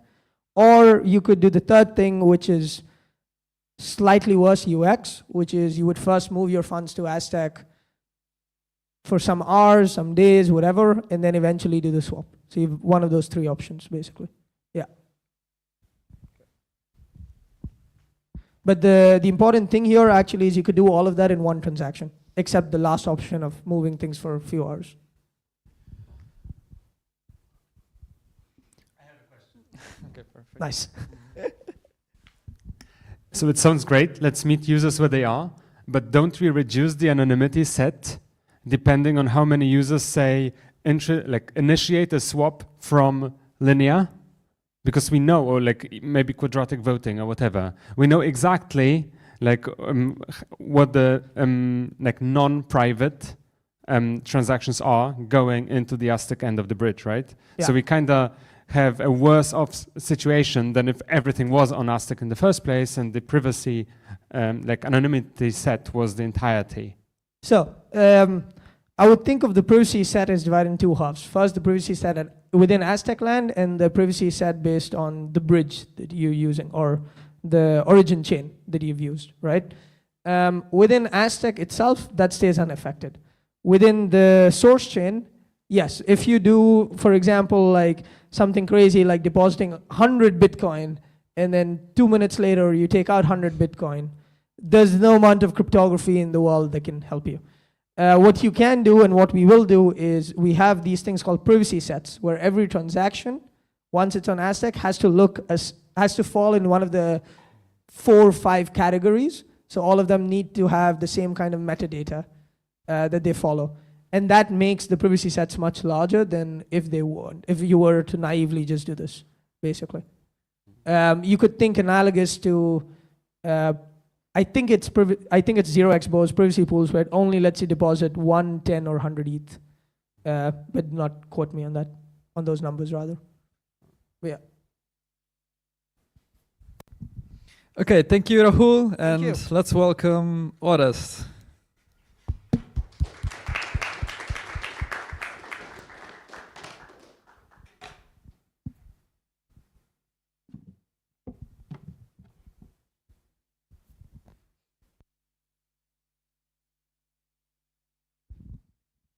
All right, thank you so much, Rahul. I actually have several potential transition ideas to my talk, which is, again, when and how should we swallow asynchronous composability? And actually, one of them is, well, let's meet users where they are, and let us not require that the big guys out there, the Arbitrums of the world, opt into some system that we feel is technically superior. And this is also something that I can't help but continue thinking about after earlier today and Luca's session with all sort of native and based roll-up talk, where it feels like, hey, well, like these systems are so elegant and aesthetically pleasing to the academic mind, but how realistic is it to expect that Bayes give up the sequencing power, let's say? But also, how far are we on this pathway towards actually having interoperability, having composability from the point of view of an L1 DApp that would be able to interact with some sort of contract living on some based rollup that by definition goes to some sort of blob storage, and then we don't have access to the blobs, and so these things are like very far-fetched in my view. And so lastly, there's also been talk, like Dankrat mentioned, well, succinct reached ZK RTP. I would like to contest that a little bit and also save some time towards the end for questions and your insights. Specifically, I think when talking about interoperability, what is of interest to us is not being able to ZK prove 36 million of gas in 12 seconds, but rather the ability to ZK prove all of the participating rollups, block gas limits, and ideally a lot shorter than 12 seconds. So all of these things make me want to look again for a pragmatic approach that works today. And so I'd like to present to you briefly one proposal that we are coming forward with, ST1, and I would like to get your feedback on that. And so our goal is, well, we need more users in crypto. How do we get to more users? Well, my take is we need seamless UX such that we can actually build better apps. And this, in the end, will pay back. Now, real-time proving, I would define as the ability to not just prove those 36 million gas in under one L1 block, currently 12 seconds, but to prove the state of the entire off-chain system that comes with interoperability features towards the L1 in under 12 seconds. And so that's a significantly higher computational barrier where trusted execution environments come to the rescue as an interim solution until ZKP matures. And so ST1, I'd like to make this proposal of using this off-chain component that we call T1 in order to use TEEs in order to attest to the state of non-participating, opt-in free rollups that T1 or anyone running the code that T1 prepares is deciding to follow.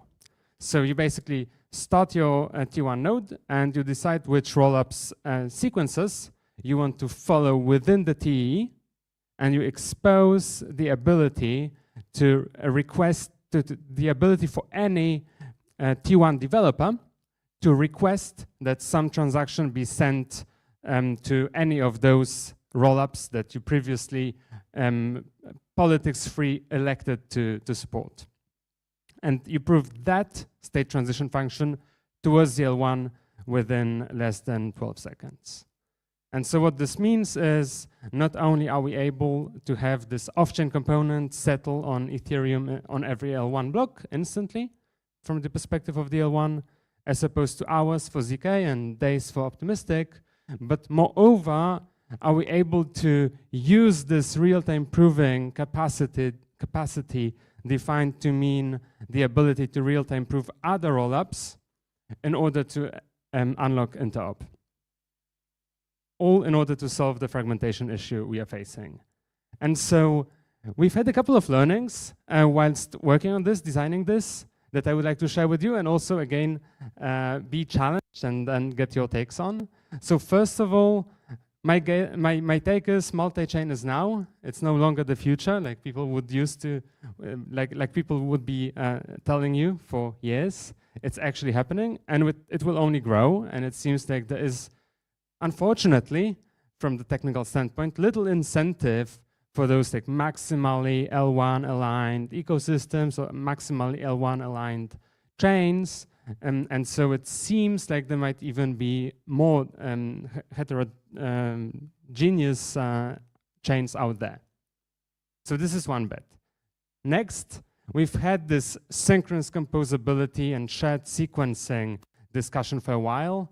And literally, even today, like the first half of the day, we were talking about how to run base rollups, how to render rollups native.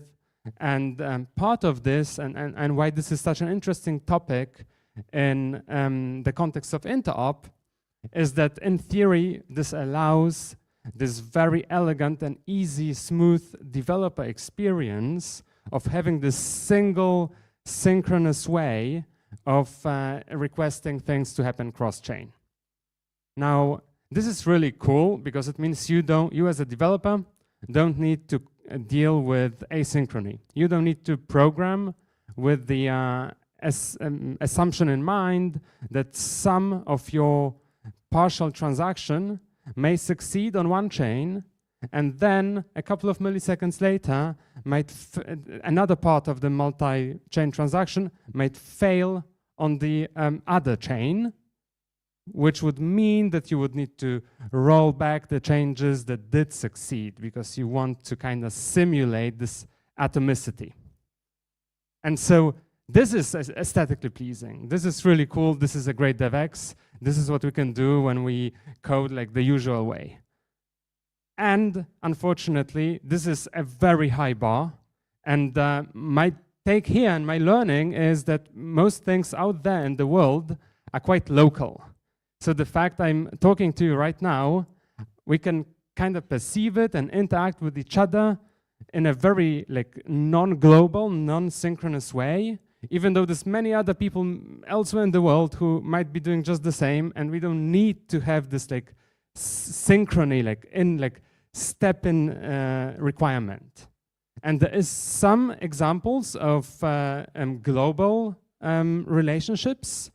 One might be, well, if a president gets elected in the most powerful country on earth, this will inherently affect basically everyone everywhere else. And so we need some notion of synchrony, ideally also reflected in blockchains. But it doesn't need to be the default. And it's also, in fact, very difficult, and it should be very expensive to render it the default. Thus, the idea of asynchronous, albeit fast, asynchronous, slow, short asynchrony window composability. And this is actually something that you can do with real-time proving, and that does not require this political lobby work by, say, your team or by the community, whatever, towards all of the incumbents for them to opt in to be sequenced sharedly, which unfortunately, from the technical perspective, is a necessary criterion. In order to have synchronous composability, you must create a situation in which a single party, like we heard this morning, for a single period, has the ultimate power over all of the participating chains, all of the participating areas in the world, whatever.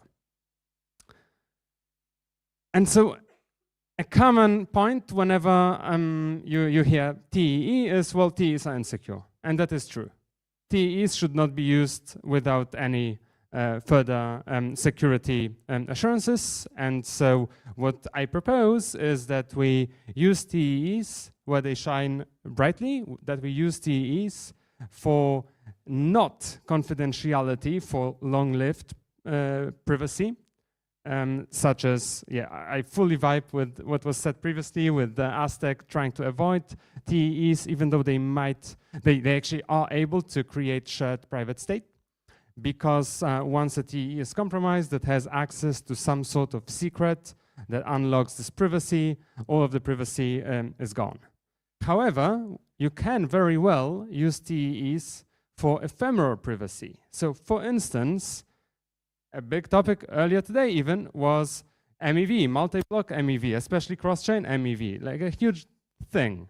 Timing games, all of those things that are super annoying and that literally cause us as a community, again, to be seeing late blocks every 2 days on average on mainnet. Like, this is not something that's a technical necessity on Ethereum. It's merely a result of incentives. And the cool thing is the value that we would be risking via rendering such ephemerally private pieces of information to be secured by a TEE only is absolutely acceptable with respect to the cost that would be incurred if you were to break the TEE. Maybe $1 million, you could be maybe somewhat comfortable seeing secured by a TEE. So if your MEV potential is 10K, this seems like a great deal. Now, how about finality? We are talking about real-time proving. Sure, we can real-time prove. We can use TEs for integrity and real-time prove the state of this Interop off-chain system towards the L1, trivially, because TEs are fast. But they could be very well broken into. At $1 million of cost, well, as soon as your TVS approaches that or exceeds that, it becomes rational, right? So what you can do, and what I suggest, is that we restrict what the developer in such a system may use the TEE for to things that can be sufficiently frequently expected to be deterministic. So for instance, you would not be able to ask as a developer, hey, I want now in my Solidity smart contract, I want the current state of Arbitrum for this contract. However, you could very well allow the dev to ask, I want the state of this Arbitrum contract at this block height. Because this would render this computation either deterministic or there would be a failure, like a liveness failure. And so once you have that, once you establish determinism, are you able to actually throw in consensus again, replicate such even TE-enabled compute, and require some sort of slashable stake, probably some sort of restaking system, in order to have a crypto economic security. And now the only problem you are left with is, well, what is your stake? Well, maybe it's $1 billion. If you look at Arbitrum, it's $15 billion TVS. If you want to have some potential for growth, you don't want to have that ceiling. So this is where ZKP might actually come in handy and might serve as a mechanism to reset the value at risk counter that you can be running on the L1 towards 0 again, and you can actually incentivize the creation of such ad hoc on-demand ZKPs as soon as the value at risk, since the last ZKP checkpoint approaches more and more your estimated crypto economic security budget. And then under this circumstance, would your rollup continue to be able to finalize within a single L1 block? And there would be only one situation where you would have to halt finalization, and that is the situation where maybe due to some crazy situation on the markets, in a single L1 block, like block time, 12 seconds, the value that would be the new value at risk from finalizing the T1 system would instantly exceed the crypto economic security budget. And so in this situation, would you not be able to allow such a new state to be accepted on the L1, and you would require a ZKP to be provided before you proceed? Now, the cool thing about using TEs, you can support non-EVM chains. This was hinted at earlier today. It's generally difficult, especially for native rollup structures, but it's actually quite easy, like on first glance, if you are using a TE. And where it becomes difficult, and this would be also an interesting open research question for me, if anyone is interested now or later, it becomes difficult once you want to formalize it, and once you want to enable a Solidity developer to use this precompile, and all of a sudden they no longer are just encoding some ABI called payload, but rather they actually need to somehow interact with a completely different execution environment. So this becomes even more challenging in terms of design, in terms of how you design such a precompile. Yeah, so quick update. We have DevNet live, so you can take it for a spin. We have some activity there. Now, why this is an interesting angle from my perspective is, again, this allows us to get more users via better UX, via better dApps. And we have some ideas of what might make sense in a post-fragmented world, in a world where Interop is no longer a big issue. And I see basically 3 big clusters. First of all, intents 7683 currently is something that is usually settled on an optimistic basis, which takes 2 hours for a filler to get back the funds on the source chain. And this is just an obvious capital inefficiency and something that could be addressed very well with real-time proving and basically decrease the capital inefficiency, have a given solver be able to turn around the same volume a lot faster, proportionately faster, and thus hopefully result in lower user fees or in better user execution. Second, there's the whole realm of programmability for applications in a cross-chain situation. So you could have a smart contract that manages someone's deposit and moves it between the Aave deployment on Arbitrum and Base and Optimism and Scroll, depending on where the yield is highest. Again, a market for efficiency, something where we hope we could have more efficient of a market. Yeah, and lastly, there's all sorts of DEX and DeFi potentials that come with the ability to, for a single dApp, to tap into liquidity on different chains and basically close this gap of, okay, long tail here and this cold start problem, I'm a new chain, I don't have liquidity, so the execution is terrible, so no one uses my DEX in the first place. So again, hopefully something that leads to some more egalitarian of a situation. Okay, I think these were my important slides. And so, yeah. And the last bit I wanted to mention today as stimulus for discussion, and we have time for discussion and for questions, is there was this succinct announcement again, and we need a couple of things until we actually get to ZK real-time proving. So I outlined them briefly for anyone interested. Just this morning, I think Dankrat mentioned that he estimates something like 2 years for ZK real-time proving to come about. So I'd like to think together and brainstorm, and I have some prompts if anyone is interested in specific areas for how we can actually bring about better Interop today and tomorrow and not in many years' time.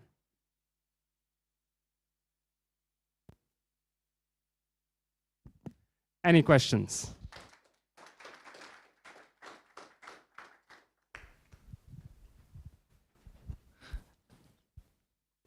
So I assume you post, like it's an L2 that is post stuff into some DA. Do you also sort of verify the TE proof in the same block where, in the same transaction where you do it? Like how do you verify a TE proof on L1? I thought it was very expensive.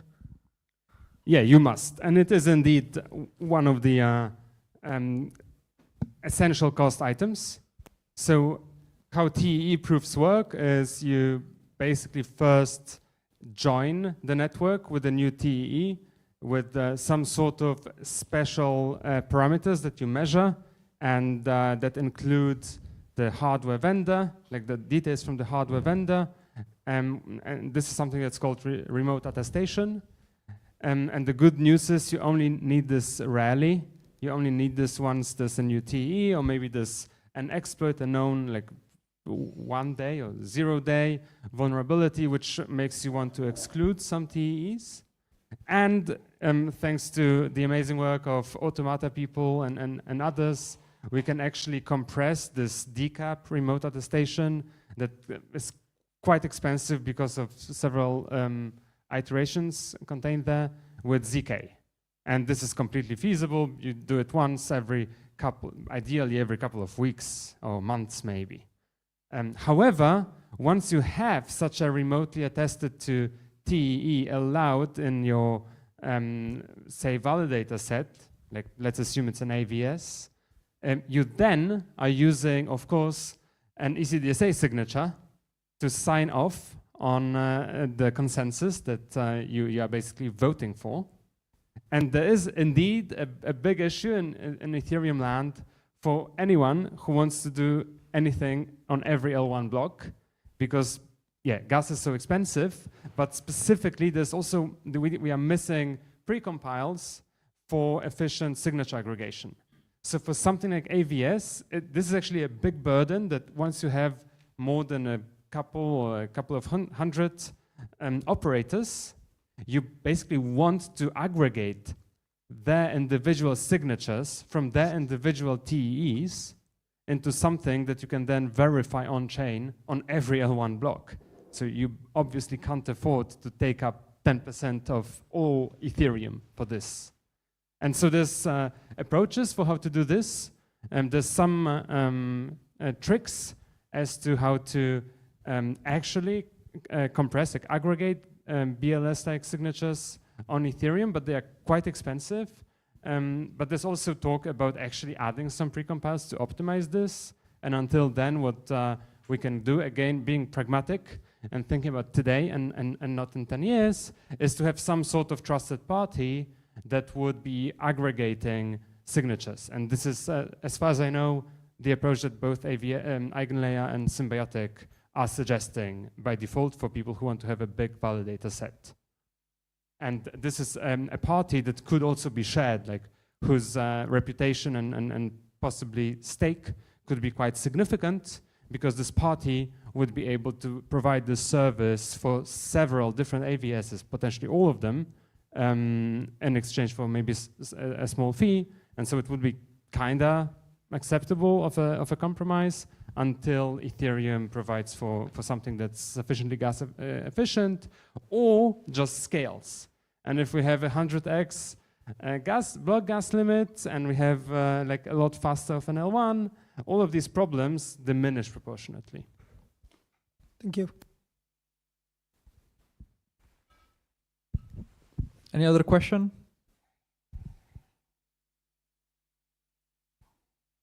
Okay. Well, I have a prompt then.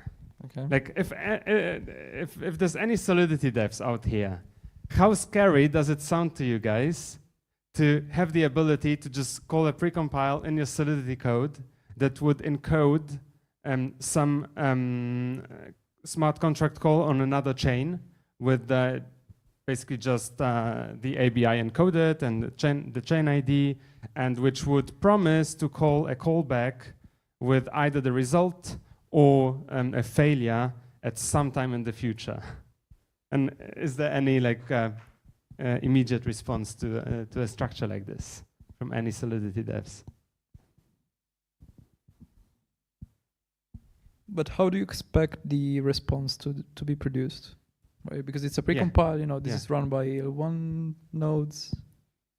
Yeah, so this would be a callback-based system. So anyone could use this like special precompile. You can think special transaction type in the longer term to request that the network bring in some data from another chain. For instance, call a function or maybe just read. And upon a best effort, like no guarantee, best effort execution of such a call. So of course we need to think DDoS, but also censorship resistance. Would the network call back the callback that the Solidity dev specified with either the result or a failure? Yeah, but again, how do you prove that it is correct? That the result is correct? Yeah, so this is an implicit guarantee that you get by participating in the network. And so under the hood, what happens is that the TEE is running a follower node following, say, Arbitrum sequencer, And depending on how you parameterize, potentially as a dev, but for now, just to make it easy, let's say the protocol does it for you, the reorg resistance and the eventuality that Arbitrum sequencer might prevent P2P gossip to follower nodes, or possibly even gossip something but not post it to the L1 and then just revert the chain, like roll back the chain, not include the transaction that you thought it would have, and post that to the L1, therefore making sure that this is the canonical chain. This would be up to the developer or to the protocol to decide. And again, today, how can we get Interop today? There's no reorgs on rollups today. All of them are centralized. The last reorg on Arbitrum was 4 years ago. It doesn't happen, so it's a problem we hopefully will soon have. And it's a problem we actually might have sooner than never if based rollups become slightly bigger, because this seems like a more promising than others, decentralization of the sequencer approach. But we don't have it yet. Like, we don't have this problem. So right now, everyone, and you can ask Bridges and cross-chain dApps that basically reverse engineer this setup manually. Everyone does it on their own, that they just trust the sequencer preconf.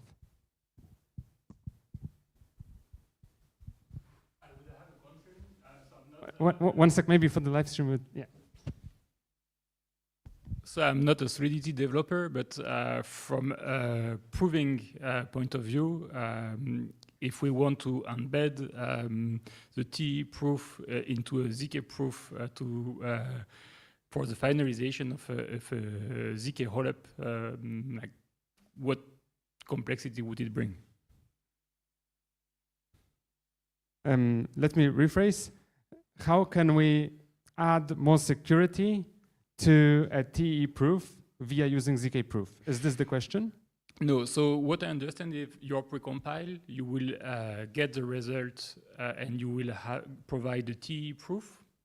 And so at the end, it means if we want to prove the state on the source chain, we have to embed the TE proof in the final proof. So how complicated could it be?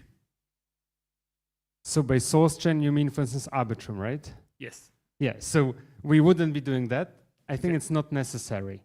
What you can do is that this T1 off-chain component, like the T1 rollup, would be able to pick up a request put in by a user who transacted with some smart contract that contained the precompile to call some sort of please open this position on Aave, on Arbitrum.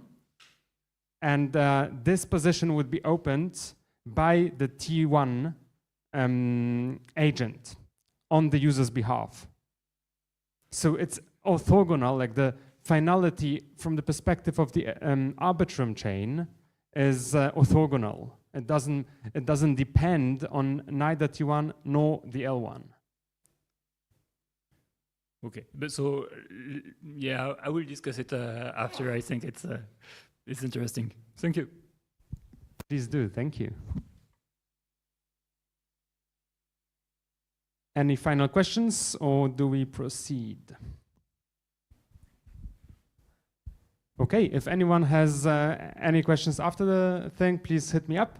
And we are now proceeding to, if we have Porter here from ZK Sync.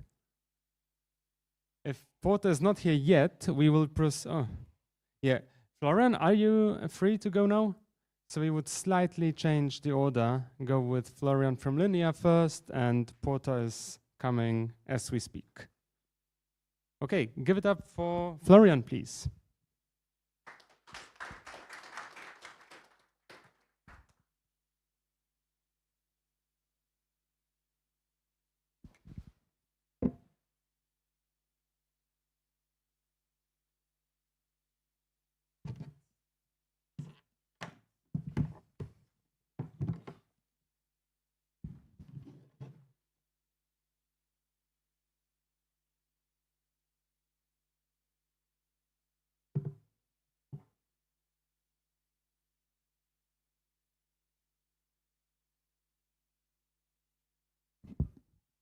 Okay, so the presentation I'm going to do will be slightly different from the presentation we had so far.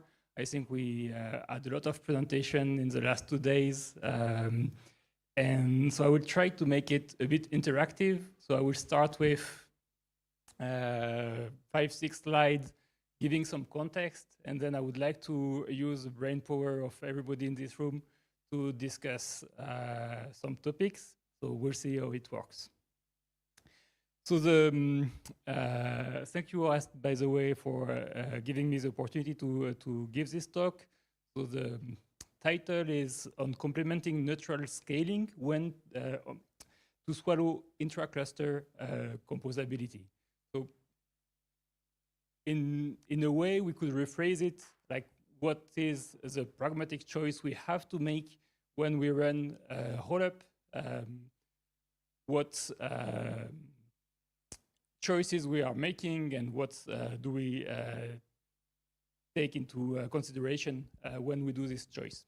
So first, in the title, we mean we have this notion of scaling. So scaling, based of this rollup-centric roadmap, is to reduce fees for the user, to have better user experience. We want to have a higher throughput, but still have the same security. So this is how basic. We have this important notion of neutrality. I'm not going to speak about it now. Cassandra spent 20 minutes this morning on neutrality. I think it was really good to have this presentation. When we speak of neutrality, there is an obvious idea that comes to mind, that is decentralization. This is really important in this roadmap for the rollup, at least for us. But Nadim yesterday clearly explained that any decentralization is not always good. The protocol that we are choosing for the decentralization is really important to get real neutrality. So on this same topic, we have this categorization of L2 bits with different stage. And it's also really interesting to see that this morning we had presentation saying that this categorization is really good, but it still have bias, and it's focused on neutrality, predictability, and maybe the notion of risks that is really subjective. It's not captured by this categorization, or maybe not for everyone. So here also, I think it was Connor was making the call this morning to have more classification and potentially different type of stages altogether. That would be really cool. So linear in brief, what we are doing, we are a ZK rollup. So this means that every thing that is happening on linear chain is proven. We are doing a direct arithmetization of the EVM, and actually last Monday, it was a big day for us because we released in mainnet the version of the system that prove 100% of the EVM till London. So we are still at London, but we are working to catch up with mainnet, and we are planning to support Pectra in the coming months. And one thing that we are really focusing on is to keep the multi-client. So if you want to use Bezu to track linear, you can, but if you prefer to use Nethermind or REST or Lighthouse or whoever you want, you can do it as well. We have still a lot of to do. We want to become stage 1. We want to be stage 2. We are a type 2 ZK rollup, so this means that we don't prove the Merkle tree state. We have a sparse Merkle tree state representation that we are proving, so we are willing to transition to this. And we also want to decentralize the sequencer. So why I'm putting all this to do, it's because it's part of the trade-off that we have to make. So this is things that we consider important, and we have limited resources, and so we have to balance with interoperability. So I know there is tweets saying drop everything, focus on interoperability. But we feel that if we drop everything, we drop this, then it's not going to work either.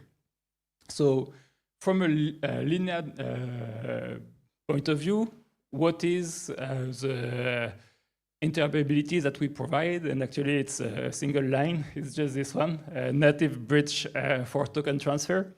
So it's may not seem a lot, but actually, it's already allowing a lot of different usages. So this morning, Lucas was mentioning how do we do this native bridging in Linea. It's nothing complicated. I'm just going to make a quick drawing of it. So this is very basic. You have L1. The user sends the transaction to the inbox smart contract. And what we want is to have this transaction lay on Linea. And obviously, you want to do this in a provable way. And like there is a trick is it's permissioned.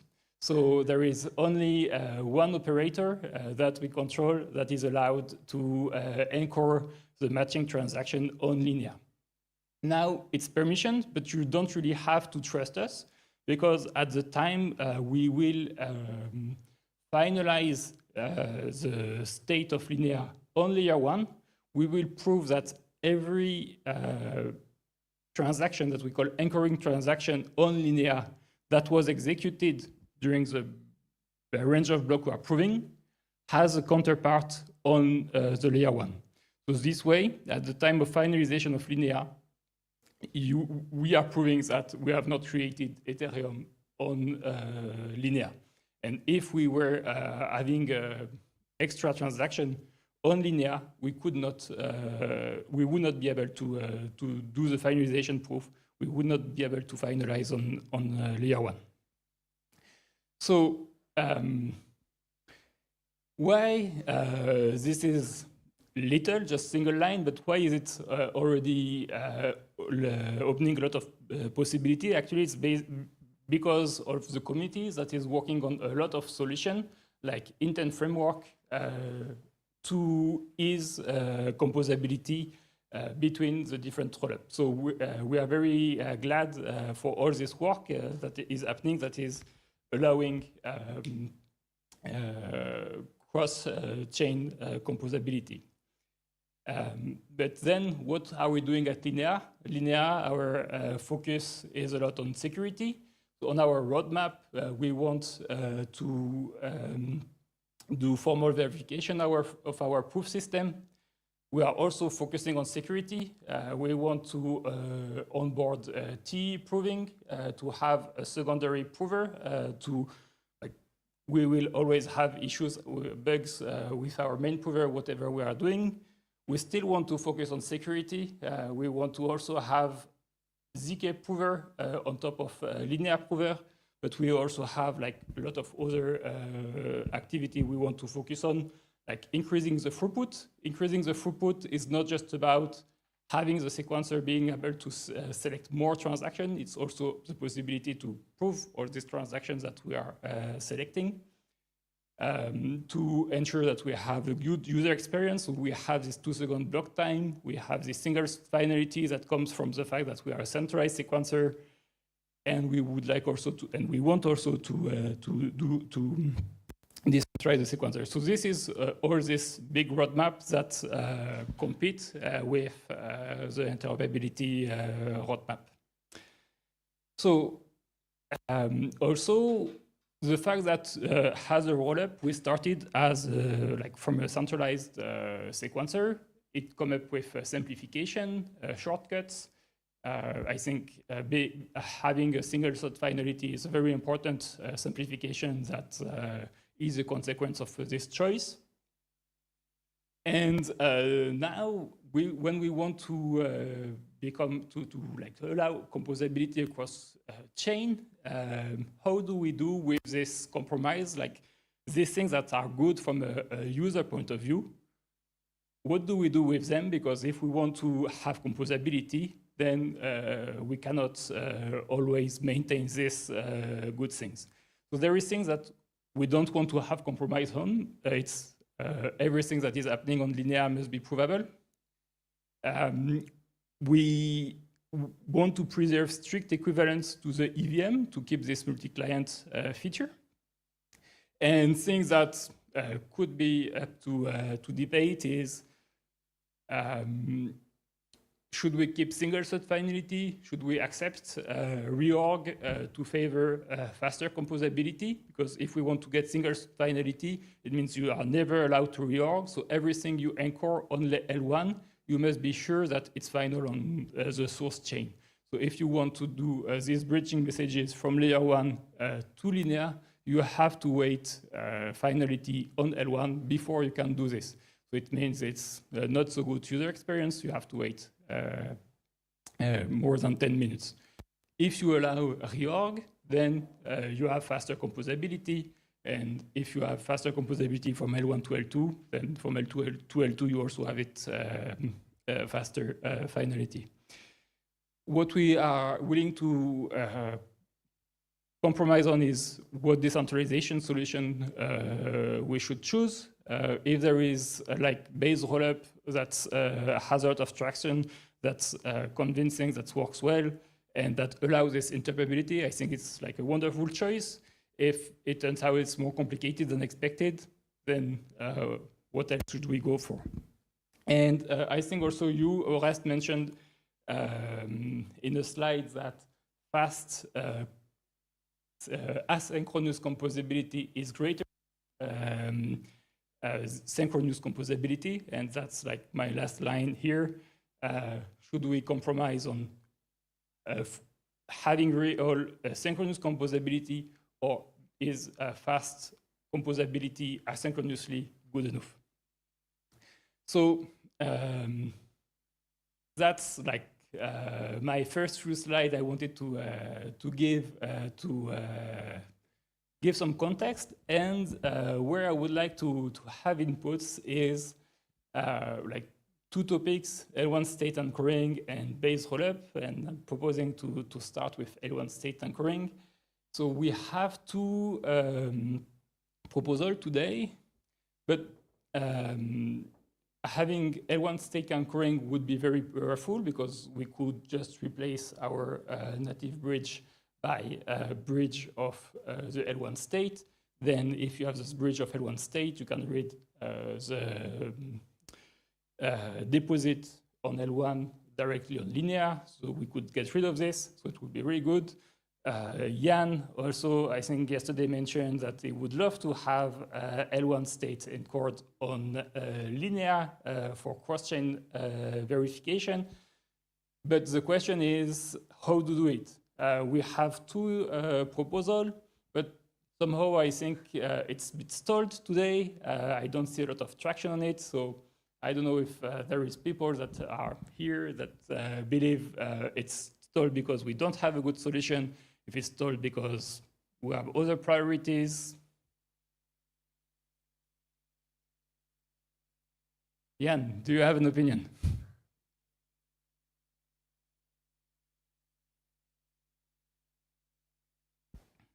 So when we were, I guess, before we wrote 7859, we didn't want to write an RIP. We really just wanted people to expose this information in some capacity within the L2 execution environment. So like personally, we're not opinionated about how it's exposed. We just want it to be exposed in some way. And like we were hoping that this RIP would just be like a Schelling point that would help bring attention to this issue and people figure out how to solve it, whether that's a standard or they have their own bespoke way of handling it. So probably not very helpful response. And so, given the reaction of this EIP, is it because it's a complicated design that nobody has come up with a solution now, or is it some people that have ideas on how to do it but just didn't have time to implement it? So I know that OPStack already supports exposing the L1 information in the execution environment. They have an L1 block contract. where the sequencer, when they're doing their derivation from the L1 inputs, from the bridge inputs, they also know what block hash those inputs came from, and they're able to update this precompiled in their system. Or it's not a precompile, it's a pre-deploy contract. They update it with the L1 block hash for where those bridge deposits came from. And they also support our EIP 4788, which is where they take the beacon route and embed that in the L2 execution environment as well. And so either of those could be used to prove arbitrary claims about the L1 state. And I think Scroll also has a solution as well, but I'm not as familiar with it. I think it is the first one. L1 S load is the Scroll one, right? Correct. But I'm not sure if they actually rolled it out ever to mainnet. They did? Do we have someone from Scroll on the audience? No. So, like one challenge I see with this approach that we have in the CIP myself is, and we have the same challenge with the current bridge, is we prove it's correct after the fact. So you have to trust the sequencer to put the correct hash on the rollup. And if you want to decentralize, then it's become even harder to trust the sequencer. So you could put some stake and then slash it if he's anchoring a wrong state. But today in Linea, the order of magnitude, like the time before finalization to L1 to happen is a couple of hours. So if you anchor a state at the beginning of these hours, and then you have a lot of transaction, and it turns out the initial state was wrong, then you have to roll back hours of change. So, okay, the sequencer is slashed, but from Linea point of view, it's dramatic because like the reputation of Linea is really damaged. So even though I see the value of anchoring L1 states this way, I feel it's not secure enough.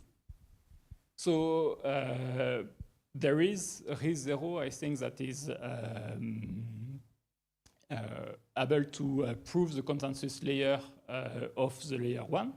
So maybe it could be an approach where instead of anchoring the L1 state directly, you anchor the L1 state once the execution layer and the consensus layer of the layer 1 has been proven, and you broadcast alongside your anchored message on the rollup this proof. So does someone see a flaw on this proposal?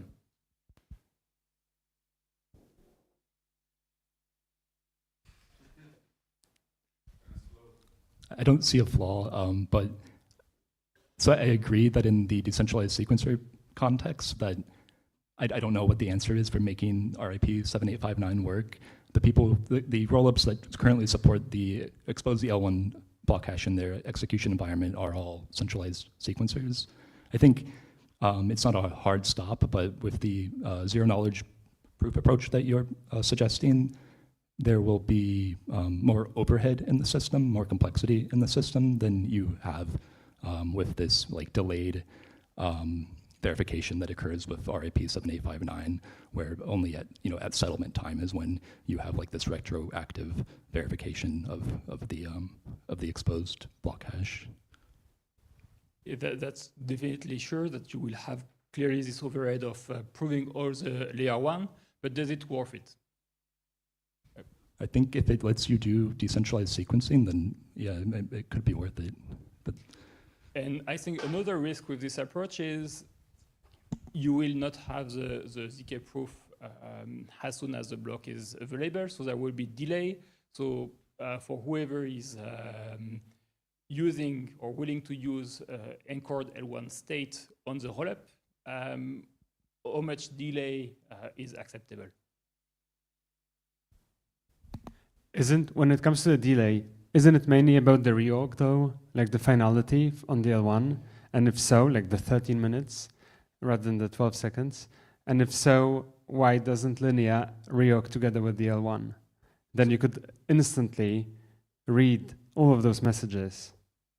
at the expense of reorging every 2 days.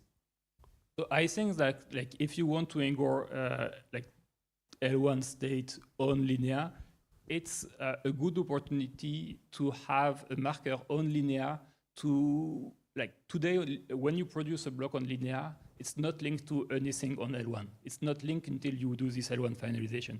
The time you start anchoring L1 and block from L1 on linear, like the block, the linear block is tamped to L1 block. So this means that you can reuse the fork choice rule of L1 to reorg the linear. And then I agree, it's a variable approach. What I don't want to, for linear is to have a custom fork choice rule that nobody will understand, nobody will implement, and that will end up being buggy. But if you say, like, we just track the head of the layer one, and we have this mapping with all the blocks, and yes, definitely we could reorg, and the delay at this time would just be maybe 4 blocks if you don't want to reorg too much, or just the time to generate the proof, because maybe it's going to a bit longer than. You could even go faster. Right now, all of the reorgs are a single block deep. They're all 8 blocks on Ethereum. So you literally could just wait for 12 seconds. So then it would be just the time for generating the ZK proof. Another flaw I see in this design is like if you rely on a single proof, this single proof can still have a failure. So then you will want to have a multi-prover system, but then it's like increasing the complexity to the point of Jan. You don't just have 1 proof, you have like ideally 3 proof, and then you have to have 3 prover. So if this, like to have a chance of success, it means that this cost of proving the layer 1 is shared across multiple rollups, and we have multiple rollups reusing the same proof and anchoring the L1 state the same way. Well, if you reorg with the L1, you don't need to prove. If because the user proven, yes. is following both the L1 and linear, so they know for sure. Anyway. Then you force the user to follow the L1. But if you would like to have a linear-like client that is not required to track the layer 1, then you need this. Yeah. Any more questions or items? You had a second area as well, right? We have a few more minutes if people are interested. So the second area is based rollup. So based rollup, this is a topic that has been very hot for multiple months so far. I think there is a lot of rollup, and including linear, that are willing to move towards based rollup. But like when I look at the state of the project like as of today, I feel that there is little progress from any of the rollups to migrate to base rollup in the short term. And like I would like to ask the audience, like, is it a shared feeling? And if it's a shared feeling, what, in your opinion, causes this?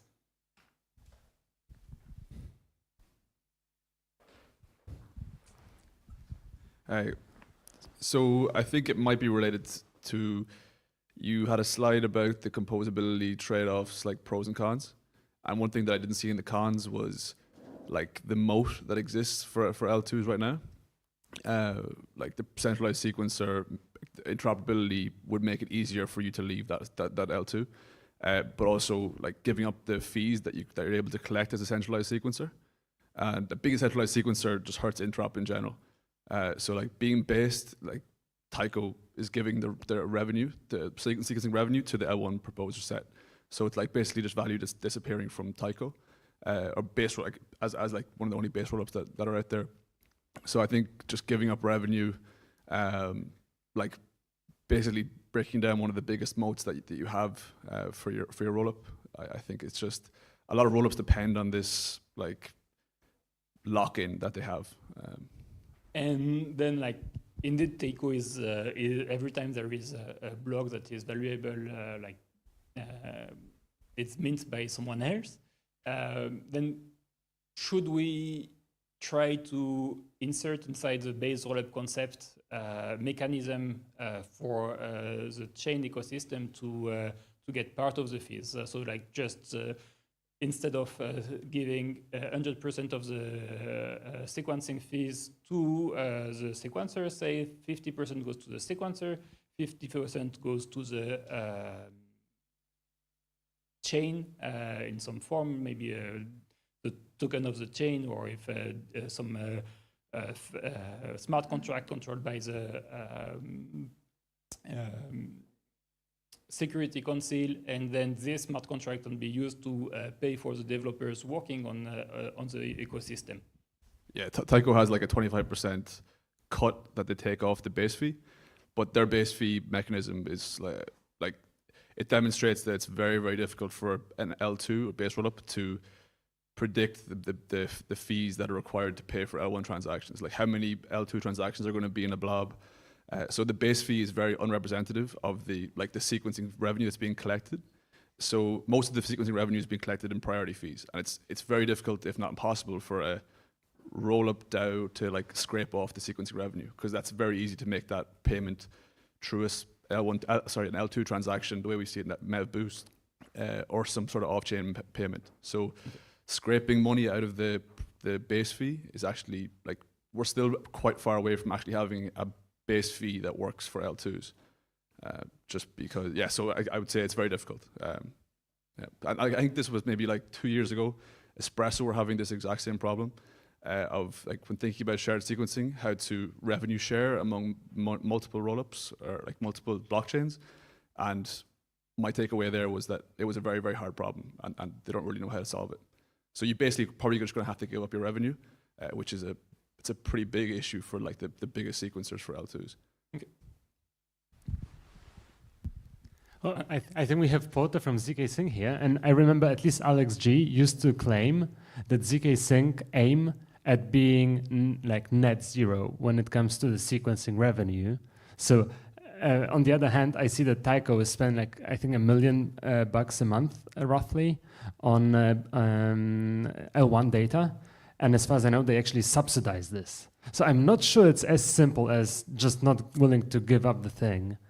I think there's more nuance. Well, a Tyco thing is because, I guess, that's a slightly separate issue where like Tyco are trying to, they haven't got pre-confirmations, they haven't got a centralized sequencer, so to make some sort of UX, like viable UX for the rollup users, they want to publish blocks close to every 12 seconds, whereas like centralized sequencer L2s can provide seconds of confirmation latency, whereas Tyco is on average about 12 seconds. So they're subsidizing to try and keep that reasonable, but it's expensive. So which is why they're trying to move the pre-confirmations in the next month.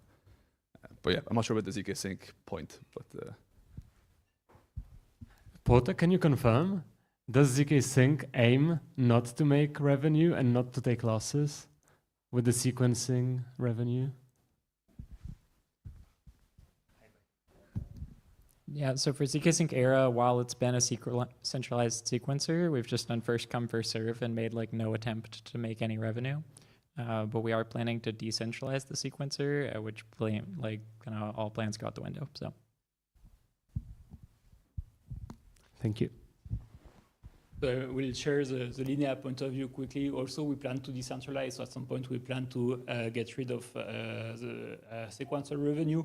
But I think today, if we don't do the move, like as of now, we have already a pipeline that is full of other priorities. So we feel that these other items are more critical to the success of Linea than becoming base. So that is one argument. And the other argument is, and I think the discussion, like the talks, the presentation of this morning shows that there is still research going on into base rollup. It's still concepts that have broad border and that needs to mature. So I feel that in a couple of months it will have matured, and maybe if it works well, more rollup will act on migrating. So maybe that's the way I see. We are perfectly on time. Florian, So thank you so much. Just have one final slide, sorry. And I think another thing that's required for improving composability, and we also had the talk from the EF Foundation this morning, is somehow change the point of view and say, like, the rollup, what do they need from the layer 1 to his composability. And the free slot finality from L1, I think Eli mentioned it yesterday, would be a great boost, but there could be more. Today, if we look at what does rollup leverage from L1, it's not too much. Security for sure, liveness to some extent, forced inclusion and neutrality, but I'm sure we can try to have rollups better anchored with the L1 and leverage more from features from this L1 algorithm, consensus algorithm to his house work if we like have some good idea of how to improve things on L1 to make our job easier. So yeah, that's it. Thank you. Florian, thank you so much, and please welcome Porter for the next talk.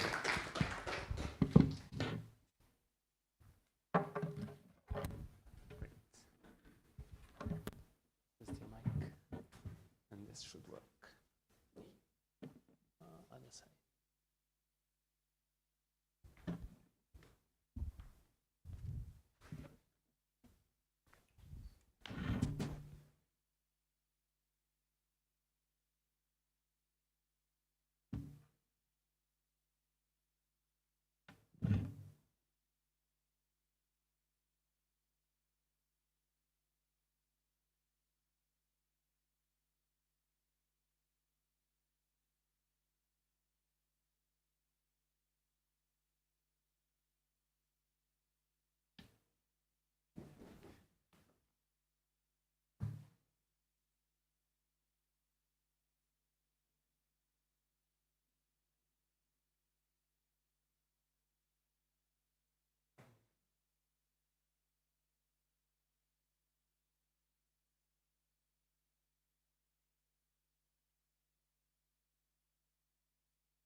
All right.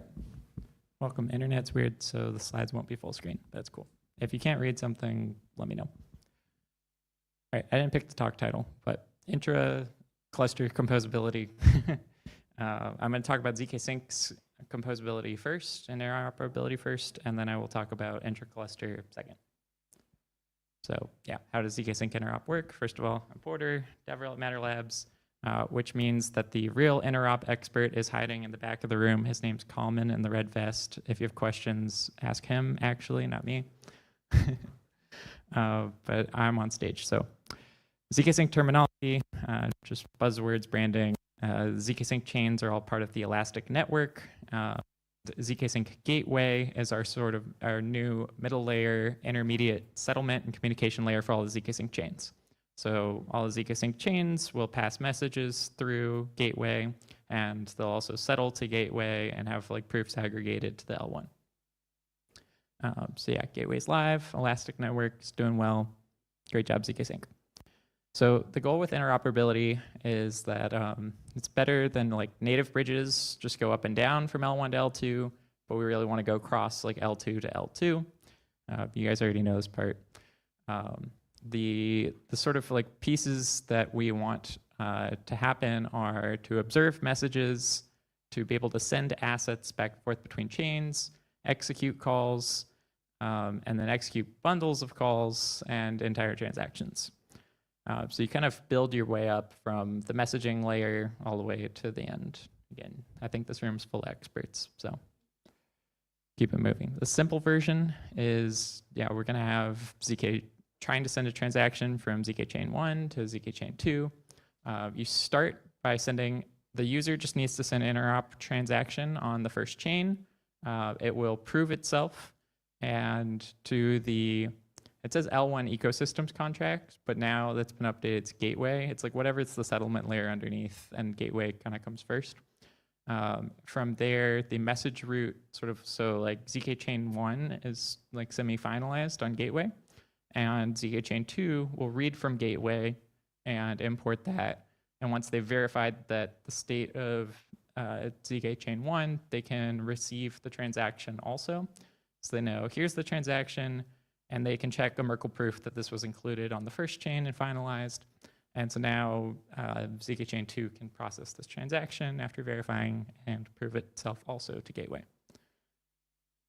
So I've had some conversations before about this, especially even like a couple months ago. We were very unsure about a lot of the plans, and we thought we were going to have to go with TEs for a lot of things because we wanted 1 second proofs. Was always Alex Kukowski was pushing 1 second proofs very hard, even when the engineers were not sure how that was going to work. So we just assumed we would need TEs. But we have exciting news, which is Async Airbender, which will be officially announced in a blog post tomorrow, but I'm telling everyone anyways. We're generating proofs of zkSync blocks every 1 second, which this is mini blocks. It's not quite comparable to Ethereum, but we want to be proving every single zkSync chain every 1 second. Our new proof system, Airbender, is a RISC-V ZKVM. It's like on the order of 50 times more performant than Boojum, which is great. I love the ZK part. That's actually my favorite. So anyways, every chain will be able to prove itself every 1 second, which really makes a lot of this interoperability design possible and fast enough that it's like reasonable for users. So from a user perspective, all they'll need to do is just send one transaction on the sending chain, and from their opinion, everything else happens automatically. So users don't really need to think about any of this or worry. It's all built in, which is nice. There's no like send on the first chain and then also like withdraw on the second chain or any of that. Like that's abstracted away from them. From the developer's perspective, again, you call what's called the Interop center on the sending chain, and then a relayer will pick up once the sending chain has sort of been proved to the gateway. A relayer will forward the actual transaction and like create the transaction on zkSync chain 2, and that's kind of when the rest of the process is complete. Devs will need to be like slightly aware of the various like fallback scenarios, but mostly, again, they won't have to like worry about like running a bridge themselves or anything like that. So here's the full diagram. I won't go through every step. The sort of top left is what's happening on the first chain with the sort of user calling it smart contract, goes to the Interop center. It'll forward all the messages to the appropriate places. Down below on gateway, it's being received, updating the asset tracker and the message route of all the messages. That gets picked up again by the second chain, which is reading the current state of chain 1, or it's checking the ZK proof from the gateway of chain 1. Also, the interop switch at some point sends over the transaction via relayer to the other chain, and yeah, everything else works out, follow the arrows. So a big advantage of this design is it's like very point to point. So these two chains can like mostly just send messages directly to each other without bothering like any of the other chains. So even if there's thousands of zkSync chains, these two interactions don't really bother anyone else on the other 998 chains. So great. One note is that fee and execution are handled separately. This is for like account abstraction purposes, but it also makes some of the failure scenarios nicer. So if you just like ran out of gas fees on the other chain, you can kind of correctly, like nicely retry the transaction. You can also use like paymasters and other things so that users don't really see the transaction fee on the other side at all. All right, that was zkSync's cluster without intra-cluster composability. So I'm just going to go through a list of things that we need to happen. Community, Ethereum people, let's work on these. There's a little bit of a list, but I think most of these are actually quite easy technically to implement. We just all have to agree on some standards. So we'll see how we do. Cross-chain address is like 100% necessary. This is just changing your address from like 0x, porter to 0x porter at zkSync era, 0x porter at OP mainnet. Like, so like your address needs to be like specific to that chain. Cross-chain intents 7683. I think there were a lot of talks about this like throughout a lot of Interop days. 7702. I don't know why I named it that in my slide, but that's just like account abstraction stuff for EOAs. 7785, on-chain registry of chain identifiers. So this, in my opinion, it's like the second half of the cross-chain addresses. So I need like a porter at OP mainnet, and then I also need a like verifiable way for zkSync era to check which chain OP mainnet is. So like everybody needs to like perhaps have like an NFT on the Ethereum L1 that says like what your chain identity is. So you can check your chain identity and your unique address. I can route everything to you. Cool. Cross-chain messaging gateway. This is sort of like the universal API standard that will hopefully get all of the, like, if there's one EIP that's literally merge all of the clusters together, it's this one. So everyone can have sort of a standard format for getting around. That'd be great. Besides that, we're looking for faster finality. That's kind of the main reason, actually. Faster finality and cheapness that we need to use Gateway is if we want to do proofs every 1 second, be proving all these chains all the time, we can't wait for an entire Ethereum block. And then even with that, we've had a lot of feedback from institutions that like the gateway guarantees are like economic and not as solid as like Ethereum guarantees, which are the best in the world. So we want those Ethereum finality guarantees as fast as possible. And then I personally just want to ZK prove every single thing in the entire world, in the entire internet. So let's do that. So yeah, I hope intercluster composability comes like sooner, because I think the longer we wait, kind of the more chaotic things will get and the more sort of like dug into different clusters ways like people will be. And so there aren't too many players in the space to like coordinate on this right now. So I hope we can get these standards agreed on like pretty quickly and then yeah, move the space forward. So that's all. Thank you.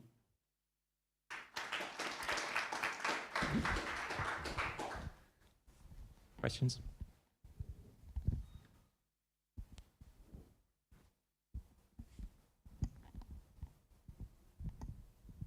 How is Airbender so fast? 50x over Boojum. That sounds very impressive. Yeah, I'm very excited. A lot of people internally, including Alex Glukowski, were a little surprised by quite how good it is. I mean, Boojum is more than 2 years old now, almost 3 years old. So a lot of the cryptography's just gotten better. And a big thing is we've also learned a lot. This is our zkSync's like 4th or 5th time, depending on how you count the versions, writing a proof system from scratch. And we've learned a lot of lessons. I think one of our biggest areas is honestly just like software and just writing performant code very, very well. We have some completely cracked engineers. I read the engineering channel, and it's one of the only channels where I like barely understand what's happening. So they're like really low level optimizing like size of the stack and other little things. So yeah, I'll be talking more about it soon, but we're excited. Any questions? All right, thank you so much, Porter. Thanks. Next up, we have a break, and we convene back together at 4:50 in half an hour. Thank you.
We should only wage war.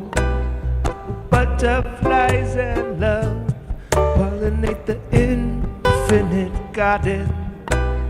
It's not just a place for fun.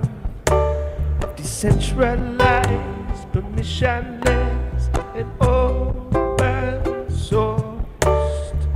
Even with the layer one as a shield and the layer two as our sword. All we need to wage in a war is butterflies and love. Because Ethereum is a positive sum built by and for everyone. Why, hey Solana, we can be your soy boy, big brother. We don't have to wage a war for users and developers. We build apps that bridges all together. Competition can be over, 'cause Ethereum is a positive sum built by and for everyone. Hey Bitcoin, lucky you were never called a shitcoin. You were the first to inspire our Ethereum co-creator. His magazine wasn't just an ordinary page turner. Even though we don't know your founder, Vitalik found inspiration from your magical ledger.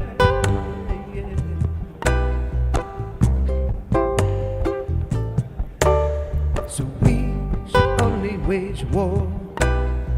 Butterflies and love pollinate the infinite garden.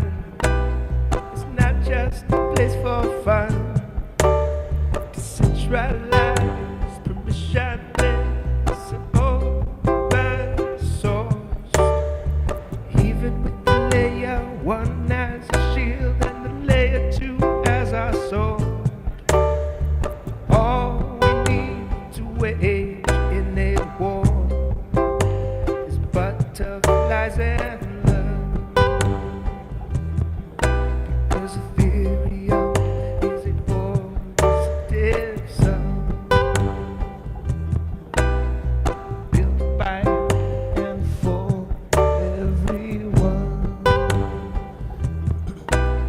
I hope you're all here having fun at Zuberlin. This is your 3-minute warning.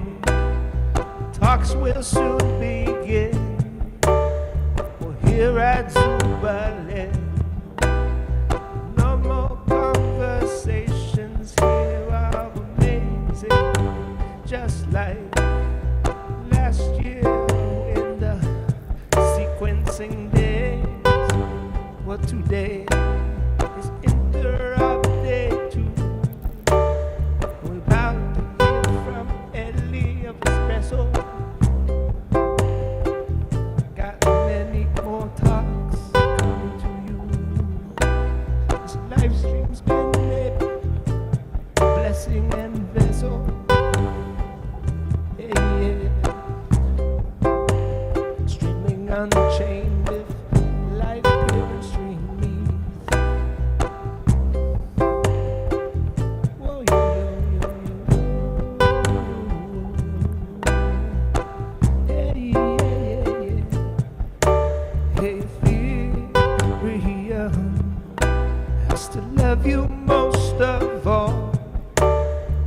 You are the world computer built by all my brothers and sisters. Together, we don't have to wage a war. All we need is butterflies and love.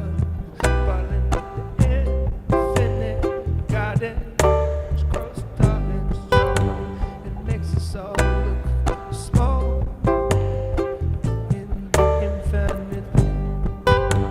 No star follow. We should only wage war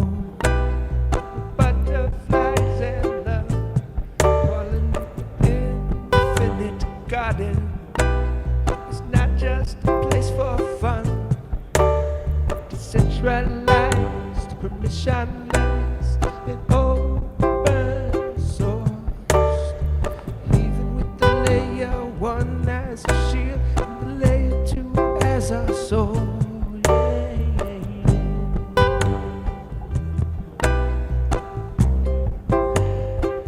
Hello, hello. We are back from the break.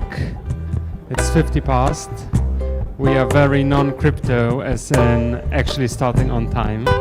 So please take your seats. Feel free to come a bit closer if you wish, because it's now time for Ellie's talk. Ellie from Espresso will be talking about what sorts of alternatives to using the expensive top-notch L1 as a hub for inter-cluster composability we could potentially envision using.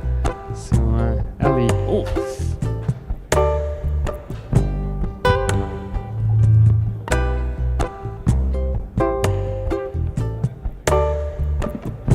Please give it up for Ellie. Thank you.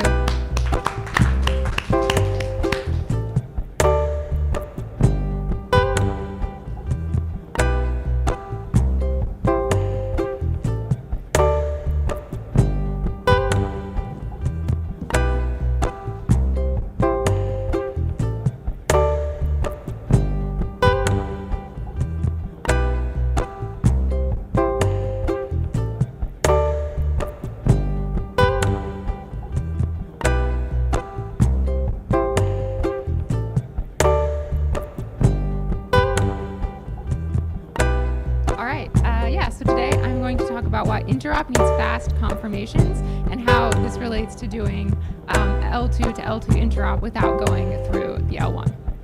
So to begin, Interop needs fast confirmations. Well, what is a confirmation? I think that we all throw this term around a lot, but I also find that it's kind of confusing because it does not have a very concrete definition. So I kind of want to explore what is a confirmation and why is it important, and then we're going to get into why we need them so much. All right, so I believe in this meme pretty strongly. Everything is just a confirmation at the end of the day. I think when you think about it, L1 finality is a confirmation. It's a very strong confirmation. You could even talk about a very, very weak confirmation, such as just seeing your transaction show up in the Ethereum public mempool. That is a form of a confirmation. It might not be very strong, but it's a confirmation. And so the point here is that confirmations underpin all of Interop, no matter what Interop you have. They actually underpin a lot more than Interop. Almost all of the actions that we do, any sort of action that results in a real world, some state changing in the real world, relies on some form of a state confirmation. And I'm going to define a confirmation as just probabilistic finality. That probability could be 100% in the case of L1 finality, or it could be very, very small in the case of, I just have thought in my head that I'm going to submit a transaction. That obviously has a very low chance of finality, but still, the point is that it's still confirming some sort of state. And for the purposes of this talk, I'm not really going to go into what is finality. I'm just going to assume L1 finality is what finality is. Although you could argue that there's different definitions for finality. And then another thing I want to point out is that a lot of times when we talk about confirmations, we talk about them in terms of what the chain does, how strong the chain's confirmations are. And this is true, but really confirmations are from the point of view of an app or a user. So, for example, if you're a bridge, you are an app, you decide which kind of confirmation to trust and how strong you want that confirmation to be. It's not necessarily the chain that is making that choice for you.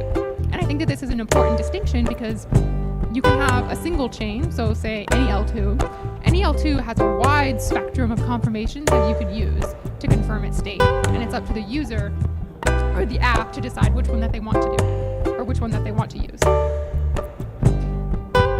And so I think the best example of kind of this spectrum, just really quick, is waiting for Ethereum block confirmations. So if I'm just submitting my transaction and it's a low value transaction, I normally just wait until the UI tells me that it's been submitted and I'm okay, yeah, that's good. But if I was Coinbase, for example, and this was a really large large transaction, I'm probably going to wait for Ethereum finality. And so this is an example of how, depending on what your use case is, depends on the kind of confirmation that you need. And the point of this talk isn't to say that everybody needs to use the most secure confirmation every single time.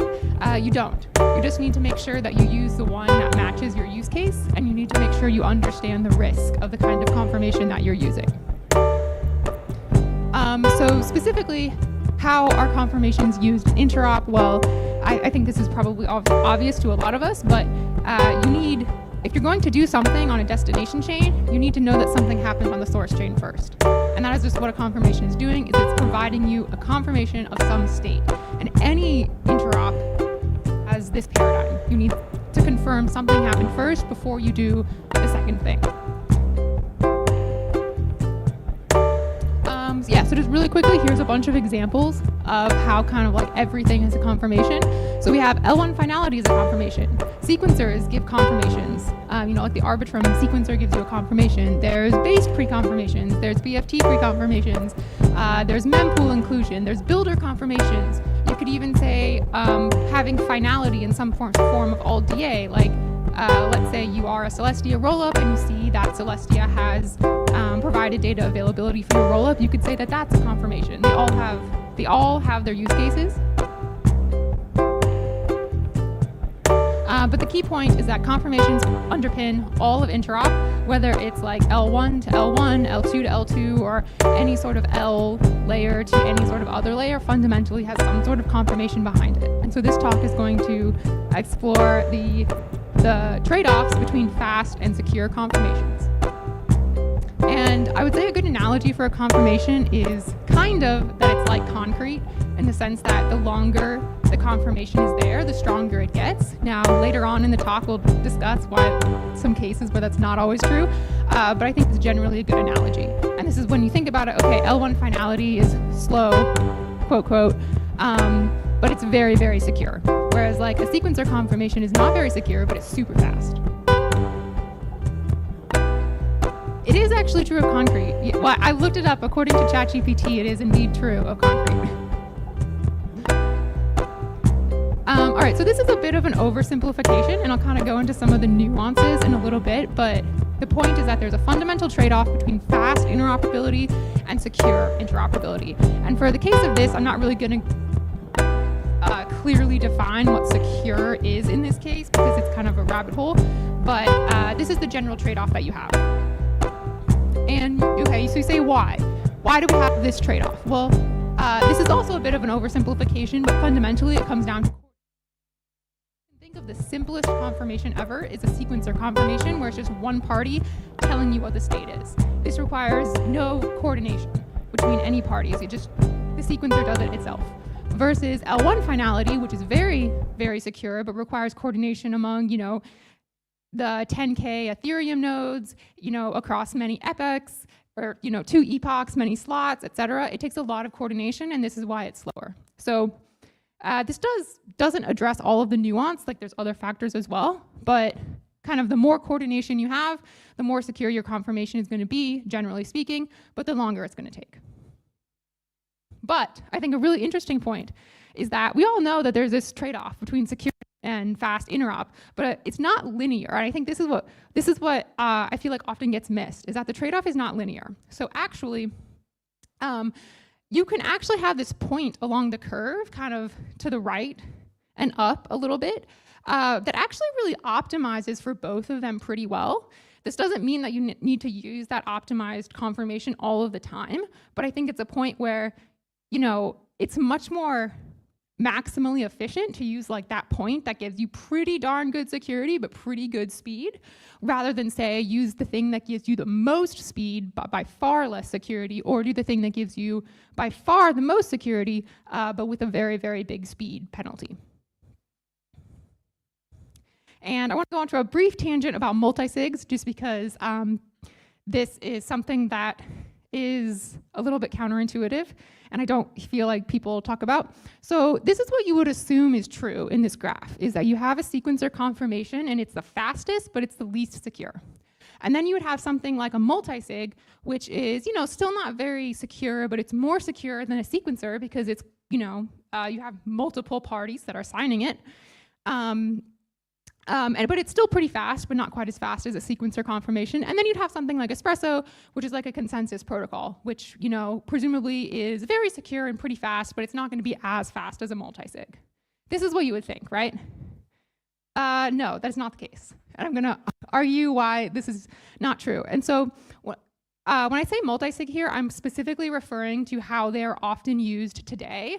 In theory, you could implement a multi-sig differently such that this graph would not be true. But today, the way the multi-sigs work in a lot of the messaging protocols is that so you just trust them to report on the state. You don't know if they are actually listening to the correct sequencer RPC, and you obviously don't trust them. And so I'd argue 2 points here. One is that multi-sigs, even very small ones, have a latency very, very similar to highly optimized consensus protocols. You know, lately, I think, you know, especially with things like Monad or Aptos or et cetera, we can get pretty consensus protocols that scale to like hundreds or so of nodes or even more that can get sub-second finality most of the time. And that's like really, really good. And if you look at the latency for a lot of multi-sig implementations today, this is specifically implementations today, this is not like a fundamental truth, they actually are about that same level. So I would argue that the like latency overhead you get from doing full consensus nowadays can be highly optimized such that it's basically the same as a multi-sig. And so this idea that a multi-sig is like faster than a consensus protocol, I would push back against, because I think you can engineer it to be very, very similar. But the more interesting point is that multi-sigs, caveat, as they're implemented today, are exposed to both Byzantine signers and Byzantine sequencers, which I'm going to argue makes them less secure than just the sequencer itself. And so for an example, let's say that you have an honest sequencer and you have a dishonest multi-sig committee. Well, then that committee can report like incorrect state and can cause you to lose funds. But let's say you have an honest multi-sig committee, but a dishonest sequencer. Well, all of the multi-sig just listens to the sequencer and blindly trusts it, so you also are going to end up with incorrect state. So actually, if you had a way to just use only the sequencer itself, that would actually be more secure. So the best case scenario would actually be if sequencers signed their pre-confirmations, which unfortunately isn't what happens today, but I really think as a tangent, they should, because this would actually offer like a lot better security than multi-sigs. I know that based on a talk that I just had over lunch with Ian from Polymer, this is something that they do in like a TEE, is to kind of enforce that you're actually listening to the correct sequencer. So this is just kind of a tangent on multi-sigs. Like we all know multi-sigs are not very secure, but I kind of want to point out that like when it comes to confirmation security, they're less secure than you would think that they are. And part of this reason, though, is that multi-sigs are not actually enforced anywhere. And I think that this is an important point, which I'll touch on in a little bit later. All right, so I think the takeaway from this brief tangent about multi-sigs is that if you are willing to take on risk, like you're a solver, then you should just use a sequencer confirmation directly. You are actually not gaining anything by using a multi-sig. And in fact, you're adding latency and worse security. So you should just use the sequencer itself. Or if you're not going to use the sequencer itself, you should use a confirmation that is actually secure. And then another note I just want to note here is, I think this is a common misconception, but when you think about this, this makes sense, is that when you have a Byzantine sequencer with an L2, block confirmations are actually not necessarily giving you more security. So I think this is kind of a false misnomer where it's like, okay, I have a sequencer confirmation and the L2 hasn't settled to the L1 yet, but the sequencer confirmation is like 5 minutes old. So like it must be very, very secure. Well, before data is posted to the L1, the sequencer can do whatever it wants, actually. So if you truly have a Byzantine sequencer, a sequencer confirmation that is 5 minutes old is not any more secure than one that is 1 second old. And so this is where that concrete analogy kind of breaks down. And I think that this is important because you'll find that a lot of implementations of confirmation logic depends on block height. And that's true in Ethereum. Like block height does mean more security in Ethereum. But in the case of L2 sequencers, more blocks does not necessarily mean more security. You only get more security once you actually change something about the system, which is when the L2 is actually posting data to the L1. Like that's what is increasing the security of the confirmation. Time does not increase that. And just something I want to point out because I think it's kind of a commonly overlooked piece about confirmations. So, well, your takeaway from all of this might be, okay, L1 is best. So like, let's just use L1 confirmations. Specifically, you know, we have a bunch of talk about 3-slot finality and faster L1 finality. So, you know, L1 confirmations seem like the way to go. And to this, I would say, yeah, this is very, very promising. Specifically, if you use the L1 to do your interop, so you use L1 confirmations, which is kind of what we've been talking about up until this point. This is great because you don't have any new trust assumptions. Both of the L2s already trust the L1, and so this is a very secure way to do it. And this is, in a lot of ways, the most ideal way to do it. And I'd argue that if, you know, latency is not very important, you probably should go through the L1. But, like I said, this has high latency, even with shorter slot times or 3-slot finality. And there's 2 reasons for this. So one is because the L1's a little bit expensive. And so rollups don't checkpoint their state very often. So even a rollup like Arbitrum or Optimism checkpoints every couple of minutes, which is pretty fast compared to a lot of them, but that's actually really not as fast as you want. Like if you're a user, you don't want to wait 3 minutes for your transaction to be confirmed. So even that is too slow. And then when you get into like ZK rollups who tend to wait until they have their proof to post to the L1, you're getting even longer. Or if you get like smaller rollups that are very, very cost sensitive, like sometimes they only post to Ethereum maybe once every 6 hours. And this is because of costs. So to be fair, if you could lower on-chain verification costs or like blob costs substantially, then maybe this would change. But right now, even if you had 12-second finality on Ethereum, that doesn't mean that you have 12-second confirmations for L2s because they don't post that often. So this is an important point why maybe the L1 isn't always the best. And then the second one is that you have long settlement times for optimistic rollups. So you can derive finality for an optimistic rollup once its data is posted to the L1 because the execution is deterministic. But if you're talking about actually doing an automatic smart contract bridge between, you know, an optimistic rollup and something else, you do actually have to wait for settlement to withdraw those funds, which is very, very long. And so this obviously increases this whole latency of interop. So even though you can get a confirmation on the state after just L1 finality, you still have to wait 7 days to actually move these funds, and that's very unrealistic. Now, to be fair, if you have kind of ZK proofs that could replace the optimistic proofs, this would be fixed to a large extent. I would also say that if you had ZK proofs of L1 consensus, which a project I know for a fact is working on and will be out soon, TM, this could also help that a lot. So for example, if you had an L1 proof or a proof of L1 consensus, then you may not actually have to wait to withdraw funds to the L1. You just need to pass the proof of L1 consensus that says that the rollup did settle to the other L2. And that could speed things up a bit. But ultimately, you're still bound by L1 finality time. So I would say that the latency of an L1 confirmation today is not very good. In the future, if we have, you know, super cheap gas costs for proof verification, really cheap blob costs that cause rollups to settle like every single Ethereum block, then I think that an L1 confirmation is a lot more practical. But until then, it's just not really very practical for a lot of use cases where speed is very important. All right, so we have sequencer confirmations then. And we say, okay, well, like everybody uses sequencer confirmations today, like they're probably fine. Let's just use that. And the argument could be like, well, centralized sequencers have a lot of reputation, so you can trust them. You know, like Arbitrum's not gonna lie to me about my confirmation of my transaction. And I would say that that's probably true. Arbitrum has a very good reputation of never reorging, but that's not true for everybody. So one, long tail and new chains do not have that kind of reputation for their sequencer.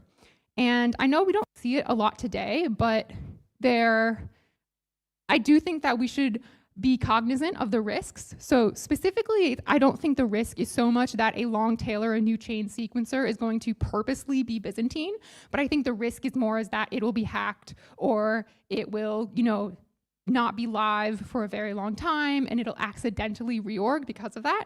And that's a very real risk. And then I think also the real risk is with decentralized sequencers. So decentralized sequencers, it depends on what kind of decentralized sequencing mechanism you're using, but if this mechanism is not running like a consensus protocol that's offering you some sort of finality, you obviously can't trust a decentralized sequencer because it's decentralized and permissionless, and that's the whole point of it. And then another final note with using sequencer confirmations is that reputation of the sequencer does not actually equal the cost it takes to hack that sequencer or to take that sequencer down. So really, I'd argue that the cost to hack a sequencer is not the cost of reputation, but rather it's the salary of the DevOps team that they're paying. And again, I'll admit it, we don't really see this a lot today. We haven't really seen any sequencers get hacked today, but it is very, very possible to hack a sequencer for a lot less money than you would think. So I think this wasn't a hack, but a while ago when there's a L3 chain called dgen, and it had like a really big reorg. Basically, the sequencer did not post to the L1 for over 24 hours, so then the force inclusion got triggered, and it had a really, really long reorg. And this wasn't a hack, but this was like this was an example of where like perhaps poor DevOps of that sequencer led to this really big reorg, and it did actually cost a lot of money. So for example, one of the solvers or the liquidity bridges on this chain had to be refunded by dgen a lot because they lost a ton of money due to this crazy big reorg. So it is something that can happen. Okay, so L1 confirmations are too slow. Sequencer confirmations are not secure enough. We say, okay, we have real-time proofs, like surely that should solve all of this, right? And I would say no, because proofs are only as valid as their input data. So this is the distinction I would make between proofs and confirmations, because sometimes they're, we talk about them as the same thing. I would say a confirmation is about making sure the input data to your proof is valid. Because if the input data is not valid, your proof is not valid. So for example, let's say I listen to Arbitrum's centralized sequencer, and then I create a ZK proof over that data, and I use that for Interop. But then Arbitrum's sequencer ends up posting different proof to the L1. Well, now my ZK proof is completely useless because it's not over the correct data. So a confirmation is about making sure the inputs to the ZK proof are valid, whereas the proof is about making sure the execution is valid. So an important distinction. A couple of other nuances about confirmations is that confirmation cost matters. This is why the L1 being slow is really not the entire reason why L1 confirmations are maybe not as practical as we'd like them to be. A lot of it is just cost. So for example, if today rollups actually posted their data to Ethereum every 12 seconds, I would argue that L1 confirmations would be like way more effective because 12 seconds is pretty short. But the fact is that they don't. And so the cost of doing this confirmation matters because you need to do this confirmation very, very frequently. The more frequently you do it, the better it is. And then also who enforces the confirmation matters. So this is why I'd say another big difference between multisigs, and I say multisigs again is just kind of how they're implemented today, not like fundamentally as an idea. The difference between a multisig and then something like a confirmation layer like Espresso or like the L1 or even like a data availability layer like Celestia is who enforces it. So if a multisig confirms state that turns out to be not true, there's nothing that enforces that. So yeah, they might get slashed after the fact, but getting slashed after the fact is not the same as like cryptographically preventing something from happening in the first place. And this is very different than an L1 confirmation because the L2 state is fundamentally derived from the L1, and therefore cryptographically, assuming we trust, Ethereum consensus, the roll-up state can cryptographically not like ever change from what's on the L1. And that's very different because the L1 can actually enforce its confirmation. The same thing could go with DA. So for example, if you have if your rollup has implemented an alternative DA correctly, such that you only settle if you have a certificate of that DA, well, then you can use your alt DA layer as a very strong confirmation, because the logic of your settlement contract says that I will not settle unless I have seen a certificate from that DA layer. This is very different than a multi-sig who can attest to anything and has no repercussions and there's no enforcement of it. So two important nuances are cost of confirmation matters because useful confirmations have to be fast, and fast confirmations have to be done very, very frequently. And then second, you need confirmations that are actually enforced somehow. And I would argue that slashing after the fact is very much not the same as just preventing something from happening in the first place. All right, so all of this confirmation talk. So what do we know now? So my hope is that we have like a general understanding of what a confirmation is and why it is so important for Interop. And then also kind of an evaluation of different confirmations. So confirmations are entirely a spectrum, and there is not any one size fits all. There's a spectrum between like very fast but insecure, and then all the way down to like L1 finality, which is very secure but arguably slow, although I'll put slow in quotes. But what is this useful for? So specifically, this is useful for L2 plus to any other interoperability. So if the source chain can get a fast but secure confirmation, that's all you need. So you can you can send a message securely from an L2 to the L1 much faster than L1 consensus, because you only have to rely on the source chain, and the source chain is not the L1. So this is an important point. And then also the other important point is that this can go between L2s and L3s. Interop can go between all of these layers, which is different than like a native bridge, for example. For example, let's say you have an L3 on Arbitrum, and then you have an L3 equivalent on Optimism. If you wanted to interop between those, the shared base layer is the L1. So you have to wait for the L3 to settle to Arbitrum, and then for Arbitrum to settle to the L1, and then you have to go back up. Whereas if you can kind of skip the L1 step, you can just interact directly between these two L3s very quickly. So yeah, basically what I'm saying is, in conclusion, is that the L1 is really the ideal kind of confirmation layer, but as it stands right now, due to how fast it is, and also mainly just due to the cost and how infrequently rollups post to the L1, it's just not a very practical confirmation layer for things that are very latency sensitive, which a lot of things are. But we can kind of skip the L1 and use something that is still very, very secure, but much faster. And then the other thing is, if you're willing to take on the risk, like you really do know the risk, and I think the perfect case of this is solvers, then yeah, you should probably just use a sequencer confirmation. Sequencer confirmations, especially when you get them directly from the sequencer and not from some multi-sig, are not quite so bad, maybe as sometimes people think, especially if they're from a reputable sequencer. I think the only caution there is when it's not from a reputable sequencer, like a longer tail or a newer chain. But otherwise, you should use like a fast, but like actually secure confirmation. So kind of one of the takeaways from this is that confirmations come in many different layers. They have a lot of different security guarantees, and there's different kinds, and they're kind of like onions, as in Shrek.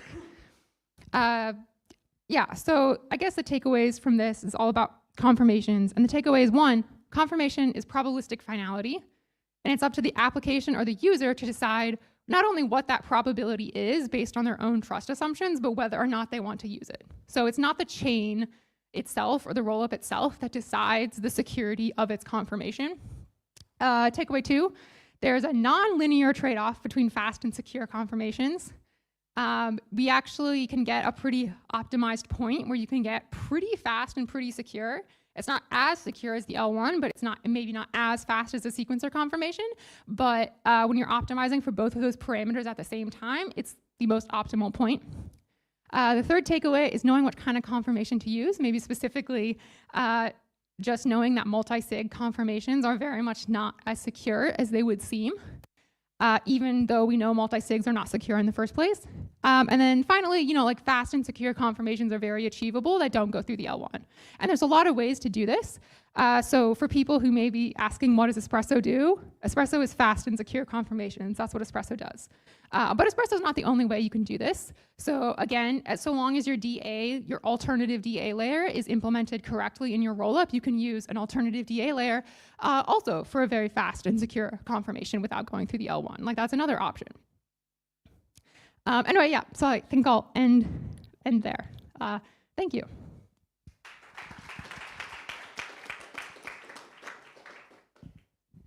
Thank you, Ellie. We don't really have time for questions. We are slightly behind schedule, so please welcome Remy from INCO. Remy will talk about modular extension, conferring confidentiality. And the second part is it's a private-based rollup, which sounds like an oxymoron, but I'm sure it's not. So please tell us about that.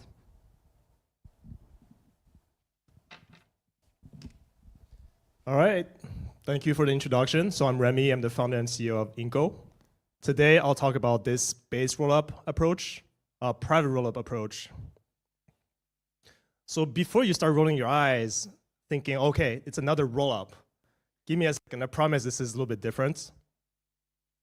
So we enable confidentiality to existing blockchains. And so you can think of it as kind of like a different confidentiality layer that sits on top of the existing stack. So from a developer perspective, what you do is you import a library, you just one line of the code, and then we augment the EVM with new data types. So let's look at these data types. These are ebools, EUINTs, EAddress, EStrings, and EBytes. So what do they mean? So who here is a Solidity developer? By show of hand. Okay, we have a few. So remember the first time when you start writing smart contracts, you're like, okay, this is a little bit weird. Everything is always transparent. But what if I told you we can actually do private states on a public blockchain, right? So this is where we encrypt the existing data types. So an ebool is just an encrypted Boolean, EUINT is just an encrypted integer. And on top of it, you can actually compute on top of them, right? So I can actually add, an encrypted data with another encrypted data to, do additions, subtraction, divisions, etc. So how does this work? So the way we enable new data types to the existing EVM is through aliases. So an EUINT or ebool is essentially just a bytes 32. So that's what actually looks like behind the scene. And when you do a compute, you utilize something that we call symbolic execution. So I'll cover this a little bit more about what this really means. So effectively, you can think of a handle to be the key of a value pair. And so the value is the actual ciphertext. The key is just the pointer that points towards that value. And for something like a confidential token, you have a mapping of address to an encrypted integer, so EUINTs. And so what you're effectively mapping on Ethereum is address to the handle, right? And when you're computing on top of it, what you're actually doing essentially like with something like an e.add. So let's say I want to increase Alice balance. What you do is you pass in the hidden amount, which is also a handle, just a pointer. And then you're also computing on top of it the existing balance that Alice has, which is another pointer, right? But what you're really doing behind the scene is you're doing a hashing, so like a catch-check of the two handles and the operation that you want to do. And so with that, you actually generate a third handle. So you can see that these handles are kind of like promises. So basically, you can think of a handle always as the key that will always point towards a ciphertext. But that ciphertext could be a future ciphertext that will come, into the future, right? And so what happens next is Ethereum will basically make the events of the computes. So here's an addition, the handle 1, handle 2, and handle 3, which are deterministic. And INCO essentially withdraws the actual ciphertext that reverse maps back to the handle. And from here, we basically compute the new ciphertext. So this will be handle 3 will basically be mapped to this new ciphertext 3 that we compute off-chain. Are we all good? Okay, cool. So let's look into an example. So this is a confidential token contract, and specifically, this is the transfer function. So as you can see, now in Solidity, we actually have new data types. So EUINTs for an encrypted integer. We also have EBOLs for encrypted booleans. When you do a transfer, you basically pass in an encrypted amount. So here, you see everything in the blue box are basically the new data types and operations that we're adding to the EVM. You're passing in an encrypted value. So this is the amount that you actually send to Alice. The first operation, okay, you can't see my mouth here, but in the second function, the first line of code, first you have to check, does the user have enough money? But think about this, right? You can't check if the user has enough money if it's in plain text, or sorry, if it's encrypted, right? Because if you do like an if-else statement, that will actually leak information. So how do you check if Alice has enough money without decrypting? So the first function is balance of, and then you see message of sender. So this is basically the balance of the sender, and .ge. So GE stands for greater or equal. So you first check, is the balance greater than the amount I'm trying to send? And the return success function is actually an encrypted Boolean. And then you pass in this encrypted Boolean to this select function, which is, you can think of it kind of like a ternary. So basically, if the Boolean is true, it will return the first value.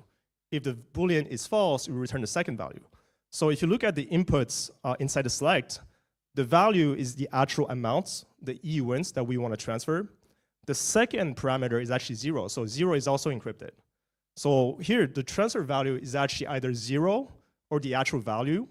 But because both are encrypted, from the outside perspective, you don't know which one is which, right?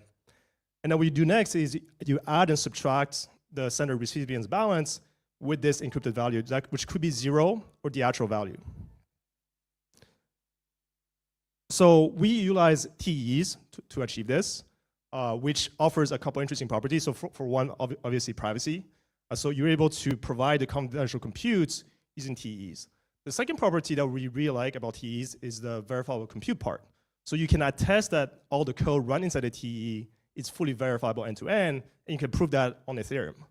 The second thing is we run a light client, so the Helios light client inside the TE. So you can see this as the Helios light client can prove any information on Ethereum in a trustless manner without having to run a full node. And so what we do have on Ethereum is essentially RD access control rule. So who gets to decrypt what information, right? So for something like a confidential token, essentially you get to view your own balance. Alice gets to view her own balance. So that information lives fully on chain, and via the Helios light clients, you're always able to verify that information. And so, for example, to view your balance, this is the flow. So basically on the front end, on the client side, Bob generates a private public key pair. That's a temporary private public key pair. Bob sends a EIP712 message with that public key inside, and then talks to the TE and says, okay, I want to view my own balance. What the TE does with the light clients, it first verifies that, okay, Bob is indeed the owner of his own ciphertext. And then the TE also verifies that the ciphertext is actually correct, not tampered with. And then the TE will re-encrypt the plaintext using the public key that has been provided, and so that the information going back to the browser, everything transits, is also encrypted end-to-end. So why is this a prior rollup, right? Why do we call this a prior rollup? It has a lot of properties very similar to a regular rollup. So first, it's obviously off-chain execution. The second part is we incrementally settle back on Ethereum, right? Just like a rollup. The DA is also using Ethereum. I'll go a little bit deeper into this after. And then we can also directly interact with existing assets on the L1. And these are persistent states. These EUINTs that I showed earlier, they're persistent states. So if you want to do confidential balances, voting, essentially, you can keep on persisting the state so that others can keep on, computing on top of it. And the reason why we don't see ourselves as a coprocessor is because typically coprocessors are stateless, right? So typically you emit some kind of events, do some kind of computes, whether it's confidential or not, and they'll settle back on Ethereum, right? In our case, these are persistent states, so very much like a rollup. And why is it based? It's based, so for folks who don't know, by show of hands, who knows what based rollup means in this room? Wow, actually half the room, I'm pretty impressed. Okay, so it's called based because all the transactions go through the host chain, right? So this is a concept created by Justin Drake, and the idea is that it's a rollup that inherits ordering, censorship resistance, and settlement finality based from the base layer, which in this case is Ethereum. So when the user submits a transaction, essentially it goes through the same process, right? So search, builder, proposer, and then goes into Ethereum as an order block, and then gets finalized on Ethereum. And so this is, again, because the transaction goes through the whole chain. And so actually, I'll show an example in a sec. So one use case that we particularly love is the idea of a confidential token. So I'll show this. So this is actually deployed on base Sepolia. The idea of the confidential token is that you can basically turn any tokens into a confidential token. So we deployed a wrapper contract. So as you basically shield USDC on base Sepolia to confidential USDC, you're essentially hiding the balance that you own. And to view your balance, all you have to do is sign a EIP 712 message. So remember when I said earlier, to view your balance, you have to specify a public key. So now I have generated a temporary private public key pair, and I'm specifying that public key so that only I can view my own balance throughout this entire process. And so I have 10 USDC already wrapped here. And let me just show you a transaction. So if I were to send, let's say, 5 tokens, I'm encrypting the amounts on the front end here, and then I'll hit send.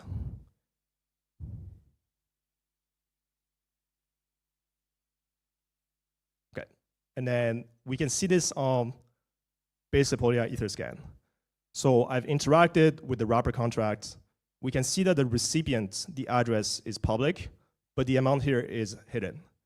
So we're doing this purely from a confidential compute perspective. This is, I'll say, a very different technique than existing ones. And I'll just cover. So, historically, we kind of see 2 different paths for privacy. One is commitment-based solutions, so think of ZK. And then the other ones are encryption-based solutions. You can think of MPC, FHE, TEE. And they have quite different properties that are quite, I'll say, interesting and different from a user experience perspective. The first part is around decryption rules, which one is a little bit more rigid compared to the other one. And the second part is really around composability over private states. So I'll go a little bit deeper around these 2 properties. On the first part, typically when you use a commitment-based solution, you have something called a viewing key. So everyone has their own viewing key that needs to be custody somewhere. So typically you have to download a new wallet, a separate wallet to hide that viewing key. And so when Bob sends money to Alice, Bob has to specify Alice's viewing key ahead of time during the proof generation. So only Alice can view her own balance. Now there are definitely, this is definitely more rigid because, what if you need to do your taxes? What if you need to delegate viewing to an auditor, et cetera, right? So there's definitely a little bit more rigidity in how flexible the decryption rules can be programmed. In our case, all the decryption rules are fully on-chain. And there is a share key, right? So in this case, it's sitting inside a TE. The benefit as a user is you don't need a new wallet. You can just use your MetaMask. And if you wanted to delegate viewing to, let's say, your CPA, chain analysis, you can do this via transaction or governance fully on-chain. And this confidential token is also not only programmable, but also composable. So what do I mean by this? It's very similar to a ERC20. You can extend the confidential token to build other things such as lending, payments, trading. So basically, you can deploy a separate private contract that can directly call into the confidential token contract and be composable. And so with that, if you're a builder, you can suddenly start expanding this and then build a whole ecosystem surrounding this new primitive. And the best part, it's also compatible with existing wallets and infrastructures like Coinbase wallets, Phantom, Gnosis Safes, Fireblocks, etc. So Inco really were more of a general purpose infra. We're more than just payments. So you could build things like confidential DeFi, like private trading, lending, betting, etc. You can also build tooling, so private voting if you want to, or private marketplace, or gaming. So on-chain poker games, bluffing games, RPGs, card games, etc. So we're live on base Sepolia, so you can check out docs. And this is also my Twitter and Telegram handle. Yeah, thank you.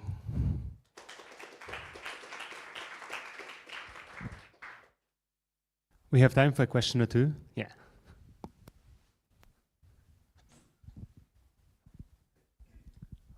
Thanks for the talk. Maybe I missed it. What's the encryption algorithm you're using?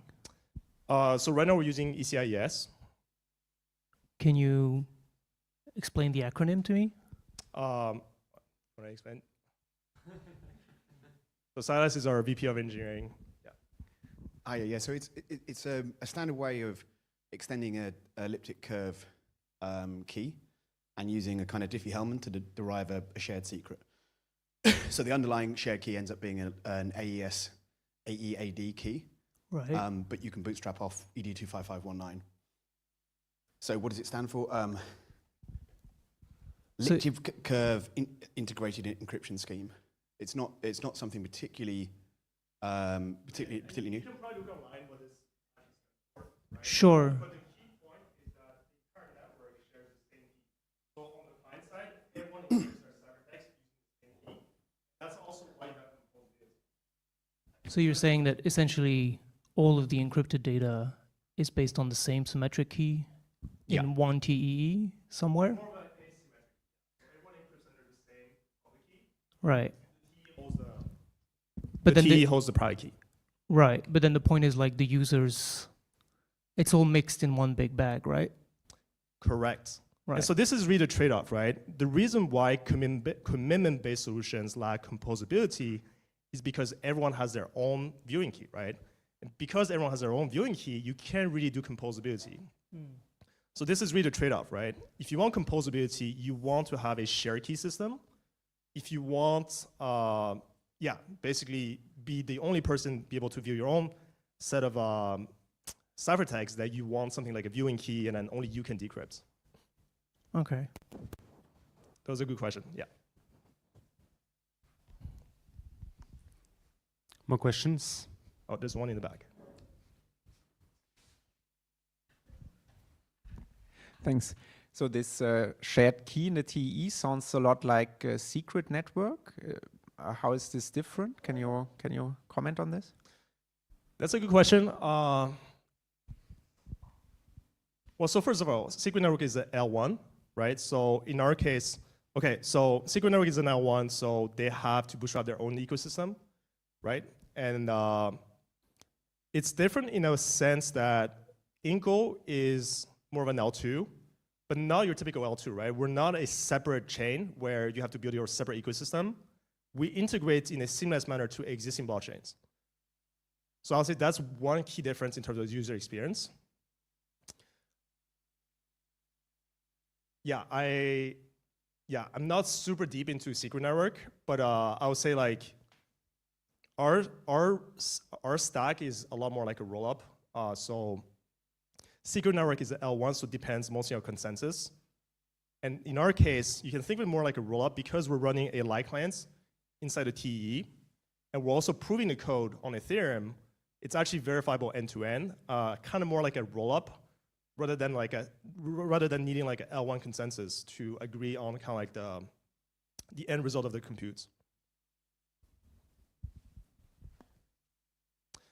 I would say another thing is that just came to mind. I'm kind of just like brainstorming it, but secret network requires a separate wallet, right? I think they might have a viewing key set up as well. Maybe I'm wrong. I also have a quick question. Yeah. Follow up on that. Because you said for confidential tokens, you essentially have a handle to a stored ciphertext somewhere. And if I want to transfer, I say transfer from this handle to that handle. What's to guarantee me that you haven't changed the ciphertext behind the handle since the last time I called it? Yeah, so this is kind of what Silas mentioned earlier, AEAD. Essentially, there are ways where you can prove that the ciphertext has not been tampered with via basically some kind of embedding technique into the ciphertext. So the TE has a private key. Every time the TE recomputes... Yeah, but you have the key to the AEAD, so you can... Nope. So basically, the TE generates a private key. We never see it, right? So only the TE can... So every ciphertext you pass back in, you can verify that this has not been tampered because only the TE knows the key. Yeah, you're trusting the enclave. Yeah. Yeah.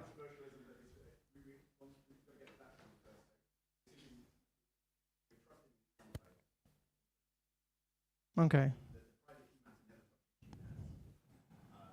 But the whole thing is based on the one key and the one enclave. All right. Okay.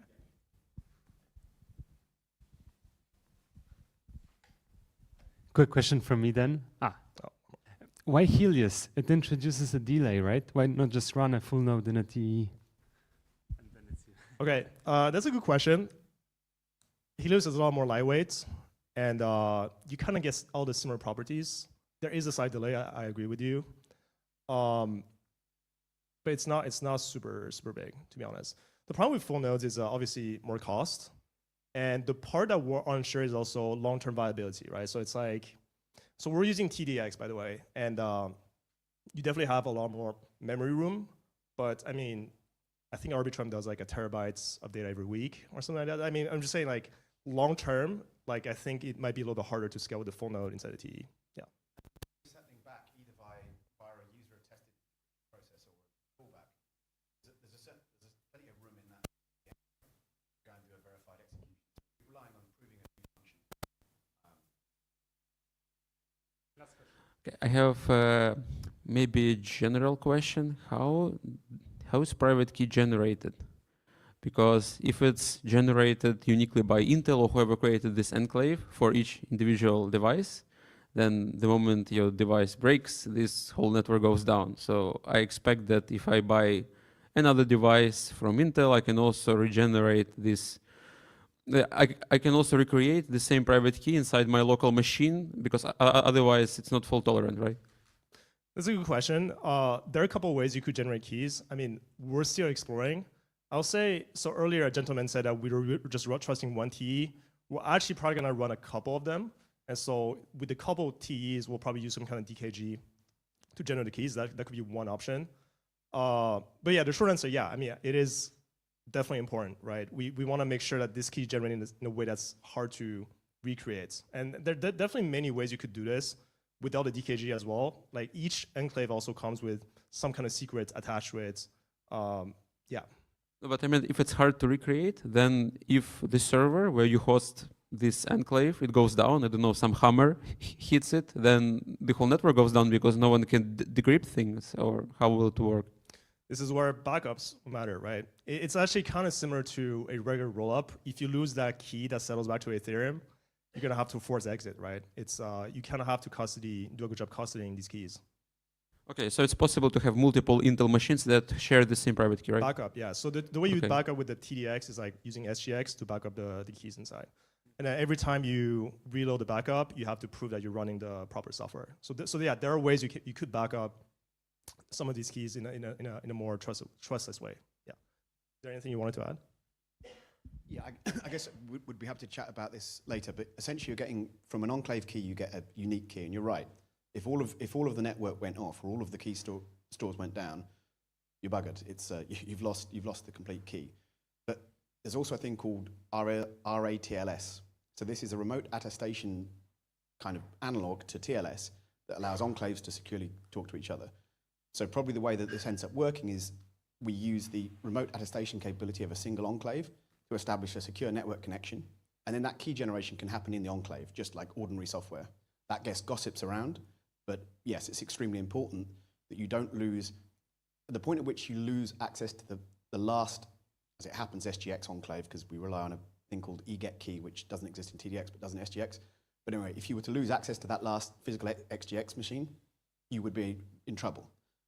It can power down, because it purely rely on the in-memory value, but if you need to have one of those that's accessible and live, otherwise you risk losing the key.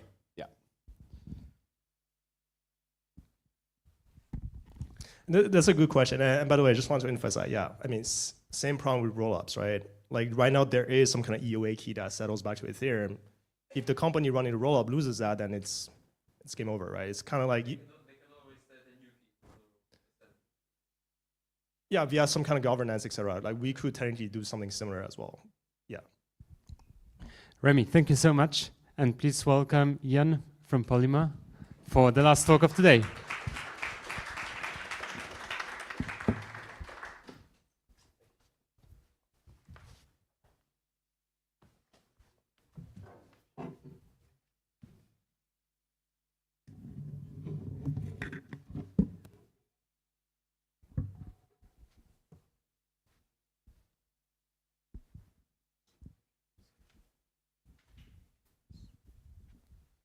Great, thank you.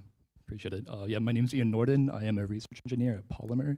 And today I'll be talking about bridging and what I'm going to call the upgradability problem. And I think I'm going to rush through a bunch of slides in the beginning. I have like 40 slides. We'll see how this goes. But the real, the heat of the presentations at the end, I think I'm going to cause some controversy, hopefully. So here's some background, first of all. This will help provide some context. So L2 blocks can exist in essentially 4 different states. So you have the unsafe state, which means that the sequencer has its local ordering. It hasn't committed the ordering into the L1 yet. You have safe, which means the ordering has been submitted to the L1, but it hasn't been finalized. And then you have finalized, which means that the transaction ordering has actually been finalized on the L1. And then you have settled, which means that the state that can be derived from that transaction ordering has been proven to the L1. And in general, a settled state must be finalized. And I say up to 4 states because some zero-knowledge rollups, they finalize and settle in like a synchronous process. So the first thing I'm going to do is basically go through every high-level architecture that you can possibly have to do interop between L2s. And I'll start with native interop. And what I mean by native interop here is interop that does not introduce any additional trust assumptions into the system. And so this proceeds through the settlements that have settled, or the outputs that have settled to the L1. You have the proposer, which submits outputs to the L1, and you have multiple options by which you can settle. And then you have the absorption of an L1 state root into the L2 execution environment, whether this is through L1 sload or L1 origin. And then you're able to verify arbitrary claims about the counterparty L2 by providing Merkle proofs that verify against the settled state inside of that L1 state root. So the pro here, the main pro is that it can inherit L1 security and liveness, and there's no reorg risk. But there's cons. I think Ellie already kind of touched on all of these. The main ones are the cost and the time that it takes, because you have to wait for settlement. Another approach, and this is one that we took originally, is to use something called an L1 state committee. And so essentially what you're doing here is you only have to wait for the batches to be finalized on the L1 by the batcher. And then you have a committee. It could be held under consensus, or it could just be a multi-sig, or anything like that. And it does full node verification of the L1 state, and then it attests to the L2 state root that it can derive from the finalized transaction ordering within Ethereum. So this has no reorg risk either, and you don't need to wait for a settlement. You do need to wait for finalization. Has cheap gas costs because you are just verifying a few signatures, but it depends on this third-party committee as well. You can also do this thing, which I'm calling the L1 rooted snark. And this also only has to wait for the finalization. The DA batches will be finalized on Ethereum. But then you also need to absorb the L1 state root into the L2 execution environment. And then you can produce a snark, which uses that L1 state root as a public input to verify a proof of the L2 state that can be derived from the finalized transaction ordering in the batch inbox. This has no reorg risk either. You don't need to wait for settlement. There's no trusted third party, but now you need to pay provers, you need to incentivize them, and you still need to wait for L2 block finalization and L1 root absorption. And of course, you now have a ZK circuit and verifier risk. So another kind of variation of this would be to use a T instead of a ZK proof. I'm not going to elaborate on that, but basically, you just use a T attestation. You'd run a full node in a T and use that to attest to the finalized state derived from the L1. So this has similar trade-offs, although now you also have to trust the T train of trust. And you also, anytime you're using a T, you have liveness risk, because even though the person operating the T can't have it do something it's not supposed to do, they could always just bring it down. And then Ellie already touched on this, and this is one of the approaches that we use. This is using sequencer pre-confirmation. So some rollups, their sequencers will provide a signed pre-confirmation to a state that they have not submitted to the DA layer yet. And so you can listen to the peer-to-peer network that they provide, and you can collect these signed pre-confirmations, and you can use these to do a light client update on the counterparty chain. And the pro here, of course, is that you're operating at sub-final latencies. As soon as the sequencer gives you this pre-confirmation, you can run off of it and use it to verify a proof. Extremely cheap gas cost because it's just a single signature. No external trusted party, but you are now trusting the source L2 sequencer, and you still have a bunch of reorg risk, as Ellie pointed out in the previous talk. And you also need the L2 to actually support pre-confirmations, which most, unfortunately, do not. And then there's this thing called the subfinal state committee, which is actually just a fancy word for basically a wormhole, hyperlane, and layer zeros approach, which is where you have a committee, whether that's under consensus or just a multi-sig, that is running full nodes, verifier nodes in this case, if it was OP stack, and collecting L2 blocks or roots and attesting to those blocks and roots, and verifying those blocks and roots on the destination L2 against some known committee public keys. The pros here are the same as the other subfinal approaches, cheap gas costs. In this case, the L2 does not need to support signed pre-confirmations, and you can also use this for other L1s as well, which is good. But you have reorg risk, you have a trusted third-party committee, you depend on the third-party committee, and you also need to trust the source L2 sequencer, as mentioned by Ellie as well. So, of course, now you also have the confirmation layer approach, and I'm not going to go into details here because we just had a talk on this. And the pros here, though, are you're also operating at subfinite latencies with this shorter confirmation time. You have minimal reorg risk at these latencies and the potential for synchronous composability. And again, the L2 does not need to support any type of signed pre-confirmation. But you do need to wait for the confirmation from that layer, and it does depend on whatever type of consensus or committee is operating that layer. And then we have what Polymer actually currently uses for Interop, and that's using final T attestations. So what this means is that we just run an attester inside of a T, and that attester is essentially running a verifier node for the rollup, the source rollup, and it is collecting L2A roots and then attesting to those roots, and then those roots are verified against the known T-bound attester key. So the pro here, of course, is that you're operating, again, at subfinal latencies, and this is honestly the cheapest and fastest you can get because it's a single signature and there's no coordination involved at all, which is nice, but you do have a bunch of cons that come along with this as well. You're still exposed to reorg risk, you have the T train of trust, you have liveness risk when you're using a T, and you need to trust the source L2 sequencer. And someone needs to actually verify the T attestations to make sure that the key that is bound to the T is truly bound to the T. Okay, now here's where I'm going to say something controversial. What if I were to tell you that in practice, all of the above may share the same weakest link in their trust assumptions? Okay, so why would that be? It would be because of what I'm calling the upgradability problem. So for practical reasons, interop approaches depend on some form of a committee to accommodate changes in the systems that they're bridging between, whether that's a fix, an extension, or an upgrade. And this is true even for the native interop approach. And unless this committee is the L1 validator set, even if we're using the native interop approach, we're not actually inheriting L1 security. So this is actually the same problem that has made it so difficult for rollups themselves to achieve stage 2. And I think it requires a solution somewhat analogous to native rollup approach to allowing sequencers, or allowing rollups to achieve stage 2 or beyond. So I guess maybe to try to convince you of this problem, I'm going to explore it in greater depth in the two approaches that we currently use for interop. So first, the upgradability problem in Ts. And here's a diagram showing essentially at a very high level how our system works. So you have a T, and you need to load it with a private key that does signing according to the code that has been attested to. But you have to make sure that the private key can never leak outside of that secure environment. So you can't load it from the external environment. You have to generate it from within the secure environment. And the easiest way to do that is to just use the secure entropy provided by the enclave inside of the T.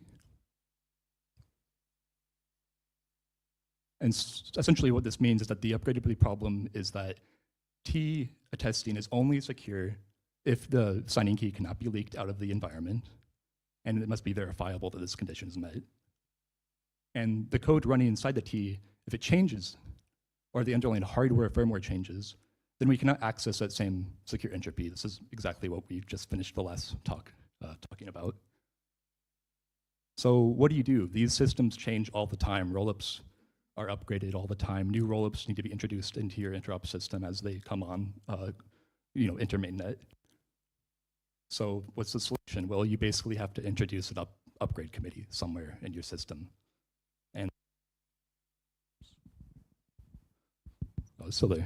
there's basically two places you can introduce this. You could introduce it up front. You can use like a Shamir's secret sharing service in order to use to seed the T environment with a key from an outside committee. Each committee will have a shard, and they'll be able to encrypt it to a public key, which is ephemerally generated inside of the T, and send it into the T, and then the T will be able to use those shards to produce a private key that can never leak out of the T. And if this instance of the T were to go down, or if we needed to upgrade the code in it, we can coordinate between all of the external members and reseed a new environment, whether or not the code changes, whether or not the underlying hardware changes. And we can recover the same key in that manner. And the other way you could approach this is instead to have the upgradability in the contract, the verifier contracts instead. So you would not use the same signing key. Instead, when you move to this new T with the new code, you would just generate a new one from the secure entropy available. And then you expose the public portion of that key from within the T. The committee members, they verify the attestation. They make sure that this public key came from this secure environment, bound to this specific code running inside of it. And then they would agree to upgrade the verifier contract with this new public key using a multi-sig transaction. Okay, and the other place I want to highlight it really is that this problem even exists in native interop. And if we don't solve it in native interop, we actually don't have something, native interop doesn't exist. So again, just focusing on how native interop works, you have an L2 and it's settling its state root somewhere inside of the L1. It's submitting a state root, it settles to some tuple of an address in a storage slot, and it's also in some format. And this location, this format is going to differ between every stack and between every instance of a rollup that uses every stack. And then of course the L1 state root is absorbed into the L2 execution environment, and you can use that to verify this tuple and decode the settled L2 state, which is what this is showing. So verifier contracts then need to be configured to know effectively where to look on the L1 for a settled output. They need to know which tuples to look for each source chain that they're trying to communicate with. And they also need to know how to decode the format of whatever is being stored at that location in the state. So what happens if one of the L2s we have configured upgrades and changes their settlement location or their format? Like what if the rollup upgrades from OP Bedrock to OP Canon? They are settling in a completely different format and a completely different location on the L1. Or what if we just want to configure an entirely new rollup that just launched? Well, we need an upgrade committee somewhere. The only way we could avoid this is if the contracts are immutable, and we instead just reconfigured them and deployed them to entirely new addresses. But if we do that, all we're doing is pushing the upgradability problem up to the applications that are using us. We can't really remove this problem from the system entirely. We can just push it one direction or another. And actually what I'm going to suggest is that we should try to push it down to the L1. So what if we had a L1, L2 registry contract on the L1 or a precompile? So this would be a contract on the L1 that maintains effectively a mapping of L2 chain ID to the verifier logic required to verify a Merkle proof of an output for that L2. So then instead of upgrading the verifier contracts on every L2 that we're trying to communicate between, we would just upgrade this single contract on the L1.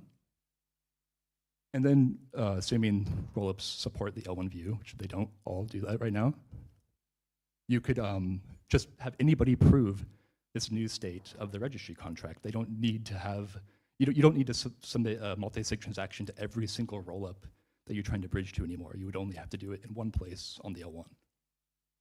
And this is very similar actually to Vitalik's idea of the L2 config contracts, but it consolidates it into a single contract that would be managed collectively, or ideally it would be managed under the fork choice rule of the L1. So just a quick depiction of what this would look like. You have this L2 registry contract. You absorb the L1 state root into the L2 execution environment. Now, what you're proving in order to update the configuration of that contract on the L2 is you verify a Merkle proof of the registry contract state, and then you use that new registry contract state to configure your verifier contract on the L2. And I think there's a lot of advantages to concentrating this upgradability down onto the L1. It reduces the surface area, and it makes it so that you only have like one touch point for your committee. So yeah, to upgrade every L2 contract, there would only be one multi-sig transaction submitted to the L1 instead of having to, let's say you're supporting 40 rollups, you would have to coordinate and submit 40 multi-sig transactions to the L2s. And the registry contract could be used by any native Interop protocol. It's effectively a public good, or it could be. And now that the upgradability problem, or the upgradability has been isolated to the L1, we could actually put it under the purview of the L1 validators, at least in theory, although I'm not especially hopeful that that would ever happen. And we have actually implemented such a system. We use T-secured subfinality attestations for our fast path in Interop, but one of the problems mentioned previously with this approach is that you have the liveness risk. We could always just take the system down. So we use the native path as a liveness fallback, where if we ever went offline, you could still effectively exit our system by using the native route. So that's why we maintain also this native route, and in this native route implementation that we have, we use an L1, L2 registry contract internally, just because it reduces the operational overhead considerably. And ideally, though, we would socialize this like across the ecosystem, and you would have like a shared security council between like every rollup that is part of this registry. You could have like one member from every rollup that is part of this unified security council that maintains this registry contract on the L1. And as mentioned in the previous slide, the ideal end state, though, would be to actually somehow put this under the purview of the L1 validators. And the only way you could do that right now really is to put it under the fork choice rule. That's not particularly practical because today hard forks happen about every 12 months at best. And most rollups upgrade at a faster cadence than that, and new rollups enter the system at a faster cadence than that, so that's not quite a practical solution. I have some ideas about how you could actually coordinate upgrades of these contracts using validator consensus without requiring a hard fork. I'm not going to talk about it here, but it's one of my more recent tweets. It's this idea of having a precompiled contract which allows you to verify arbitrary BLS aggregate signatures over arbitrary data from the current validator set.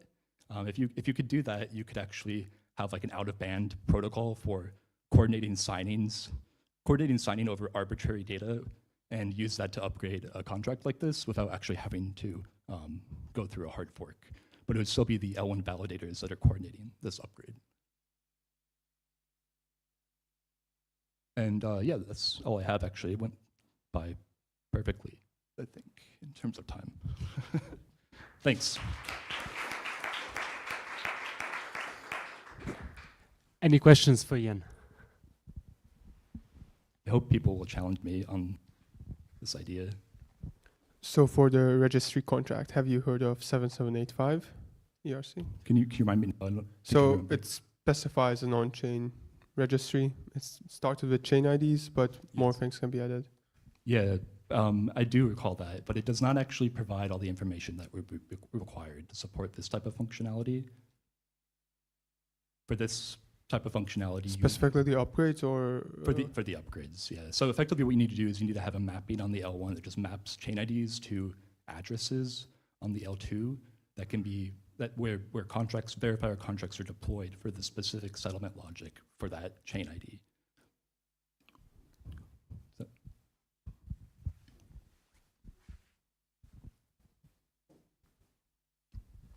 Xavier, I probably missed this, but what was the issue with just doing this as a contract? And when you say you do this in the L1 fork choice or like a L1 validator set, in that sense, like who actually decides on the upgrade? Is it still the Security Council keys or is it something else? So there's basically two advantages to pushing it down to the L1. And the first one is purely operational in terms of like the costs and complexity of the system that you have to manage.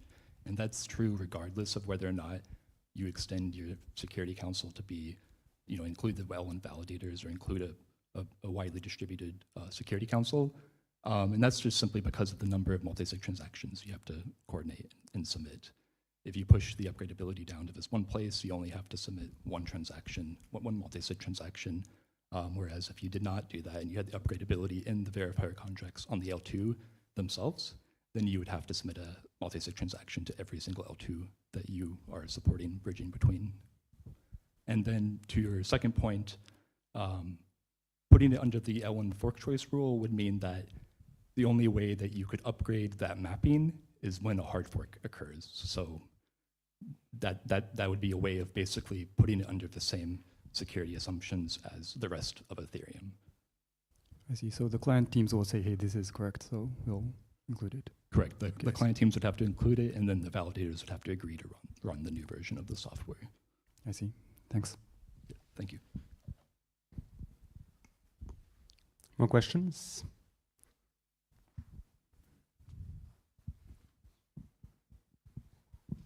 Do I understand it correctly that you want for each new L2 to have a hard fork, like voting by validators to add it to the mapping? In an ideal world, if you wanted to actually achieve native interop where you don't introduce any additional trust assumptions into the system, it would have to be the L1 validators that are affecting these upgrades. I'm not trying to suggest that that's like feasible by any means. Oh, okay, okay. Yeah, I think the only way you could do this in a feasible manner is by introducing this sort of out-of-band way of coordinating validator signatures on arbitrary data.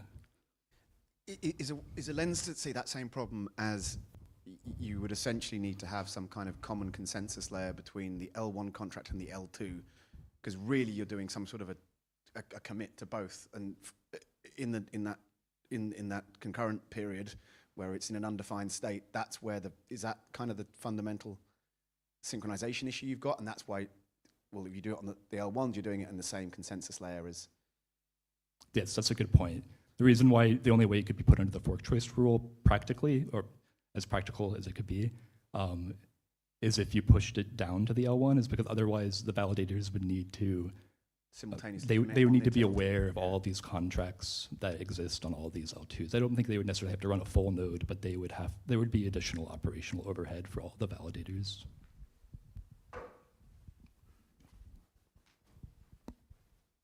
Quick question from me. You are describing this in the context of having a fallback for basically skipping a liveness failed TEE and using the native thing. Yeah. But how would you deal with the situation where the TEE was exploited? And how would you detect that? That's a great question. And actually, you can use the native route to detect that at a very long delay. You can prove equivocation between the T route and the native route once the native route has caught up with the T route. Of course, that's not really satisfactory when you have a 7-day delay between the two, but if you got settlement settlement times much lower, then you could basically implement a kill switch, where like if you can prove equivocation between the two routes, you kill the unsafe T route at that point and let people just exit using the slow native route. But that's something we're interested in doing, but I don't think it's something we'll explore until more chains have shorter settlement times. Any more questions for Ian, the last speaker for tonight? Okay, well done. Thank you so much, Ian. Thank you. And huge thanks to the Zuberlin team, Chris and others, and also to my co-chairs, Luca and Ali. If you guys like this sort of format, please do hit any of us up. We might be able to come up with something similar for Cannes during ECC. And yeah, otherwise, please enjoy the rest of Zuberlin. There's going to be some snacks in 20 minutes, we hope.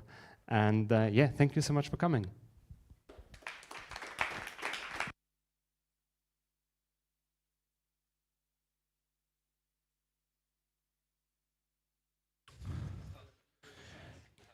All right, so we do have some sound healing and a breathwork workshop at 8:30 tonight in here. And I do want to say that I made a mistake on the live stream at the beginning of Ellie's talk. I accidentally left this loop playing. But I think what I'll do is I'll mint the song and then I'll donate it to the R1 project. So thank you for a great day on the L2 day off. See you guys tomorrow. And goodbye from Zuberlin.